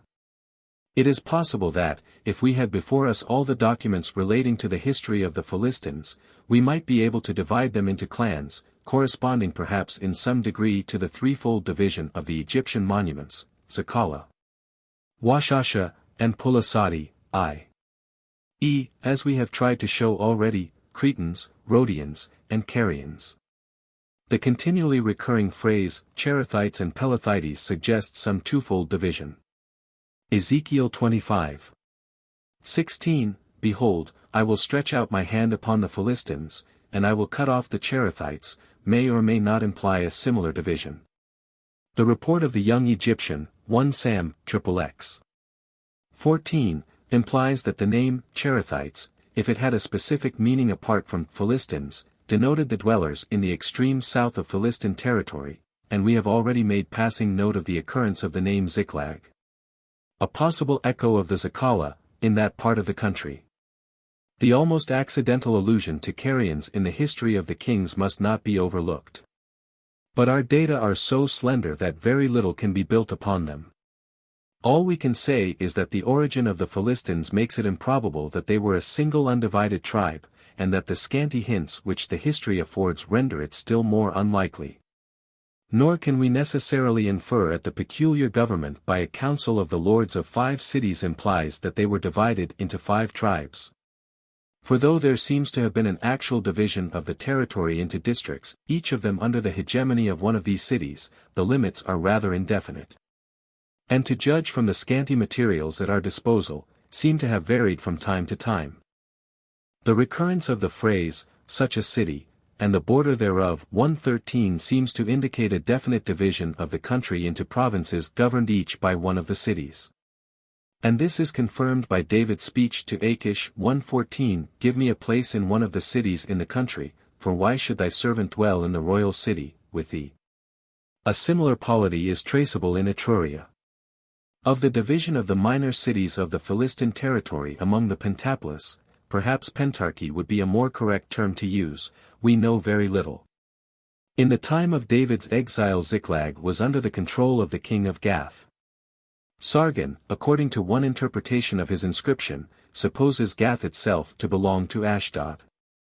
We may compare Gazara that bordereth on Azotus, 1 Mac. 14:34, though they are about 16 miles apart, and each only just visible on the other's horizon. Rather curiously, Joppa and the neighboring villages depended, according to Sennacherib, on Ashkelon. Besides these towns we hear of certain unwalled villages, 1 Sam. 6:18, which are not specified by name. B. Military. Certain functionaries called Sarim meet us from time to time in the history, 1 Sam. 18:30-29. 3:9. It is the Sarim whose protest prevents David from joining in the Battle of Gilboa. The word is, of course, a commonplace Semitic term, and is applied in Deborah's song to the princes of Issachar, and by Zephaniah to those of Jerusalem. Among the Philistines the officials denoted by this word were no doubt military captains. It is obvious throughout the whole history, from the days of the Medinet Habu sculptures onwards, that the military forces of the Philistines were well organized. In 1 Samuel 13:5 we read of 30,000 chariots and 6,000 horsemen, which, even if the numbers are not to be taken literally, indicates a considerable wealth in war equipment. Elsewhere, IB 29:2, we hear of hundreds and thousands, which may indicate a system of division into centuries and regiments. Of their methods of fighting we have no certain information. Judges I:19 emphasizes their corps of war chariots. In the account of the Battle of Gilboa the archers are specially alluded to. The Medinet Habu sculptures and the description of the equipment of the champions are analyzed in the following section. C. Domestic. On the subject of family life among the Philistines nothing is known. The high-minded sense of propriety attributed to Abimelech in the patriarchal narratives has already been touched upon. Samson's relations with his Timnathite wife can hardly be made to bear undue stress. A Semitic marriage of the Adah type is pictured by the storyteller. The wife remains in her father's house and is visited by her husband from time to time.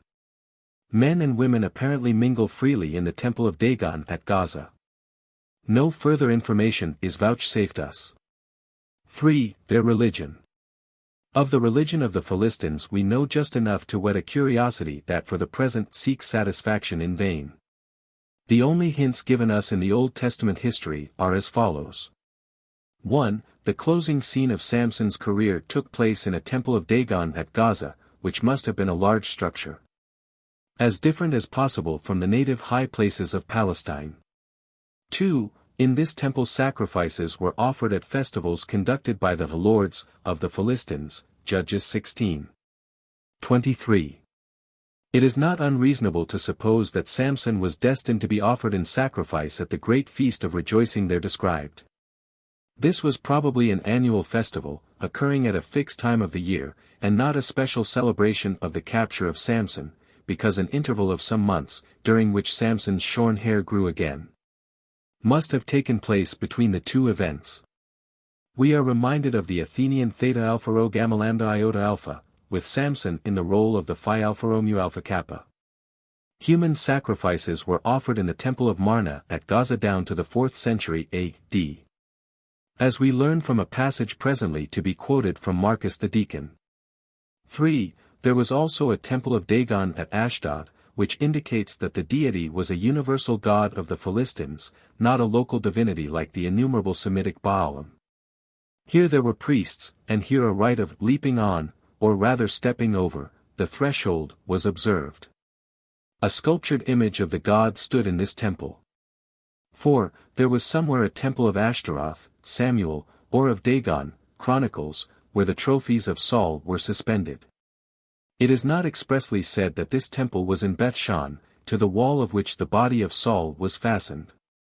5. The Philistines were struck with terror when the ark of Yahweh was brought among them.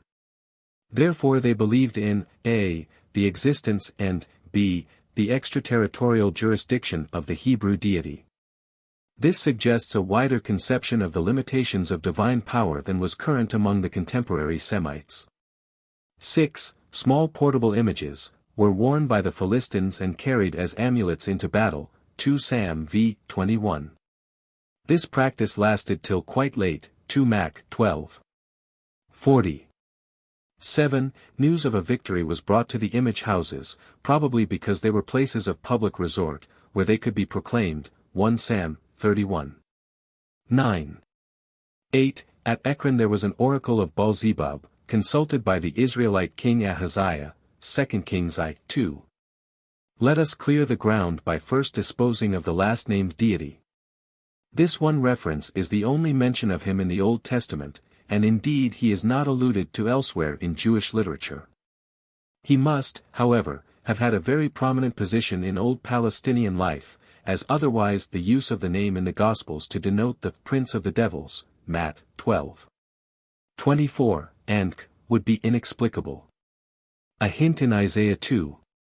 6 shows us that the Philistines, like the Etruscans, were proverbial for skill in soothsaying, and it is not unlikely that the shrine of Baal-zebub should have been the site of their principal oracle. If so, we can be sure that Ahaziah was not the only Israelite who consulted this deity on occasion. And it is easy to understand that post-exilic reformers would develop and propagate the secondary application of his name in order to break the tradition of such illegitimate practices. It is, however, obvious that the Philistines who worked the oracle of Baal-zebub simply entered into an old Canaanite inheritance. This is clear from the Semitic etymology of the name. When they took over the town of Ekron and made it one of their chief cities, they naturally took over what was probably the most profitable source of emolument that the town contained. The local divinity had already established his lordship over the flies when the Philistines came on the scene. This was no contemptible or insignificant lordship. A man who has passed a summer and autumn among the houseflies, sandflies, gnats, mosquitoes, and all the other winged pests of the Shephelah will not feel any necessity to amend the text so as to give the Baal of Ekron a lofty house or the planet Saturn or anything else more worthy of divinity 115. Or to subscribe to Winkler's arbitrary judgment, Naderlich nicht Fliegenbaal, Sundern Baal von Zebub, Warenter man sich ein Örtlichkeit in Ekron vorzustellen hat, etwa den Hügel auf dem der Tempel stand, Geschichte Israels, page 224. The Greek version lends no countenance to such euhemerisms, for it simply reads tau beta alpha lambda mu upsilon alpha nu. Josephus avoids the use of the word Baal, and says, he sent to the fly, Ant 9. 2, 1. The evidence of a form with final L is, however, sufficiently strong to be taken seriously. Although the vocalization is a difficulty, the old explanation seems to me the best, namely, that the biform is a willful perversion, designed to suggest zebul, dung. The Muslim argot which turns Ima, Anastasis equals the Church of the Holy Sepulchre, into dung heap, is a modern example of the same kind of bitter wit. The Lord of Flies is hardly a fly averter, like the Zeta Epsilon Pi Mu Upsilon Iota Omicron of Pliny and other writers, with whom he is frequently compared. In fact, what evidence there is would rather indicate that the original conception was a god in the bodily form of the vermin, the notion of an averter being a later development, that, for instance, Apollo Smintheus has succeeded to a primitive mouse god, who very likely gave oracles through the movements of mice. That Beelzebub gave oracles by his flies is at least probable. A passage of Iamblichus, Apud Photius, edition Becker, page 75, referring to Babylonian divinations has often been quoted in this connection. But I think that probably mice rather than flies are there in question. Lenormant, La Divination chez les Chaldeans, p. 93, refers to an omen tablet from which auguries are drawn from the behavior or peculiarities of flies, but unfortunately the tablet in question is too broken to give any continuous sense. 116. A curious parallel may be cited from Scotland. In the account of the parish of Kirkmichael, Banffshire, is a description, Statistical Account of Scotland, Volume 12, page 464, of the Holy Well of St. Michael, which was supposed to have healing properties. Many a patient have its waters restored to health and many more have attested the efficacies of their virtues. But as the presiding power is sometimes capricious and apt to desert his charge, it now, d. 1794, lies neglected, choked with weeds, unhonored, and unfrequented. In better days it was not so. For the winged guardian, under the semblance of a fly, was never absent from his duty. If the sober matron wished to know the issue of her husband's ailment, or the love-sick nymph that of her languishing swain, they visited the well of St. Michael. Every movement of the sympathetic fly was regarded in silent awe, and as he appeared cheerful or dejected, the anxious votaries drew their presages, their breasts vibrated with correspondent emotions. Like the Dalai Lama of Thibet, or the King of Great Britain, whom a fiction of the English law supposes never to die, the guardian fly of the well of St. Michael was believed to be exempted from the laws of mortality.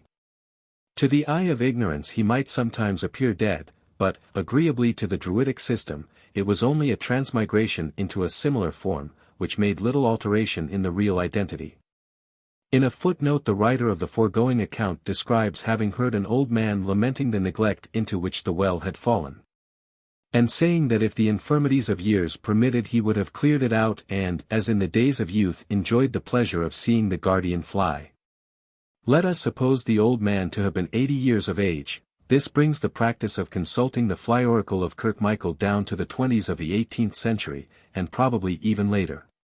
Leaving out Beelzebub, therefore, we have a female deity, called Ashtaroth, Astoreth, in the passage relating to the temple of Bethshan, and a male deity called Dagon, ascribed to the Philistines. We may incidentally recall what was said in the first chapter as to the possibility of the obscure name Bethkar enshrining the name of an eponymous Carian deity. It seems at least as likely as the meaning of the name in Hebrew, house of a lamb. Later we shall glance at the evidence which the Greek writers preserve as to the peculiar cults of the Philistine cities in post-Philistine times, which no doubt preserved reminiscences of the old worship. In the meanwhile let us concentrate our attention on the two deities named above. Ashtoreth. At first sight we are tempted to suppose that the Philistines, who otherwise succeeded in preserving their originality, had from the first completely succumbed to Semitic influences in the province of religion.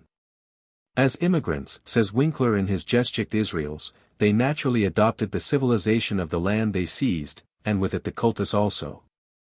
And certainly Ashtaroth or Ashtoreth was par excellence the characteristic Semitic deity, and worshippers of this goddess might well be said to have become completely Semitized. But there is evidence that makes it doubtful whether the assimilation had been more than partial. We begin by noting that Herodotus 1:17 specially mentions the temple of Omicron Rho Alpha Nu Alpha Phi Rho Omicron Delta Tau Eta as standing at Ashkelon, and he tells us that it was the oldest of all the temples dedicated to this divinity, older even than that in Cyprus. As the Cyprians themselves admitted, also that the Scythians plundered the temple and were in consequence afflicted by the goddess with a hereditary Nu Omicron Sigma Omicron Theta Lambda Epsilon Iota Alpha. 118. The remarkable inscription found at Delos, in which one daemon of Ashkelon dedicates an altar to his tutelary divinities, brilliantly confirms the statement of Herodotus. It runs: To Zeus, sender of fair winds, and Astarte of Palestine, in Aphrodite Urania, to the divinities that hearken, Damon son of Demetrios of Ashkelon, saved from pirates, makes this vow. It is not lawful to offer in sacrifice an animal of the goat or pig species, or a cow. 119. The Palestinian Astarte is here distinguished from the Aphrodite of Ashkelon. And though there obviously was much confusion between them, the distinction was real. From Lucian 120 we learn that there were two goddesses, whom he keeps carefully apart, and who indeed were distinguished by their bodily form. The goddess of Hierapolis, of whose worship he gives us such a lurid description, was in human form. The goddess of Phoenicia, whom he calls Derketo, a Greek corruption of the Semitic Atargatis, had the tail of a fish, like a mermaid. The name of this goddess, as written in Sidonian inscriptions, was long ago explained as a compound of An, Adar and Ate. These are two well-established divine names. The former is a variant of Ashtart, but the latter is more obscure. It is possibly of Lydian origin. 121 In Syriac and Talmudic writings the compound name appears as Taratha. The fish-tailed goddess was already antiquated when Lucian wrote. He saw a representation of her in Phoenicia, Op. Cit. Section 14, which seemed to him unwanted. No doubt he was correct in keeping the two apart, but it is also clear that they had become inextricably entangled with one another by his time. The figure of the goddess of Hierapolis was adorned with a cestus or girdle, an ornament peculiar to Urania, section 32, who, as we learn from Herodotus, was regarded as the goddess of Ashkelon. There was another point of contact between the two goddesses. Sacred fish were kept at their shrines. The fish pond of Hierapolis is described by Lucian, sections 45, 46, as being very deep, with an altar in the middle to which people swam out daily, and with many fishes in it. Some of large size, one of these being decorated with a golden ornament on its fin. To account for the mermaid shape of the Ashkelonite goddess a story was told of which the fullest version is preserved for us by Diodorus Siculus, 2. 4. In Syria is a city called Ashkelon, and not far from it is a great deep lake full of fishes. And beside it is a shrine of a famous goddess whom the Syrians called Derketo, and she has the face of a woman, and otherwise the entire body of a fish. For some reason such as this, the natives most skillful in legend fable that Aphrodite being offended by the aforesaid goddess inspired her with furious love for a certain youth among those sacrificing, and that Derketo, uniting with the Syrian, bore a daughter, and being ashamed at the fault, caused the youth to disappear and exposed the child in certain desert and stony places, and cast herself in shame and grief into the lake. The form of her body was changed into a fish, wherefore the Syrians even yet abstain from eating this creature, and honor fishes as gods. The legend is told to the same effect by Pausanias, 2. XXX, 3. This legend is of great importance, for it helps us to detect the Philistine element in the Ashkelonite Atargatis.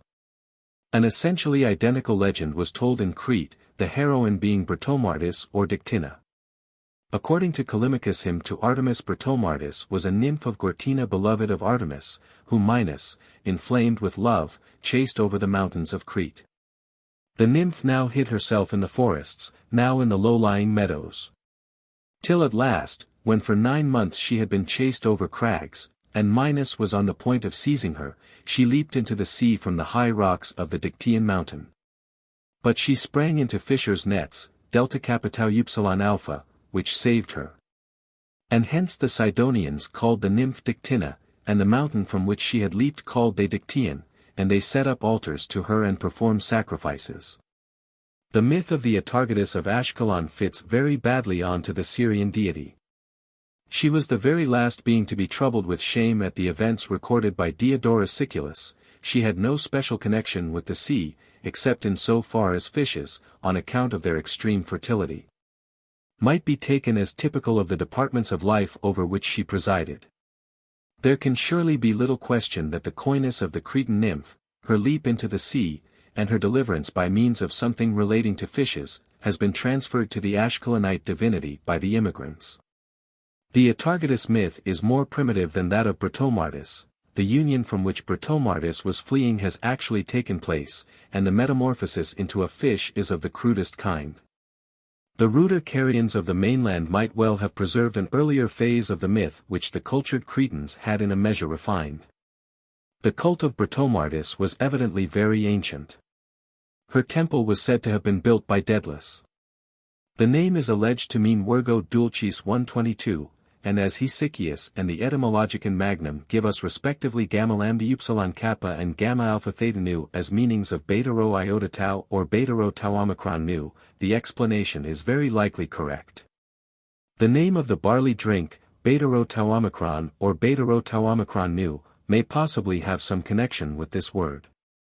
See also the end of the quotation from Stephanus of Byzantium, ante-page 15. Athenaeus, 8.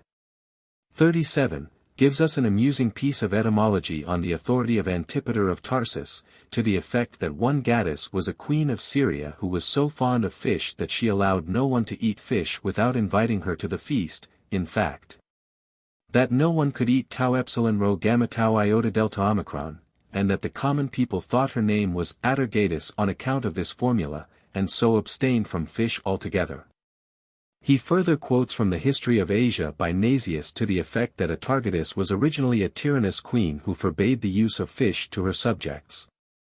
Because she herself was so extravagantly fond of this article of diet that she wanted it all for herself. And therefore a custom still prevails to offer gold or silver fish, or real fish, well cooked, which the priests of the goddess eat. Another tale is told by Xanthus and repeated by Athenaeus in the same place, that Atargatis was taken prisoner by Mopsus king of Lydia. And with her son Chi-Theta, fish, cast into the lake near Ashkelon, iota nu tau pi epsilon rho sigma kappa lambda omega nu alpha lambda mu nu, because of her pride, and was eaten by fishes. Indeed, the Syrian avoidance of fish as an article of food is a commonplace of classical writers. A collection of passages on the subject will be found in Selden, De Diis Syris, 2. 3. Lucian further tells us, section 4, that the temple at Sidon was said to be a temple of Astarte, but that one of the priests had informed him that it was really dedicated to Europa, sister of Cadmus. This daughter of King Agenor the Phoenicians honored with a temple, when she had vanished, pi epsilon iota delta tau epsilon phi alpha nu gamma nu epsilon epsilon, and related the legend about her that Zeus, enamored of her, chased her, in the form of a bull, to Crete. Here then we have distinctly a legend to the effect that a certain temple of the Syrian goddess was really dedicated to a deity who had fled from an unwelcome lover, and who was directly connected with Crete. In fact, we have here a confused version of the Britomartis legend on the Syrian coast. And when we turn to the Metamorphoses of Antoninus Liberalis, ch. 30, we find a version of the Britomartis story that is closely akin to the tale told by the Sidonian priest to Lucian. We read there that of Cassiopeia and Phoenix son of Agenor was born Carmi, and that Zeus uniting with the latter begot Britomartis. She, fleeing from the converse of men, wished to be a perpetual virgin. And first she came to Argos from Phoenicia, with Buz, and Melody, and Mera, and Anchiro, daughters of Erasenos, and thereafter she went up to Cephallenia from Argos, and the Cephallenians call her Laphria. And they erected a temple to her as to a deity. Thereafter she went to Crete, and Minos seeing her and being enamored of her, pursued her. But she took refuge among fishermen, and they caused her to hide in the nets, and from this the Cretans call her Dictina, and offer sacrifices to her. And fleeing from Minos, Britomartis reached Aegina in a ship, with a fisherman Andromedes, and he laid hands on her, being desirous to unite with her. But Britomartis, having stepped from the ship, fled to a grove where there is now her temple, and there she vanished, gamma nu epsilon tau omicron phi alpha nu. And they called her Aphia, and in the temple of Artemis the Aeginetans called the place where Britomartis vanished Aphi, and offered sacrifices as to a deity. The relationship to Agenor, the love chase, and the curious reference to the vanishing, can scarcely be a mere coincidence. Lucian, though careless of detail and no doubt writing from memory, from the report of a priest who being a Syrian was not improbably inaccurate, has yet preserved enough of the Britomartis legend as told in Sidon to enable us to identify it under the guise of the story of Europa. To the same Cretan-Carian family of legends probably belongs the sea monster group of tales which center in Joppa and its neighborhood. The chief among them is the story of Perseus the Lycian hero and Andromeda. And a passage in Pliny seems to couple this legend with that of Derceto.123. Some such story as this may have suggested to the author of the Book of Jonah the machinery of his sublime allegory, and no doubt underlies the medieval legends of St. George and the Dragon, localized in the neighboring town of Lydd. We can scarcely avoid seeing in these tales literary parallels to the beautiful designs which the Cretan artists evolved from the curling tentacles of the octopus. We are now, I think, in a position to detect a process of evolution in these tangled tales.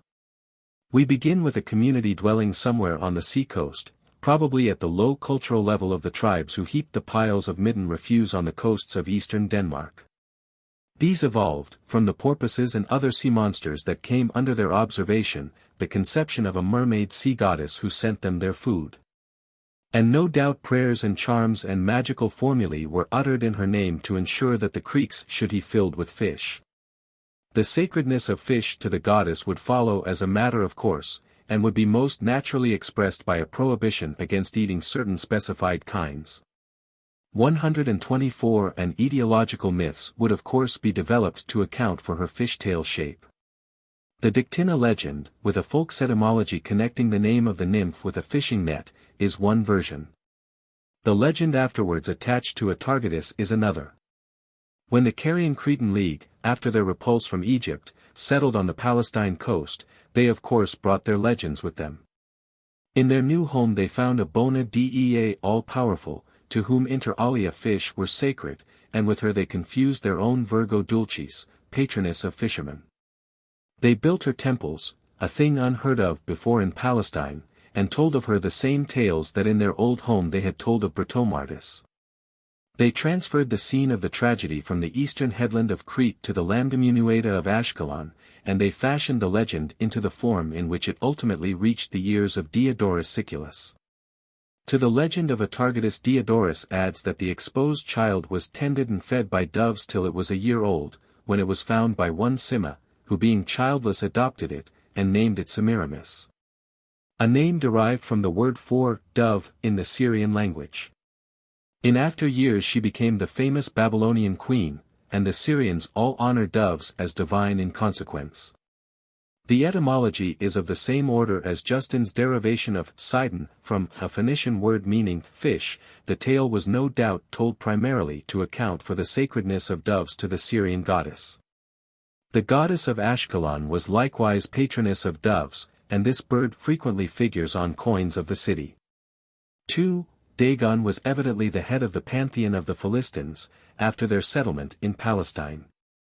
We hear of his temple at Gaza, Ashdod, and, possibly, according to one version of the story of the death of Saul, at Bethshan. 125 Jerome in commenting on Bel boweth down, Nebo stoopeth, in Isaiah 46.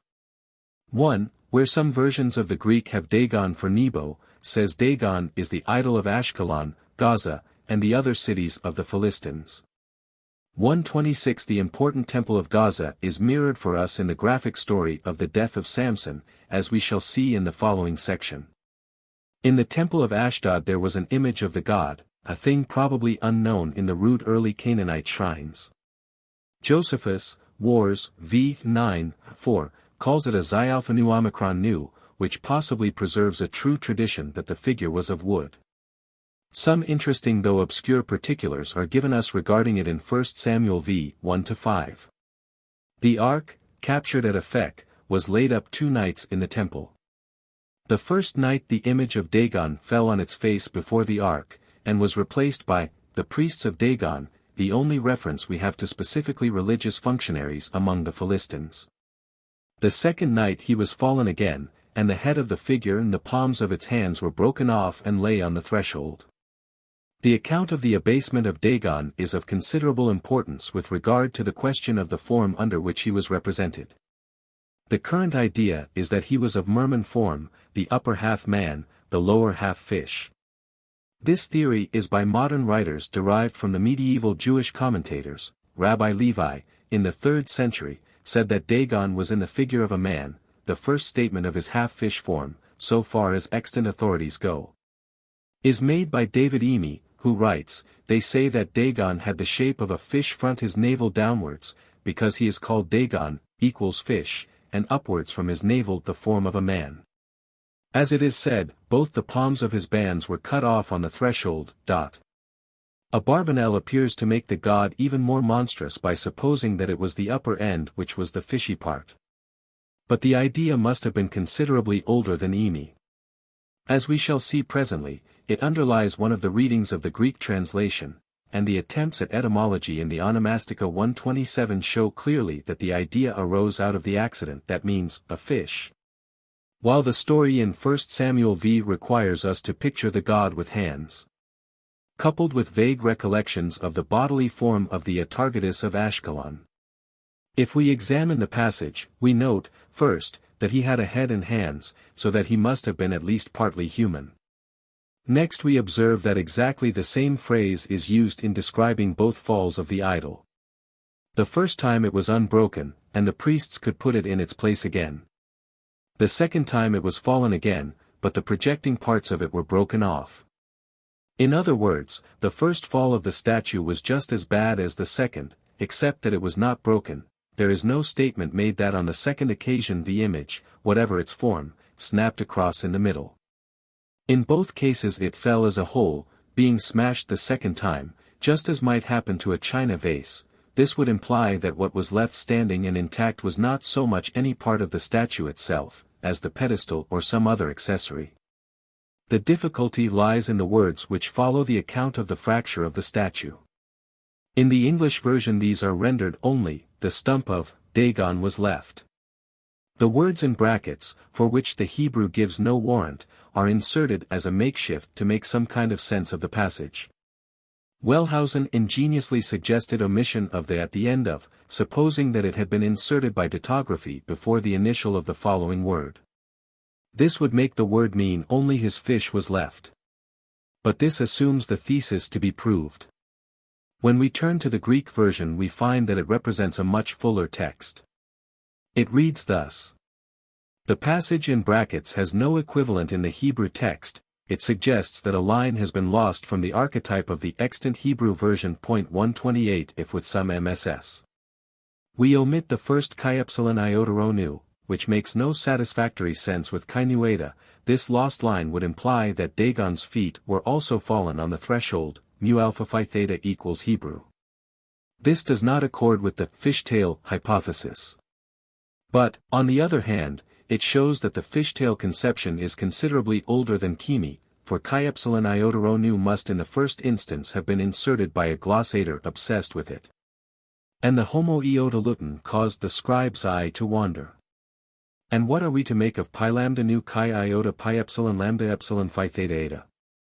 The backbone of Dagon was left is as meaningless as the traditional Hebrew, if not worse. But when we look back at the Hebrew we begin to wonder whether we may not here be on the track of another Philistine word, the technical term for, let us say, the pedestal or console on which the image stood. Or, it may be, some symbol associated with it. Wellhausen, text D. Buck. Sam, page 59, has put forward the suggestion that chi iota really depends on only.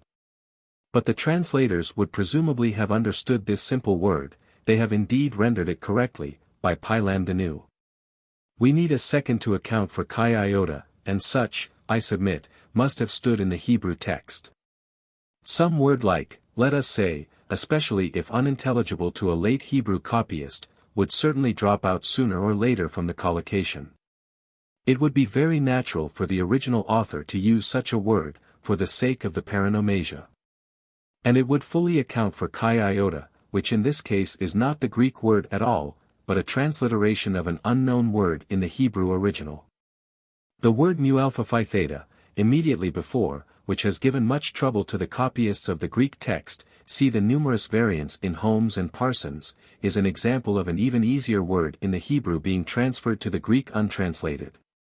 Further we are told that the priests and those who entered the house of Dagon, an indication that the temple was open to ordinary worshippers, did not tread on the threshold of the temple in Ashdod. In consequence, it was said, of this catastrophe. But, as the Greek translators add overstepping they overstepped it, pi epsilon rho beta alpha nu omicron nu tau epsilon. That the explanation was fitted to a much more ancient rite we need not doubt. The various rites and observances relating to thresholds are widespread, and this prohibition is no isolated phenomenon.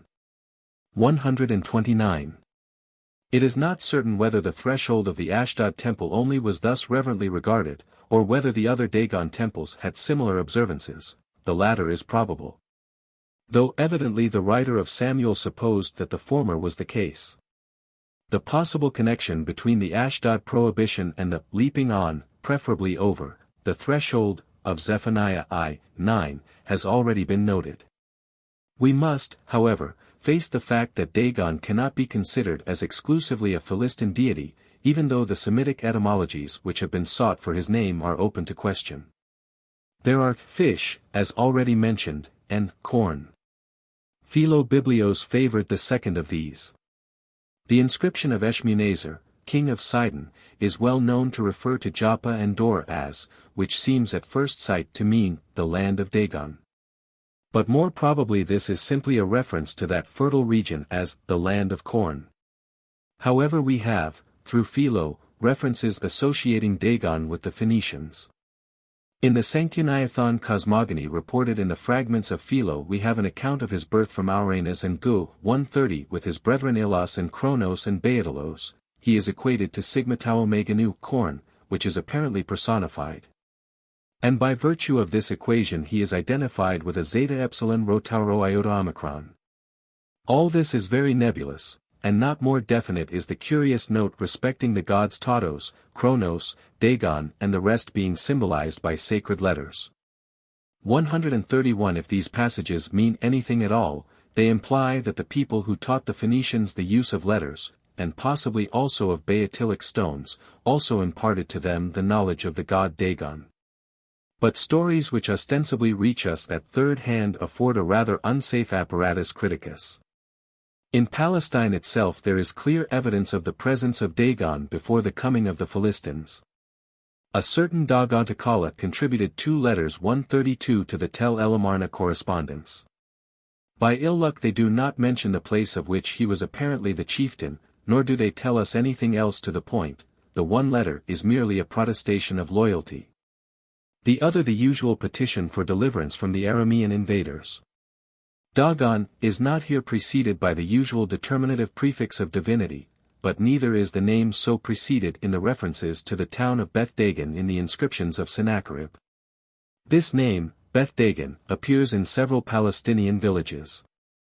They are not mentioned in the Tel El Amarna correspondence. And we might fairly infer that they were Philistine foundations but for the fact that the name appears in the list of Asiatic towns conquered by Ramesu III at Medinet Habu, a list probably copied from an earlier list of Ramesu II. There seems no possibility of escaping the conclusion that by Btydkn which appears in this list, is meant one of the towns called Beth Dagon. 133. Of these villages, one was in the tribe of Asher, another in Judah. The southern village described by Jerome 134 as of large size, was in his time called Caphardago, between Diospolis and Jamnia, Lydd and Yebna. Jerome's village is probably to be identified with a ruin known as Dajuan, close by the present village of Beit Dayan. The latter has preserved the old name and is built on a mound which is possibly the old site. Moreover, the name Dagon appears in Mesopotamia. There seems no longer to be any doubt that a certain group of cuneiform signs, relating to a deity, is to be read Dagon. In Babylonia it enters into the composition of proper names of about 2400 B.C. A king dated 2145 BC was Idun Dagon and he had a son Ism Dagon. A seal cylinder exists of a certain Dagon Abiah son of Ibni Dagon. In Assyria we find it in the name of Dagon Bilayur, eponym of the year 879 BC. And the name is several times coupled with that of Anu 135 in cosmogonies and in invocations of various Assyrian kings. The name disappears after the 9th century, the late reference to Dagon in the Hebrew version of Tobit, chap. I-136, speaking of Sennacherib being killed at the hour when he went in to pray to his idol Dagon, is not of any special importance. The fragments of Berossos relate how originally the people of Babylon lived like animals, without order, but a being named Oans rose out of the Erythraean Sea, with a complete fish body, and a man's head under the fish head, and human feet and voice. This being was a culture hero, teaching the knowledge of the arts, writing, building, city-dwelling, agriculture, and, to men, he rose from the sea by day, and returned to it at sunset. Other fragments of Berossos tell us that Oans was followed by similar beings, who appeared from time to time under certain of the antediluvian kings. There were in all 7, the second and probably the following 4 being called Anadotos, and the last being called Oticon, Omega Delta Kappa Omega Nu or Delta Kappa Omega Nu. The last resembles Dagon in outward form, but the elaborate discussion of Hrosny 137 has shown that the comparison between the two cannot stand, that the Omega Nu of Delta Kappa Omega Nu is a mere termination, that the names Oans and Oticon, not however Anadotos, so far as has yet been discovered, have their prototypes in Sumerian, and cannot be equated to the Babylonian and Assyrian Dagon. The sole evidence for the fish form of Dagon therefore disappears. The statements of Damascus, De Principiis, c. 125, about a Babylonian divine pair, Delta Chi Omicron and Delta Alpha Chi add nothing to the problem, as Reverend P. Boylan and Mr. Alton have both pointed out to me. The D is a mistake for an A in both cases, and the beings referred to are evidently Lamu and Lahamu. That Dagon and the Pre-Philistine Dagon of Palestine are one and the same being can scarcely be questioned. Hrosny, Op. Cit. page 103, points out that the difference of the vowel is no difficulty, especially as the name appears once in Assyrian as an element in a proper name in the form Daguna. But we may perhaps ask if the post-Philistine deity was identical with the pre-Philistine god, and whether there may not have been a conflation analogous to that which has taken place between Britomartis and Atargatis. It is relevant to notice here in passing that the Philistine religion never had any attraction for the reactionary kings of the Hebrews. Only in a rather vague passage, Judges X. 6, is there any indication of the influence of Philistine worship on that of the Israelites. Elsewhere we read of altars built to the abomination of the Zidonians, of Moab, of the Ammonites, but never of the Philistines. The solitary exception is the consultation of the Ekronite oracle, which, as we have seen, was not Philistine at all. In spite of the Semitization of the Philistines during the latter part of the Hebrew monarchy, their cult still remained too exotic to attract the Semitic temperament. Now strange though it may seem, there is a possibility that the Philistines brought with them from their western home a god whose name was similar to Dagon. We have not found any trace of him in or around Crete. The decipherment of the Minoan tablets may possibly tell us something about this in the future. But the Etruscans, kinsmen of the Philistines, had a myth of a certain Tages, who appeared suddenly 138 from the earth in the guise of a boy, and who, as they related, was their instructor in the arts of soothsaying. This took place, when an Etruscan named Tarshan was ploughing near Tarquinii, names which immediately recall the Tarku, Tarkandemos, and similar names of Asia Minor. 139. Festus, sub voce, describes Tages as a genii filius, nepos ius. As the Etruscans rejected the letter D, Tages is closely comparable to a name beginning with dag dash. And indeed the es termination is probably not part of the Etruscan name, but a nominative termination added by the foreign writers who have reported the story. If the Philistines brought such a deity with them in their Syrian home, they might well have identified him with the god Dagon, whom they found there before them. It is difficult otherwise to explain how Dagon, whose worship seems to have been on the whole of secondary importance, should have acquired such supreme importance among the foreigners. But after all, the Canaanite Dagon and the hypothetical Philistine Dag may have been one, the latter having been borrowed by the Proto-Philistines, as we may for convenience call them, at some remote period. The intercourse which led to the adoption of clay tablets as writing materials by the Cretans at the beginning of the Middle Minoan period, and to the adoption of certain details of legal procedure, if there be any value in the conjectures given in this book regarding the Festos disk, may well have led to the borrowing of the god of one nation by the other. The Etymologicon Magnum calls Dagon, or rather Beta Eta Tau Gamma Omega Nu, substituting the place Beth Dagon for the name of the god, kappa nu omicron pi phi omicron iota nu kappa omega nu. After the collapse of the Philistine power in David's time, we hear nothing more about Dagon except the vague guesses of etymologists and mythographers. The temple, and presumably the worship of the deity, under the old name, lasted down to the time of the Maccabees in Ashdod, 1 Mac. X. 83-84. But in Gaza the case was different.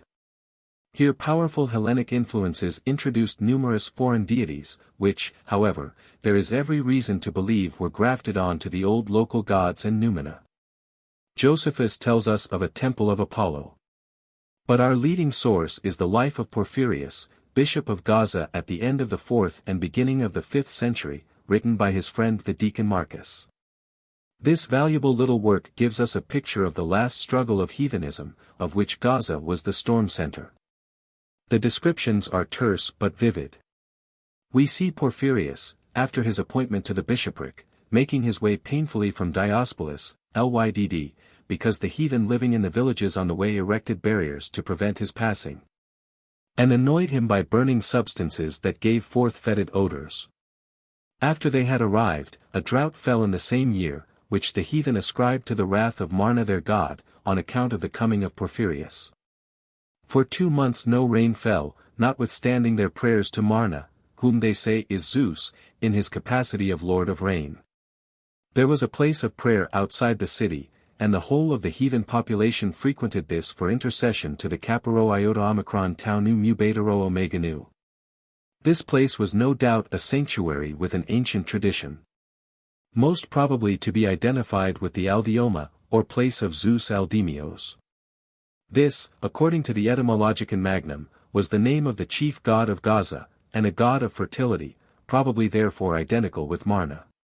140 We hear of the same sanctuary in the Talmud. Near Gaza was a place called Yered or Fithoza, also written and outside the city where an idol was worshipped.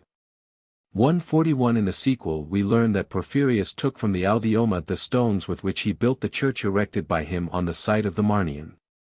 Near modern Gaza is a hill, crowned by the shrine of a Muslim saint called Sheikh Muntar. As usual, this true believer has succeeded to the honors of a pagan divinity. Muntar means, a watchtower, but possibly the name is a corruption of Marna or, Brito, Martis. The name Marna is capable of being rendered in Aramaic, Marna 142 Our Lord, and not improbably this is its actual meaning. If so, it is probably an illustration of the widespread dislike to, or actual prohibition of, the mention of the real name of a divinity. 143. At some time a hesitation to name the god, who can hardly be other than Dagon, had arisen. The respectful expression, Our Lord, had by frequent use become practically the personal name of the divinity, and had assumed a Greek form Mu Rho Nu Alpha. With a temple called the Mu Alpha Rho Nu Epsilon Omicron Nu, the chief temple of Gaza. It is likely that Gaza at the time claimed to be a sacred city. The rigidness of the taboo against carrying a dead body into it suggests that such an act would pollute it. The Christians had serious trouble, soon after the coming of Porphyrius, on account of the case of one Baracus, a zealous young Christian, who was set upon by heathen outside the city and beaten, as was thought, to death. His friends happening to find him lying unconscious, wished to carry him home, but only succeeded in doing so with the greatest difficulty, owing to the uproar caused by their carrying the apparent corpse into the city. Stirred by events of this kind, Porphyrius determined to invoke the civil power to aid him in his struggle with heathendom, and sending Marcus to Constantinople obtained an order for the closing of the temples of Gaza. As usual, however, in the East, the official responsible for the carrying out of the order did so with one hand, allowing the other hand to be greased to undo the work surreptitiously. In other words, Hilarios, the adjutant sent to carry out the order, and especially charged to close the Marnian and to put a stop to the consultation of the oracle, while appearing to execute the duty committed to him, secretly took bribes to permit the rites of heathen religion to be carried on as before. Porphyrius therefore went in person to Constantinople, interviewed the Empress Eudoxia, obtained her favor by the prophecy of the birth of a son to her, which was fulfilled by the birth of Theodosius, and obtained her intercession with the emperor to secure the closing of the temples. So Porphyrius returned with his suite, and was received at Gaza with jubilation on the part of the Christians, and corresponding depression on that of the pagans. Some valuable hints are preserved to us by Marcus of the nature of the worship thus destroyed. A few excerpts from his work may be here given. As we entered the city, about the place called the Four Ways, there was standing a marble pillar, which they said was Aphrodite. And it was above a stone altar, and the form of the pillar was that of an undraped woman, chi omicron upsilon sigma eta lambda alpha tau sigma chi eta mu alpha phi alpha iota nu mu epsilon nu alpha 144. And they all of the city used to honor the pillar, especially the women, lighting lamps and burning incense. For they used to say of her that she used to answer in a dream those who wished to enter into matrimony, and telling falsehoods they used to deceive one another. The worship of this statue evidently retains some of the most lurid details of the high place worship. This statue was the first to be destroyed, by a miracle, Marcus says, on the exhibition of the cross. He is probably mindful of the prostration of Dagon on the ark being brought into his presence. 10 days afterward Cynegius, the emperor's messenger, arrived with a band of soldiers, to destroy the temples, of which there were 8, of the sun, Aphrodite, Apollo, Kore, Persephone, Hecate, the Heroian. The Tychaean or temple of the Luck, Tau Chi Eta, of the city, and the Marnian, or temple of the Crete-born Zeus, the most honorable of all the temples, which has already been mentioned.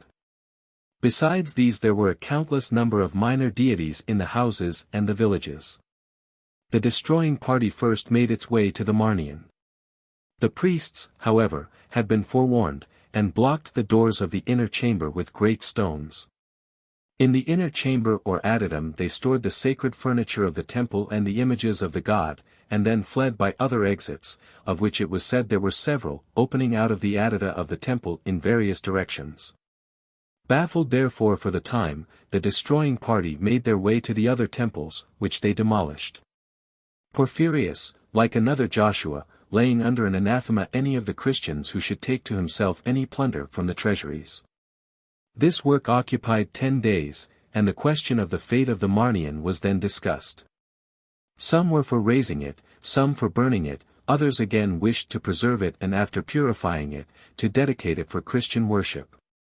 Porphyrius therefore proclaimed a fast with prayer for divine guidance in the difficulty. The divine guidance came in strange wise, and though it has nothing to do with the Philistines, the story is so curious that it is well worth relating exactly as Marcus himself tells it. As the people, fasting and praying, were assembled in the church, a child of 7 years, standing with his mother, suddenly cried out in the Syrian tongue, "Burn the temple to the ground, for many hateful things have taken place in it. Especially human sacrifices. And in this manner burn ye it. Bring liquid pitch and sulfur and lard, and mix them together and smear the brazen doors therewith, and lay fire to them, and so the whole temple will burn, it is impossible any other way. And leave the outer part, tau nu zeta tau epsilon rho omicron nu, with the enclosing wall, pi epsilon rho beta omicron lambda omicron. And after it is burnt, cleanse the place and there build a holy church. I witness to you before God, that it may not be otherwise, for it is not I who speak, but Christ that speaketh in me." And when they all heard they wondered, and glorified God.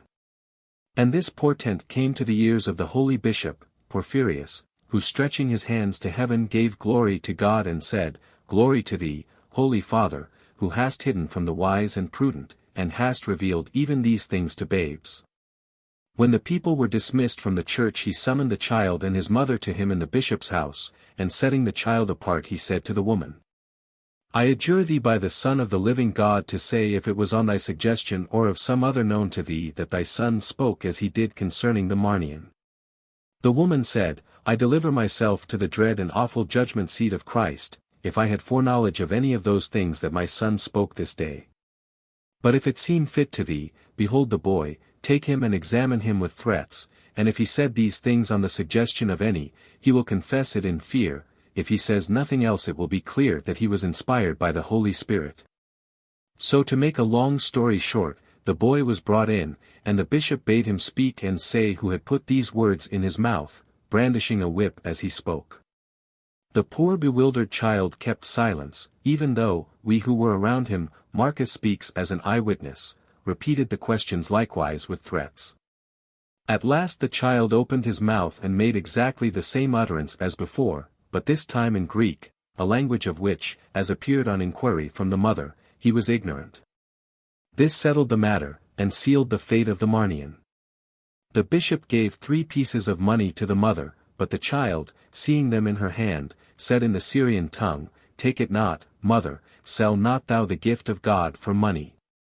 So the woman returned the money, saying to the bishop, "Pray for me and my son, and recommend us to God." And the bishop dismissed them in peace. It is a strange coincidence that the first and last events in the recorded history of Philistia have a mantic prodigy as their central incident. The reference to human sacrifices is for our immediate purpose the most noteworthy point in this remarkable story. The sequel was equally remarkable. The method approved by the oracle was applied, and immediately the whole temple, which on the first occasion had resisted their assaults, was wrapped in flames.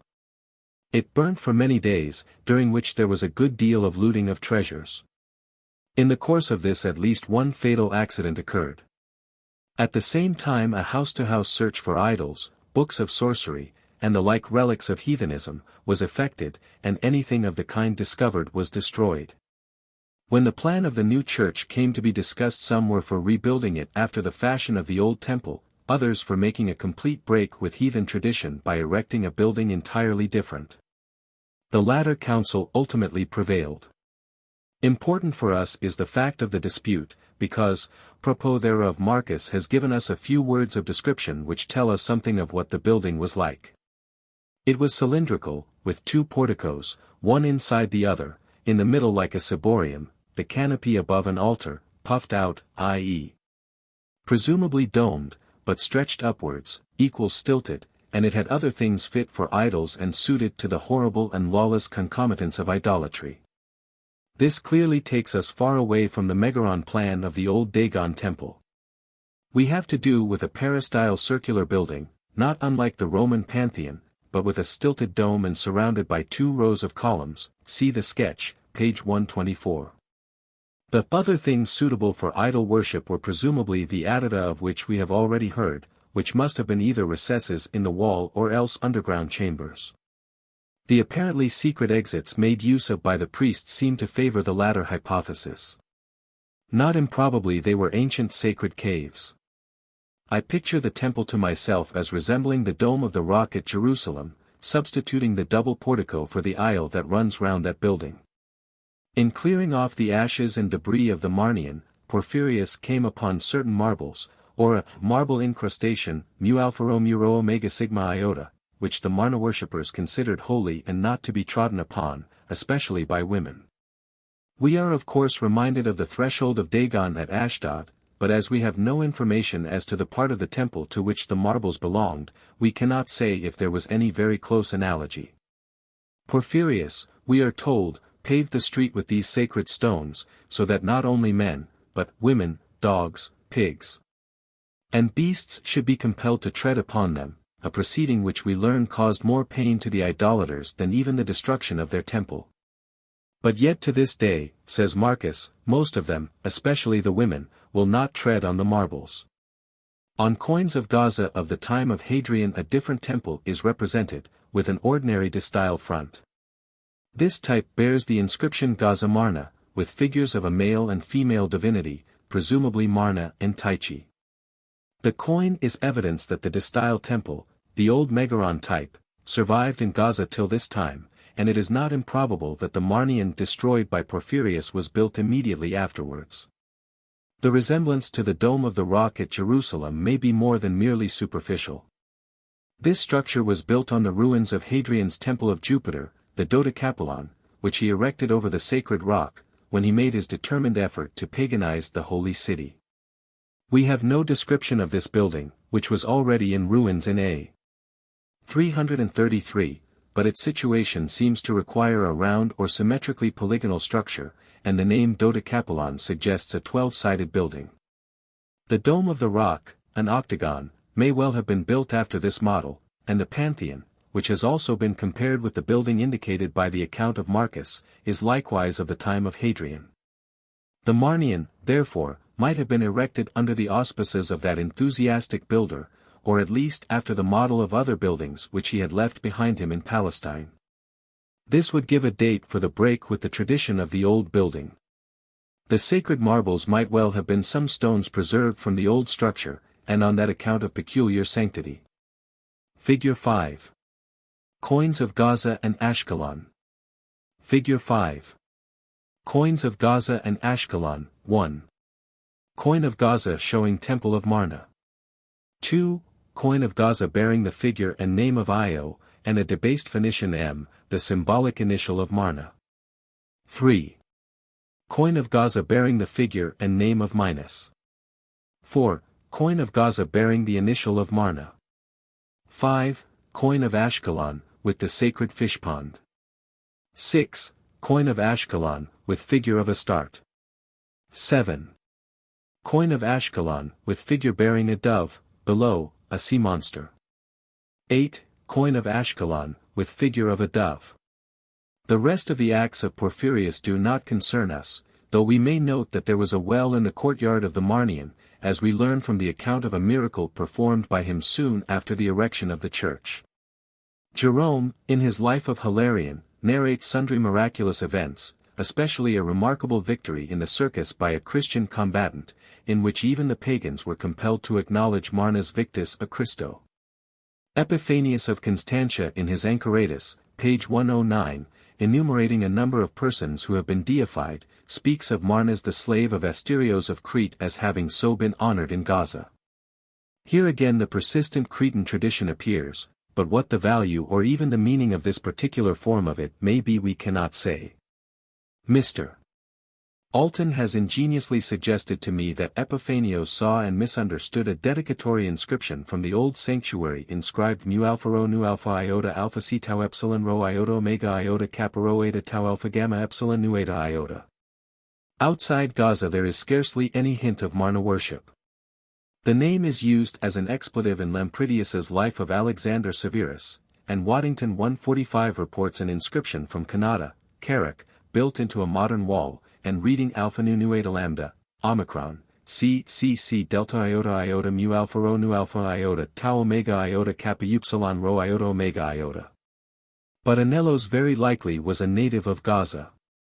A well-known statue found many years ago near Gaza, and now in the Imperial Ottoman Museum at Constantinople, has been supposed to represent Marna, but there is no evidence of this. The eccentric Lady Hester Stanhope found a similar statue at Ashkelon, but destroyed it.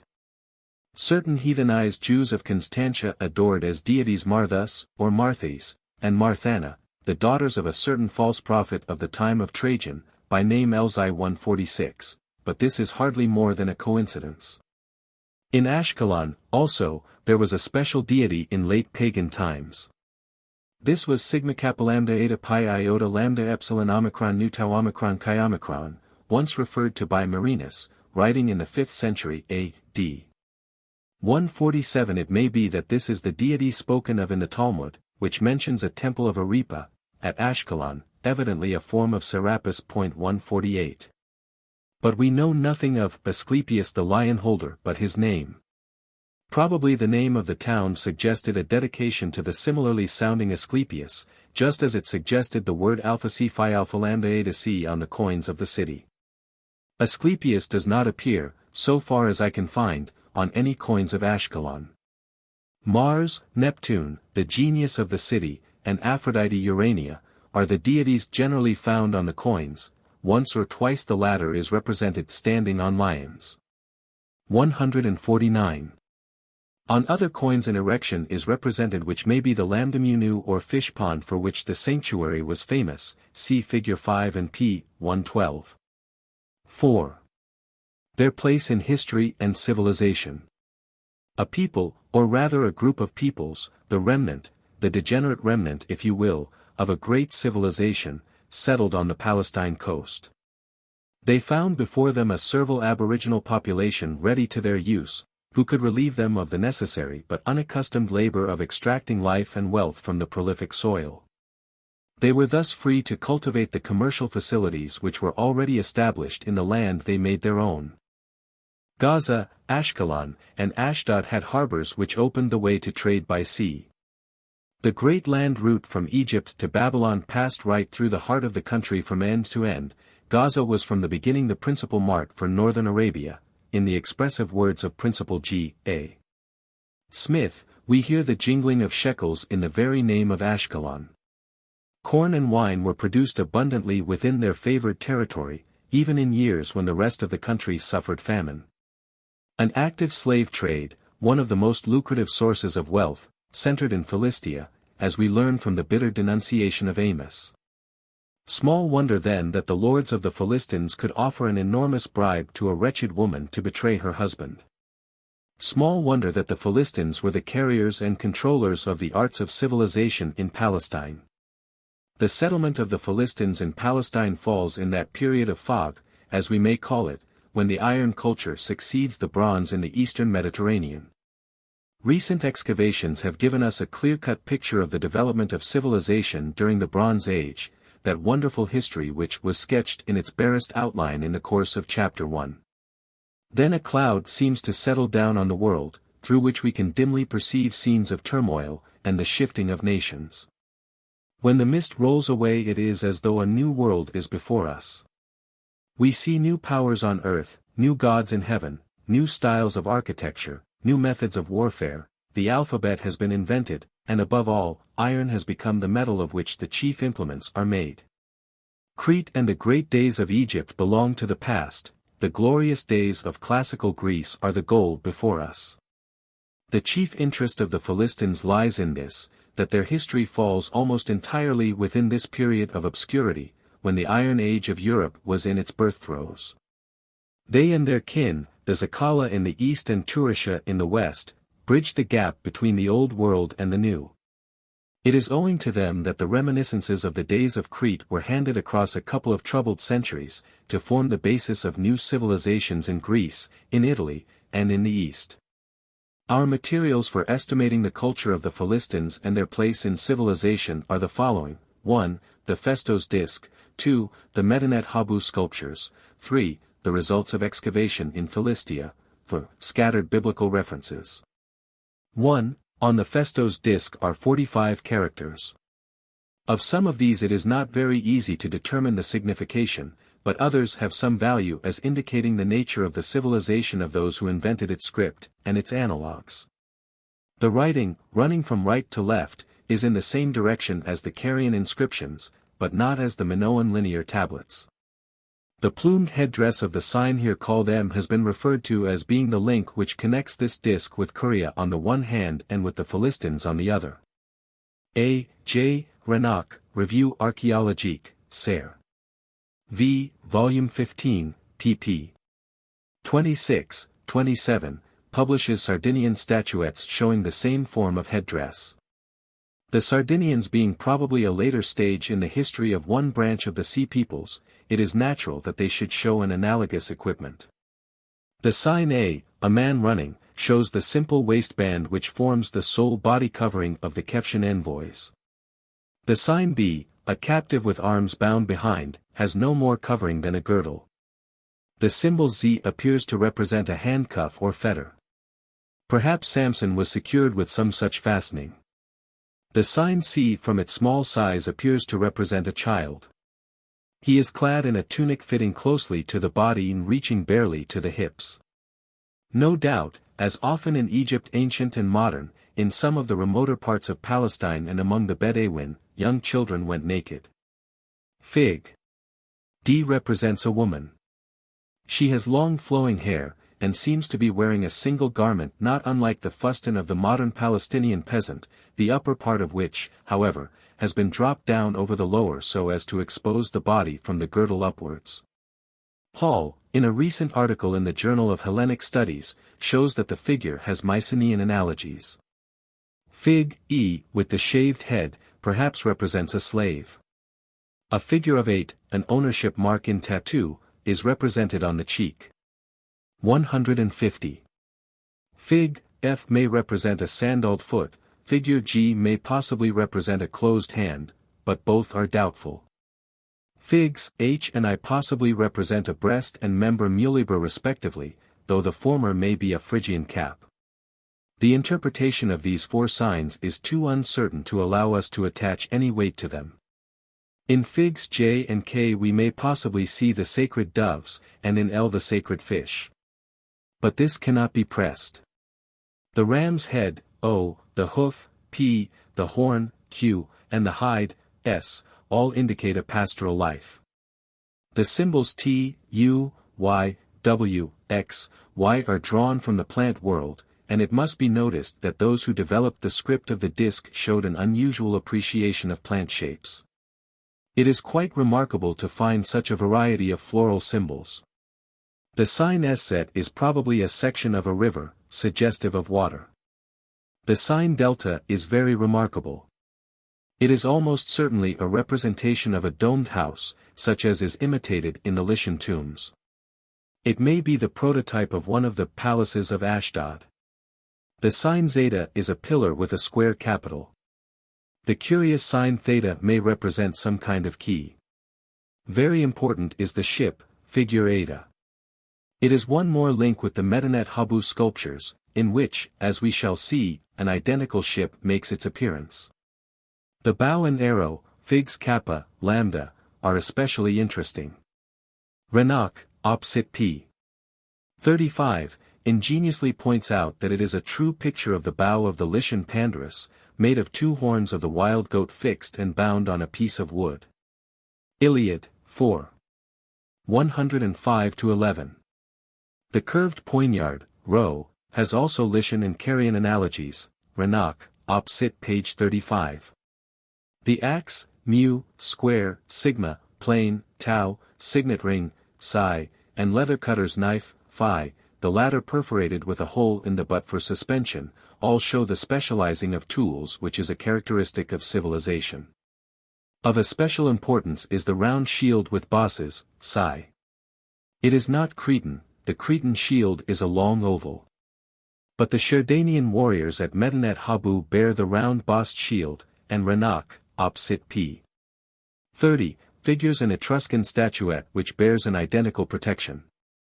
The other signs, pi, sigma, tau, chi, and digamma, are not sufficiently clear to identify. Tau may be an astragalus, used in games, and pi may be in ads. But enough will have been said to show that quite apart from its literary value, the Festos disc is of very considerable importance as a document in the history of Aegean civilization. 2. We now turn to the sculptures on the Temple of Medinet Habu. Here we have precious illustrations of costumes, vehicles, and arms. Figure 7. Wagons of the Pulisati. Figure 8. The headdress of the Pulisati. The Pulisati wear a plumed headdress, the plumes being fitted into an elaborately embroidered band encircling the temples, and secured by a chin strap passing in front of the ears. The other tribes wear similar headdresses, except the Shikalesh, who have a cap. The Zakala are represented as beardless. Their sole body costume is the waistband, though some of them seem to have bracelets or armlets, and bands or straps crossing the upper part of the body. The women have the close-fitting fustan, the children are naked. The land contingent travel in wagons, of a square box-like shape, some with framed, some with wickerwork sides. They have two solid wheels, secured to the axle by a linchpin, and are drawn by 4 oxen abreast. The sea contingent travel in ships which show a marked resemblance to that of the Festos disc. The keel is curved, more so at Medinet Habu than at Festos, and both bow and stem rise high above the deck, with ornamental finials. A rudder projects from the stem, and at Medinet Habu, not at Festos, a mast rises from the middle of the boat, with a yard and a lug sail. The ships are fitted with oars, which in the summary Festos hieroglyphic are not shown. Figure 9. The sea fight between Ramesu III and the allies. The warriors in the coalition are armed with a sword and with the long Carian spear, they have also daggers and javelins for throwing, and carry circular shields. A number of enameled tablets, once forming part of the decoration of the temple, have been described, 151, and these add some further valuable details. They show prisoners in full costume, not the summary fighting costume. A number of these do not concern us, being Semitic or North African, but a Shikalesh, a Philistine, and one of the Turisha are represented, if Deresi's identifications are to be accepted. Unfortunately, there is no explanatory inscription with the figures. The Shikalesh has a yellow-colored skin, a small pointed beard, not meeting the lower lip. His hair is combed backward, in a way remarkably similar to the hair of the woman in the Festos disc, or he wears a crimped headdress. He is apparelled in a gown, black with yellow circles above, green below, with vertical folds. Over this is a waistband divided into colored squares by bands of green. On his breast he wears an amulet, in the shape of a ring suspended round his neck by a cord. A sort of torque, or a chain, surrounds his neck, and his hands are secured in a handcuff. The Philistine is more fully bearded, he has likewise a yellow-colored skin. The top of the tablet is unfortunately broken, so only the suggestion of the plumed headdress is to be seen. He wears a long white robe with short sleeves, caterfoil ornament embroidered upon it, and with some lines surrounding the neck. Over this is a waistband extending from the knees up to the breast, with elaborate embroidery upon it, a tassel hangs in the middle. On the arms are bracelets. The face of this prisoner is of a much more refined cast than any of the others.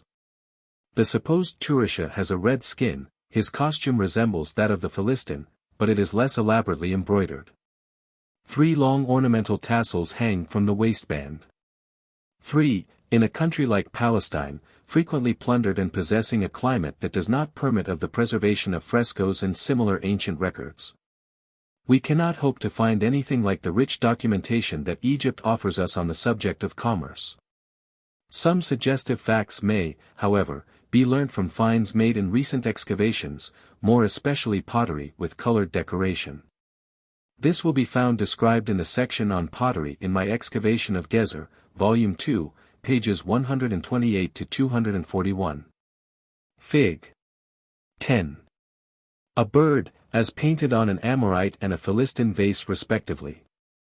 Putting aside details, for which I may refer the reader to that work, it may be said that the periods, into which the history down to the fall of the Hebrew monarchy is divided, are 5 in number. To these have been given the names pre-Semitic, and 1st to 4th Semitic. The 2nd Semitic, which I have dated 1800 to 1400 BC. The time which ends in the Tel El Amarna period, shows Egyptian and Cypriot influence in its pottery, and here for the first time painted ornament becomes prominent. The figures are outlined in broad brush strokes, and the spaces are filled in afterwards, wholly or partly, with strokes in another color. The subjects are animals, birds, fishes, and geometrical patterns generally, and there can be little doubt that they are crude local imitations of models of late Minoan ware, directly imported into the country. The 3rd Semitic, 1400 to 1000 BC, includes the time of the Philistine supremacy, and though I have dated the beginning of the period rather earlier than the time of their arrival, the peculiar technique of painted pottery that distinguishes it need not be dated so early, and may well have been introduced by them, as it certainly comes to an abrupt end about the time of their fall. In this there is a degeneration observable as compared with the best work of the 2nd Semitic ware. The designs had in fact become hieratic, and the fine broad lines in several colors had given place to thin-line monochrome patterns, which will be found illustrated in the book referred to. The Philistines thus, in this particular art, show an inferiority to their Semitic predecessors. The reason is simple, they were removed farther in time from the parent designs.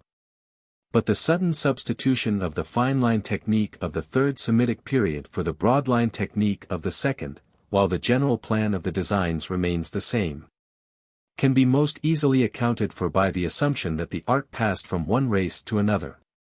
And the sudden disappearance of the fine-line technique coincides so completely with the subjugation of the Philistines, that we can hardly hesitate to call painted ware displaying the peculiar 3rd Semitic characters, Philistine. This may be a valuable help for future exploration. The 5 graves found at Gezer, of which a fully illustrated detailed description will be found in Excavation of Gezer, Volume 1, pp.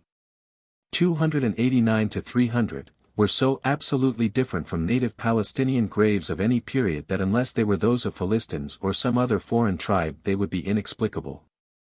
They were oblong rectangular receptacles sunk in the ground and covered with large slabs. Each contained a single body stretched out, not crouched, as in the Canaanite interments, the head, with one exception, turned to the east. Ornaments and food deposits were placed around. The mouthplate found on some of the skeletons was an important link with Cretan tradition, and the graves, as a whole, show decided kinship with the shaft graves of Knossos or Mycenae, although naturally the art center has shifted to Cyprus, which was the origin of such of the deposits as had no Egyptian analogies. The bones from these tombs presented analogies with Cretan bones, Seep. 60 ante, but of course 5 skeletons are quite insufficient as a basis for anthropological deductions. With further excavation the debt of Palestinian civilization to the Philistines will probably be found to be even greater than the foregoing paragraphs would suggest. Briefly, the impression which the daily study of objects found in excavation has made on the present writer is, that from about 1400 to 1200 BC onwards to about 800 BC, Western Palestine was the scene of a struggle between the Aegean and Egyptian civilizations, with a slight mingling of Mesopotamian influence. And that the local tribes took a merely passive interest in the conflict and made no contribution whatever to its development. 4. The biblical and other literary sources point to the same conclusion. Let us take as an illustration the art of architecture.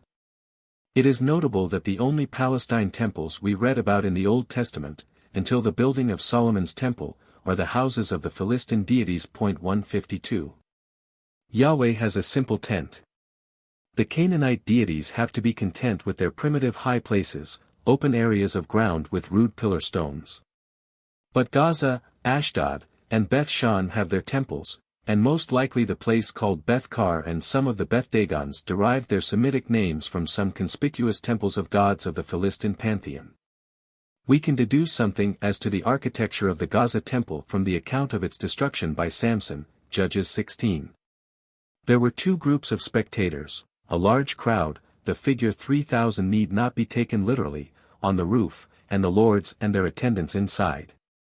If Samson was also inside, those on the roof could not have seen him, for no hippothrone of any probable size would have allowed any considerable number to enjoy the sport. Samson must therefore have been outside the temple. And it follows that the lords and their attendants must have been, not in an enclosed naos, but under an open portico. That is to say, the structure must have been a building of the megaron type.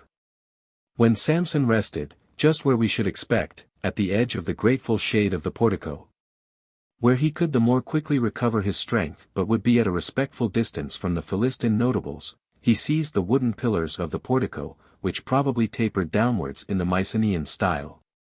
He pushed them off their bases by bowing himself with all his might, and, the portico being distile and having thus no other support, he brought the whole structure down.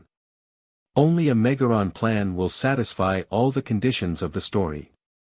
Buildings such as this must have been familiar to David in Gath, and perhaps the sight of them suggested to his mind the idea of erecting a more worthy temple to his own deity, as soon as he came into his kingdom. And when the work was carried out by Solomon, we see that the same model was followed. Figure 11. Sketch plans and elevations of the Marnean at Gaza and of Solomon's temple, accessory buildings omitted. The dimensions of the latter are figured in cubits, the former is not to scale. The description in 1 Kings 6:7 is not an architect's specification, and it has numerous technical terms hard to understand. Many attempts have been made to design a building which should conform to this account, helped out by the not always trustworthy Josephus. The mutual incompatibility of these restorations, to say nothing of their prima facie architectural improbability, is sufficient to deter the present writer from attempting to add to their number. The main lines of the description are, however, clear enough to show with what kind of building we have to deal. We need not attempt to assign a place to the subsidiary external buildings in 3 stories, their winding stairs and other appurtenances, erected against the outside of the main structure. But we note that the latter was oblong, 60 cubits long, 30 cubits high, and 20 cubits broad. These figures show a classical sense of proportion for which we look in vain in any ancient building that excavation has revealed in Palestine. A portico in front, of the breadth of the house, was 20 cubits broad and 10 cubits deep. Here again the dimensions are proportioned. The portico was distyle. Like that in the Temple of Gaza, the two pillars were called by names which show that they were not Maspeth. The stablisher, and strength in it, are very suitable names for pillars that have to bear the responsibility of keeping up a heavy portico. These pillars had shafts 18 cubits long, and capitals 5 cubits high, a total length of 23 cubits, which leaves, when subtracted from the height of the building, 7 cubits. A margin that is just about sufficient for the entablature above and the plinth below. At the opposite end of the building the oracle or the most holy place corresponds exactly to the opisthotomus. It was 20 cubits square, which left a naos, measuring 30 cubits by 20, in the middle of the building, that of 40 cubits of 1 Kings 6:16 evidently includes the portico. With regard to the ordinary domestic architecture of the Philistines, it must be admitted that the excavations which have been made in Philistine towns do not lead us to infer that they were on the whole much better housed than their Semitic neighbors. Amos, is true, speaks of the palaces of Gaza and Ashdod, I. 8:3-9. But this is rather a favorite word, of the prophets, and he finds palaces in other towns as well. To a rough herdsman many buildings would look palatial, which when viewed from another standpoint would hardly make the same impression. One of the Philistine tombs at Gezer contained a small knife of iron. And this leads us at once to a discussion of fundamental importance. Inserted into the account of the Battle of Michmash there is a very remarkable passage, 1 Sam 13:19-23. It is corrupt, and some parts of it cannot be translated, but the meaning of it seems to be something like this. Now there was no smith found throughout all the land of Israel, for the Philistines said, lest the Hebrews make them sword or spear. But all the Israelites went down to the Philistines to sharpen every man his share, and his coulter, and his axe and his ox goad. The next verse is too corrupt to translate, and then the passage proceeds. In the day of battle there was neither sword nor spear in the hand of any of the people, except with Saul and Jonathan themselves. This is sometimes referred to as a disarmament, but there is no hint of anything of the kind. It simply says that the Philistines kept the monopoly of the iron trade in their own hands, and naturally restricted the sale of weapons of offense to the Hebrews. Just as modern civilized nations have regulations against importing firearms among subject or backward communities. The Hebrews were just emerging from the Bronze Age culture. Iron agricultural implements, which seem slightly to precede iron war weapons, had been introduced among them 153. But the novelty of iron had not worn off by the time of Solomon when he built his temple without the profaning touch of this metal, 1 Kings 6:7, just as when Joshua made flint knives to perform the sacred rite of circumcision, Joshua v. 2. The old traditions must be maintained in religious functions. The champions of the Philistines, of course, were able to use iron freely, although for defensive purposes they still use bronze. 154. Goliath had a bronze helmet, a bronze cuirass of scale armor, not a mail coat, as in the English translation, bronze greaves, and a bronze javelin, but a spear with a great shaft and a heavy head of iron. The armor of Ishbi-Benob was probably similar, but the text is corrupt and defective. The armor of Goliath is indeed quite Homeric, and very unsemitic. The kappa upsilon nu pi gamma chi alpha lambda kappa omicron, the chi alpha lambda kappa omicron kappa nu mu iota delta epsilon 155 and the enormous spear, are noteworthy in this connection, especially the greaves, the Hebrew word for which, occurs nowhere else. The theta rho alpha xi lambda epsilon pi iota delta omega tau alone would seem post-Homeric, but this is an argumentum e silentio. Fragments of a scale cuirass, in iron, and of a rather later date, were found in the excavation of Tel Zachariah, overlooking the scene where the battle is laid, Excavations in Palestine, page 150. But the culture that Goliath's equipment illustrates, like his ordeal by single combat, is much more European or Aegean than Palestinian. In the report of Wenamon we found that the Zakala were busy in the Phoenician ports, and had large influence in Phoenicia. The representations of Phoenician ships, such as the sadly damaged fresco which W. Max Muller has published 156, shows them to have been identical in type with the ships of the Pulisati. It is highly probable that further research will show that it was due to the influence of the peoples of the sea that the Phoenicians were induced to take to their very unsemitic seafaring life. And it is also probable that it was due to Zakala influence that the same people abandoned the practice of circumcision, as Herodotus says they did when they had commerce with Greeks. 157. An interesting question now arises.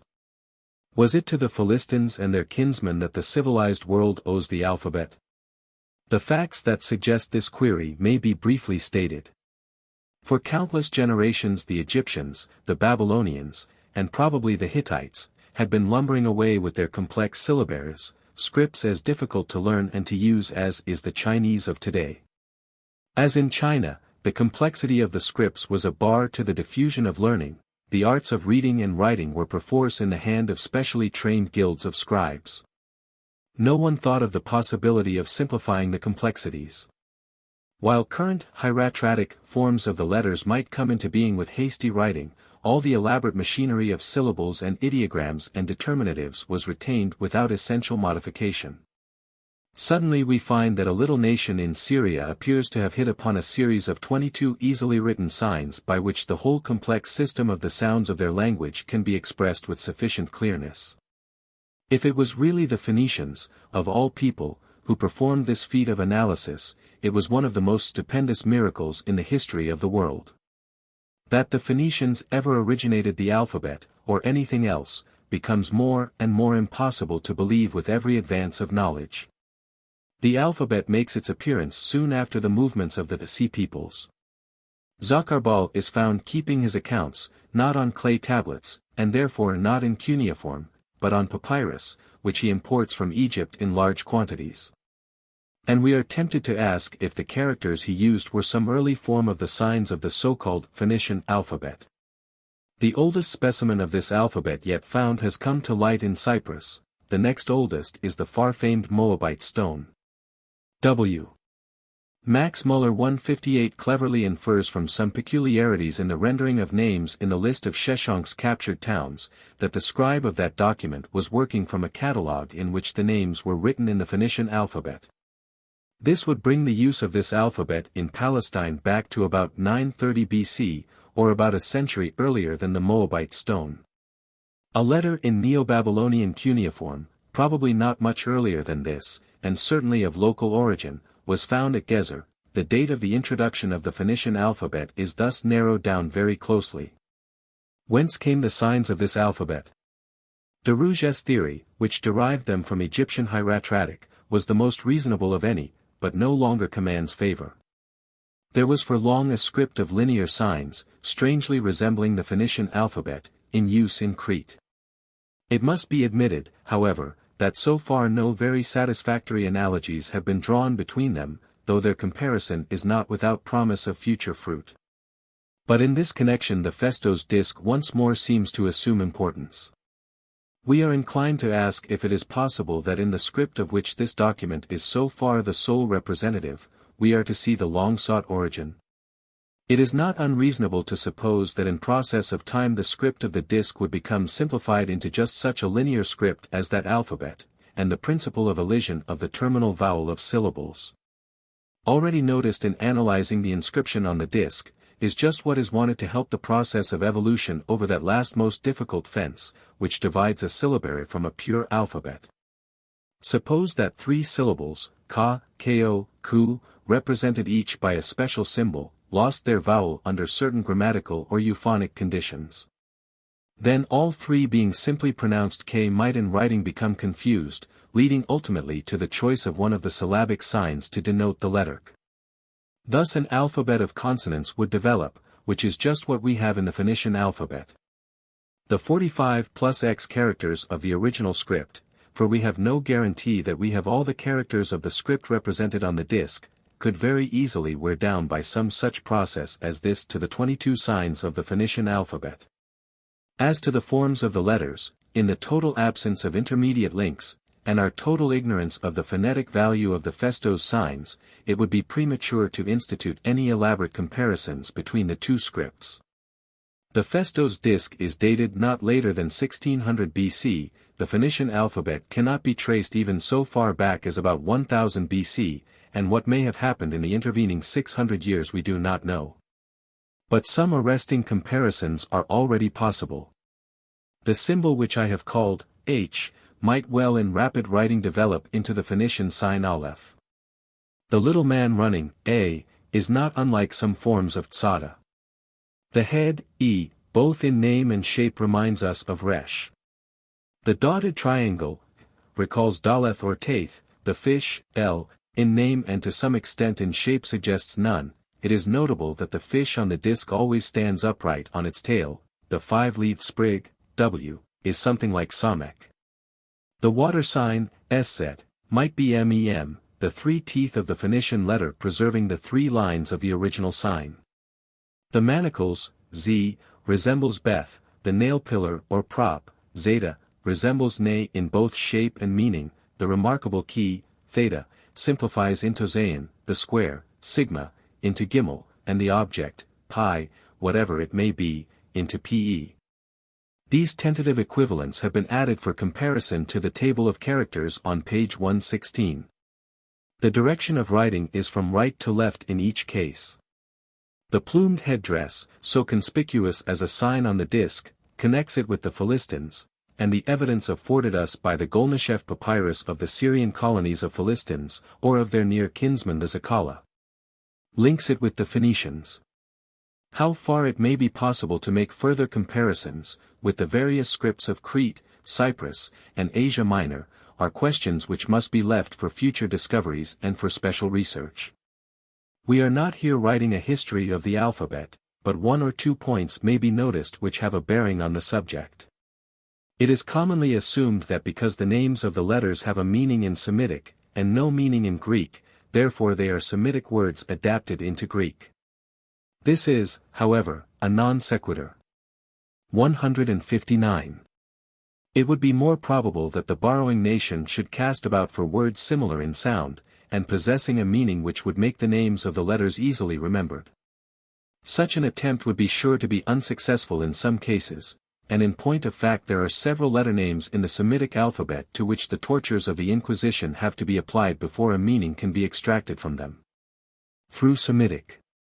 It may thus be that all the letter names are a heritage from some pre-Hellenic, non-Semitic language, and instead of the old idea of a Phoenician UR alphabet from which all the South Semitic, North African, West Asian, Hellenic, and Italic alphabetic scripts are derived. We are to picture a number of parallel and nearly related alphabets developing out of one of the hieroglyphic syllabaries of the Aegean basin, one of which scripts was taught to the Phoenicians by the despised Philistines. Whoever invented the alphabet laid the foundation stone of civilization. Can it be that we owe this gift to the Philistines, of all people? And even this is not all. The rude tribes of Israel were forced to wage a long and stubborn fight with the Philistines for the possession of the promised land. For long it seemed doubtful whether Canaan would be retained by the Semitic tribes or lost to them, and it is no mere accident that the best-known name of the country is derived from that of the Sea Rovers. In the struggle the Hebrews learned the lessons of culture which they needed for their own advancement, and what was more important, they learned their own essential unity. The pressure of external opposition welded, as nothing else could have done, their loosely knitted clans into a nation. This was the historic function of the Philistines. They accomplished their task, and then vanished with startling suddenness from the stage. But the chosen people were led on from strength to strength, till they too fulfilled their mission of teaching mankind to look forward to a time when the knowledge of the Lord should cover the earth as the waters cover the sea. Thus the influence of the Philistines remains, even if indirectly, a heritage of humanity to the end of time.